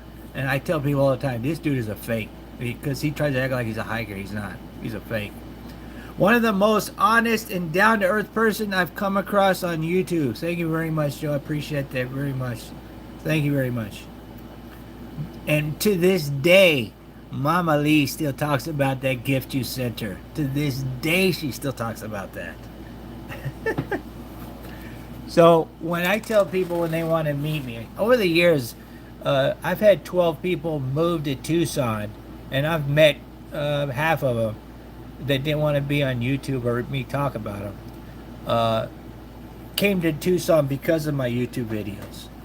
So I wasn't tired. I was overwhelmed by what I was learning and seeing. Man, you should see. You got to watch this live stream from the beginning, Joe. I go over my hike today with Mick. And Mick was actually paranoid that I was going to make a video and put him on video. He was hiding behind me all the time. He kept saying, dude, I don't want to get in the video shot. I don't want to be in the video. You know, I'm just not ready. I'm camera shy. And I kept telling him, no, dude, no. I will never put anybody on video if they don't want to be on video. So don't worry about that. So that was kind of hilarious to see him acting every time I grabbed my phone or my camera and I turned it. He heard it turn on. He would duck behind me really quick. And it was funny. Yeah, I showed some very interesting things that I found today, stuff I've never seen before, ruins, petroglyphs, new petroglyphs, huge petroglyphs, new mortars. I explain what the petroglyphs actually are because now I'm learning thanks to Mick. He sent me all these PDFs about scientists, what they've discovered about petroglyphs. They're actually flowers. And I show these PDFs. I show what the petroglyph is, what it represents, what flower it actually is. Very, very, very, if you're into petroglyphs and stuff like that, Hohokam stuff, Hohokam Indian stuff, which today I don't understand why people are not interested in, because, you know, most of the stuff in Arizona we have because thanks to the Hohokam Indians, you know, the water irrigations and the way things are built and stuff like that. A lot of these people living off grid, building these mud homes and stuff like that, all have to thank the Hohokam Indians, you know. And then they disappeared some 2,500 years ago. Nobody knows where they went. So I find him intriguing and interesting. And this guy, Mick, he's from England. He moved to California. He lived in California for a while. He hates California and he moved to Arizona. So he's in the process in the last couple of months. He's been going back and forth to California. And in his off time from moving, he's been hooking up with me. And I've been taking him out and showing some crazy stuff. I'm looking at my pottery pieces we found right now on my desk shelf. Wow, I don't even remember that, Joe. I don't remember that at all. Man, but you should go on my Instagram and see some of the pottery pieces I've found lately. Some huge pieces. Yeah, so very rarely do I meet somebody like Mick, like the guy today. I told him, dude, I so really want to introduce you to the people that follow me and show them that there is another person out there like me. I'm trying to get, he's got a YouTube channel, but he hasn't uploaded anything there in months. And I've been talking to him all day, dude, you really gotta do some YouTube videos, man. You know, you got it, man. You can get out in this heat and climb these mountains and these rocks, and you know what to look for and what to watch out for. You need to teach people, you know, like what we're doing. You need to show the world, man. And he's like, yeah, I'm thinking about it. I took him and showed him 5 Crestedsaguaros that he's only seen in pictures on my Facebook and Instagram, that he could go up to and take pictures and actually touch today, and it blew his mind how many we saw in such a fast period of time. Some crests that nobody anywhere is posted on Instagram or Facebook or on the internet. And he's like, how did you find this? I've never seen this anywhere. I'm like, yeah, these are secret ones, man, that nobody knows about, you know, and that he was able to experience today. So I had an awesome hike with him today, man. I wish I could get him in onto this hangout with me, but like I said earlier, I'm doing this on my cell phone, and when you do it on the cell phone, I don't know if you can invite people into your hangout, because I don't know how to do this. I'm not a tech guy when it comes to electronics, and my son ain't here. He's working. My son works now, so he has his own business. He house sits for people's pets. They go out of the country for 3-4 weeks at a time, and he stays at their house and takes care of their pets, and he makes really good money. And then when he's not doing that, he goes up to White Mountains and he sets up the dog shows where they run their dogs around jumping things. He sets those arenas up, and then he walks people's dogs in between the trial runs and stuff. So my son is he's a busy man. So he's not home. He's going to be gone for 4 days because he's house sitting this dog, you know. And the people love him, man. They love him. They got so much nice things to say about how he's so professional and everything like that. So, you know, so that people are asking me my last hangout I did a couple of days welcome. I don't do any more fan. Well, that's, you know, my kids have grown up. My kids have their own lives. They're doing their own things now. It's just me and Mama Lee and the rabbit and the dog. You know, he's got Mama and Daddy's work ethic. Exactly. Yeah. Oh man, he loves making money. He was working at Taco Bell, but when he was doing this dog thing on the side, and he realized if he didn't have Taco Bell, he could do more dog stuff and make 10 times more money than what he would make at Taco Bell, and putting up with the crap at the people at Taco Bell. You know, working them crazy 2 o'clock in the morning shifts, you know.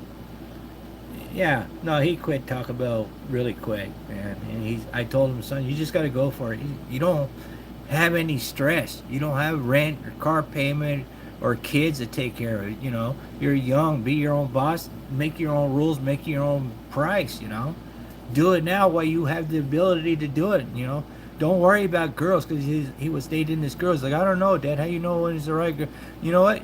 It ain't the right girl, because if you got to ask how do you know, then you don't give your time to this girl, because it's going to be a memory.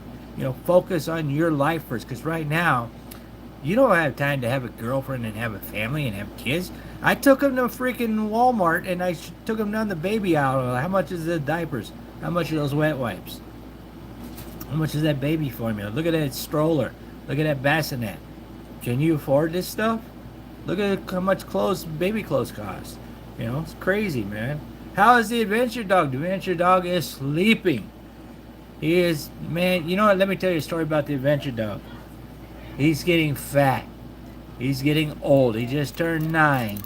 And yesterday when I walked him at the dog park, and yes, every single day except the weekends, I walk my dog since he was 3 months old. My wife walks him on the weekends. Scared his wallet here, exactly. Jerry Lee, the adventure dog, he yesterday we got halfway around the park where I walk him, and he quit. He was done. He didn't want to walk no more, and I had to carry him the rest of the way to the car. It wasn't that hot. It was like 85 degrees in the morning. It was early in the morning, and I get home and I told my wife, he's old. He's done. He's not the adventure dog anymore. He's retired. So I mean, he is. Jerry Lee is fat, man. He is fat. So now I got the adventure rabbit. If you follow me on Instagram, and I didn't know this about rabbits. I didn't know people love rabbits that much. I do a lot of pictures and videos of the adventure rabbit.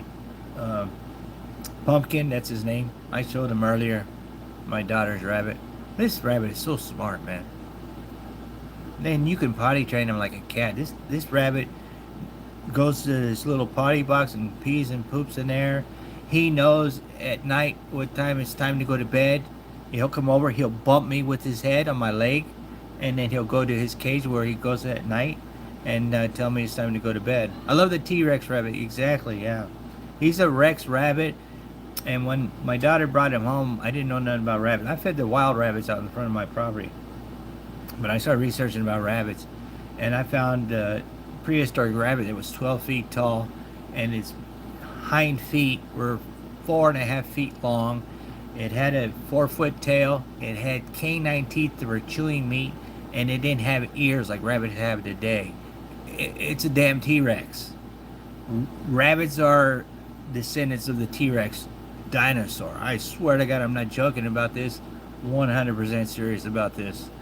And if you do your research, you'll see it. And if you go on Instagram, you'll see some bunnies that are big like a Rottweiler.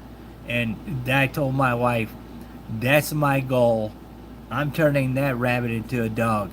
And I feed this rabbit like crazy. And he is getting chunky. He's getting big, man. But he's a smart rabbit. He comes to me when I call him. He's got like 10 different... He's actually cleaning himself as I speak.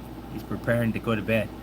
And he's got 10 different noises he makes. He's got a growl. He's got clicky noises. He's got grunts. He's got a high squeal. He's got a... When he's in a bad mood, like today when I took him outside, he didn't want to go outside because he stays inside the AC. He was thumping the ground, man, like so hard, like 20 times running around the backyard. He was pissed. And then when I brought him in, he was thumping in the house. He's like, I didn't want to go outside, brother. It's freaking hot. What do you think? I'm a dog?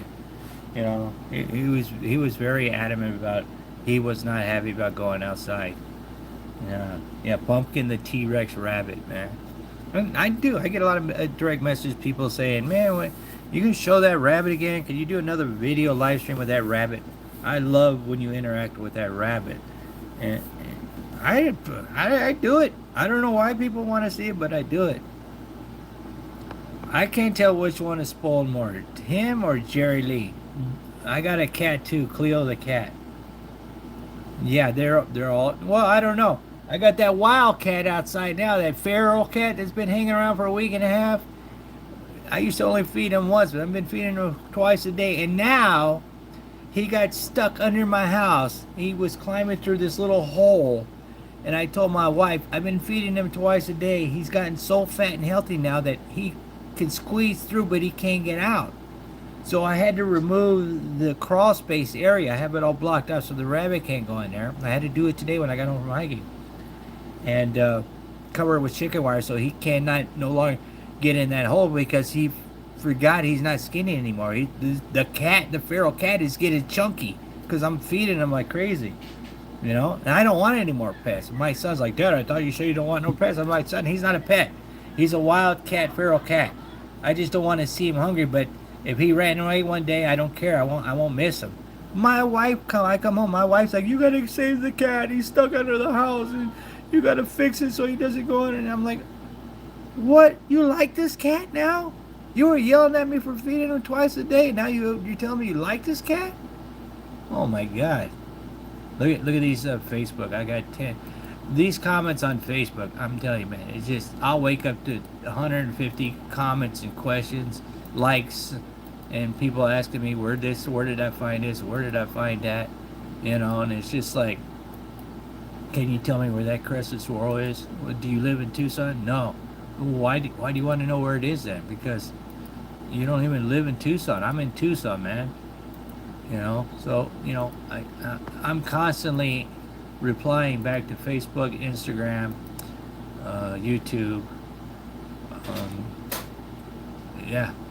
So I mean, I'm not complaining. I don't mind it. I like interacting with people. Uh, but Oh, you're still live streaming? you want to get on and talk to people? No. You keep coming out here like you want to talk to people. You want to say hello? No. That's my daughter. That's my daughter. Well, Ben, I need to go to bed to get my So beauty famous, sleep. so You take care. Keep them eyes open for those rattlers. Good night. All right. Thanks, Just Mike. Thanks for hanging out with me, brother. Yeah, it's getting that time of the night where I got to get this rabbit ready. My wife, she's sleeping and she wakes up about 11. And then she stays up for hours after that. I go to bed. I go to bed at 12, 12:30. I'm a late person. I stay up late. And I get up early. I get up at 7 o'clock in the morning. So, I had one person contact me and answering her because I actually got up at 7:30 one time. I forgot to post pictures on Instagram. I was walking Jerry at the park and my phone started blowing up. This guy was like, "Are you okay? Are you all right? Did you get hurt?" It's like my mother. And I was like, "Dude, I'm cool, man. What's going on?" "Dude, you haven't posted anything on Instagram. And you usually post by now. Are you okay? I'm just checking on you." And I started laughing. I was like, man, thanks a lot, dude, for reminding me. Because, yeah, I freaking completely forgot to post anything on freaking Instagram. But I started laughing because it's like, I don't really, I post stuff that I think is cool or interesting or might be funny or entertaining. I'm not posting hoping I get 50,000 views on a picture I posted on Instagram. You know, that's not why I post that stuff. I like to keep stuff off of my phone or my computer. Like if anybody broke in and stole this computer, I have nothing important on there. I have no personal information on my computer. I don't keep personal information on my phone. I'll take a picture or a video of something, I'll put it on Instagram, and I don't have it no more. It's gone. If Instagram ever went away or Facebook went away, all them pictures, they're gone. Except for my Crestedsaguaros. Every Crestedsaguaros picture I've ever taken, I have it saved on a flash drive, not on my computer. So, and that's locked away in a safe. So, other than that, I forget what I post on any social media. It's like, take a picture, click it, send it up, hope somebody likes it, hope somebody's interested in it. And somebody might ask me something I posted 2 months ago, and I'm like, I don't know what you're talking about. And then they'll send me a screenshot of it, and I'm like, oh, you want to know where that's at, or how did I find that? Oh, okay, cool. Yeah, no, I forgot about it. I didn't even know, dude. I'm glad you sent me the screenshot and reminded me, and then I'll talk to them about it and send them whatever information they want to know about it. And, that's it. So I'll give you a secret about my videos, okay? So because I go out hiking so much, I make videos all the time. So if I stop hiking today, I have enough videos already filmed and edited for the next 2 months. Already done and edited. That's how much I hike in the desert. So when people ask me, do you really hike every day? Do you really climb that mountain? Yeah, I'm really doing this stuff. I'm not using a drone.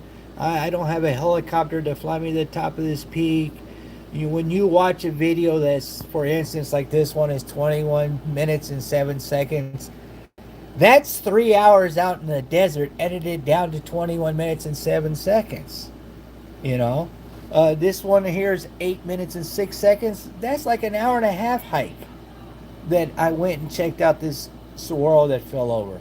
So there's a lot of stuff that ends up on the editing floor that is like I'm not going to ever show on this channel. So what I do is I'll put it over on my other channel, because I've decided instead of removing this YouTube channel, deleting it. Well, that's not it. The wrong one.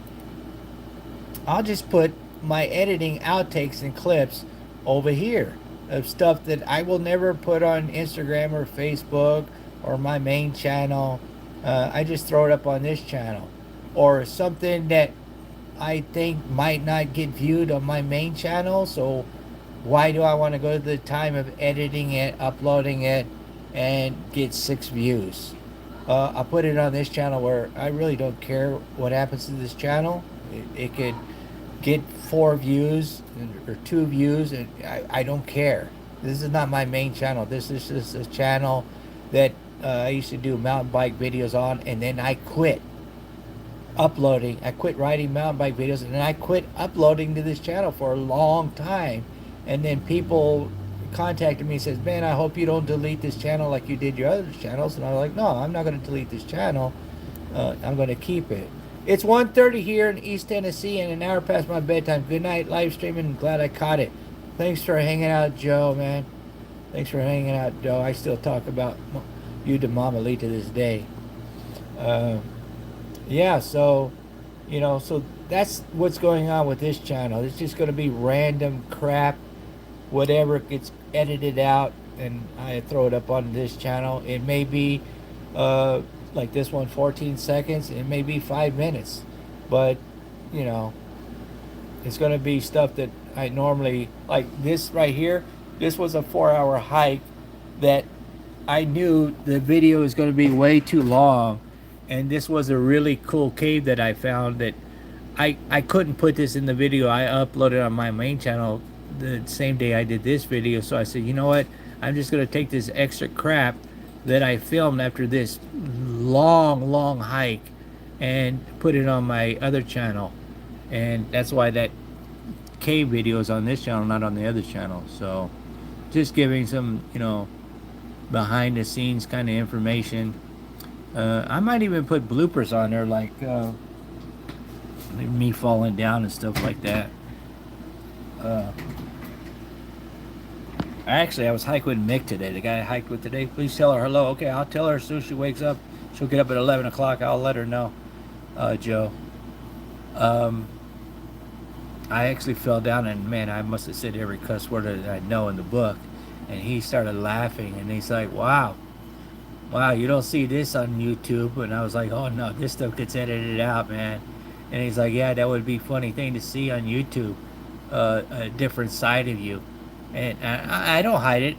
I've said many times in live streams that I got a potty mouth, man. I cuss like a sailor, man, and there's a lot of editing going on in my videos where I have to edit this stuff out. I mean, if you listen closely, just in this live stream, I've dumped some colorful words already, man, because I talk like a sailor and I got a potty mouth. So, but you can't show that on a family channel, man. So I don't show that on my main channel. So, matter of fact, speaking of my main channel, it's getting late. I got this rabbit just bumped me. He's ready to go to bed. So who knows? Maybe I'll do these weekly on Sunday. I'm thinking Sunday might sound like a good day to do live streaming. Will I do it this long, every single one? I don't know. I just feel like talking tonight. I wanted to really teach people about what I'm learning about the things I'm finding in the desert. And hopefully whoever's listening to this or watch this learn something too and enjoy it. And no, I'm not going to take these live streams down. The only way these live streams will be removed is if for some reason I said some bad word and YouTube picks up on it, catches it, and removes it themselves. Then that's the only way these videos will get removed, because I don't remove stuff. YouTube is very well known removing my stuff. So that's the first. This is the second. So I think I am going to end this video because the rabbit keeps bumping me. He's ready to go to bed. He wants his food for the night. You trying to make my rabbit fat? And I'm not trying. I'm going to make him. Good night, Jasmine. I want to say thank you to everybody that came out to the hangout. I want to thank everybody for the questions. Thank to everybody listening to my stories. And yeah, thanks everybody. I hope you enjoyed it. I hope it was entertaining for everybody. To all the people that I showed your YouTube channel, I hope you don't get angry for me showing clips of videos of your channel. I just want to promote your channel. I want to get people to watch your stuff because it's interesting stuff to everybody I talked about. So thanks to everybody for hanging out, and until next time, remember, be kind to people, and if the Lord willing and the creek don't rise, I'll see you guys in my next upload video or live stream. Thanks for watching. And I'm going to take care of the rabbit. Bye.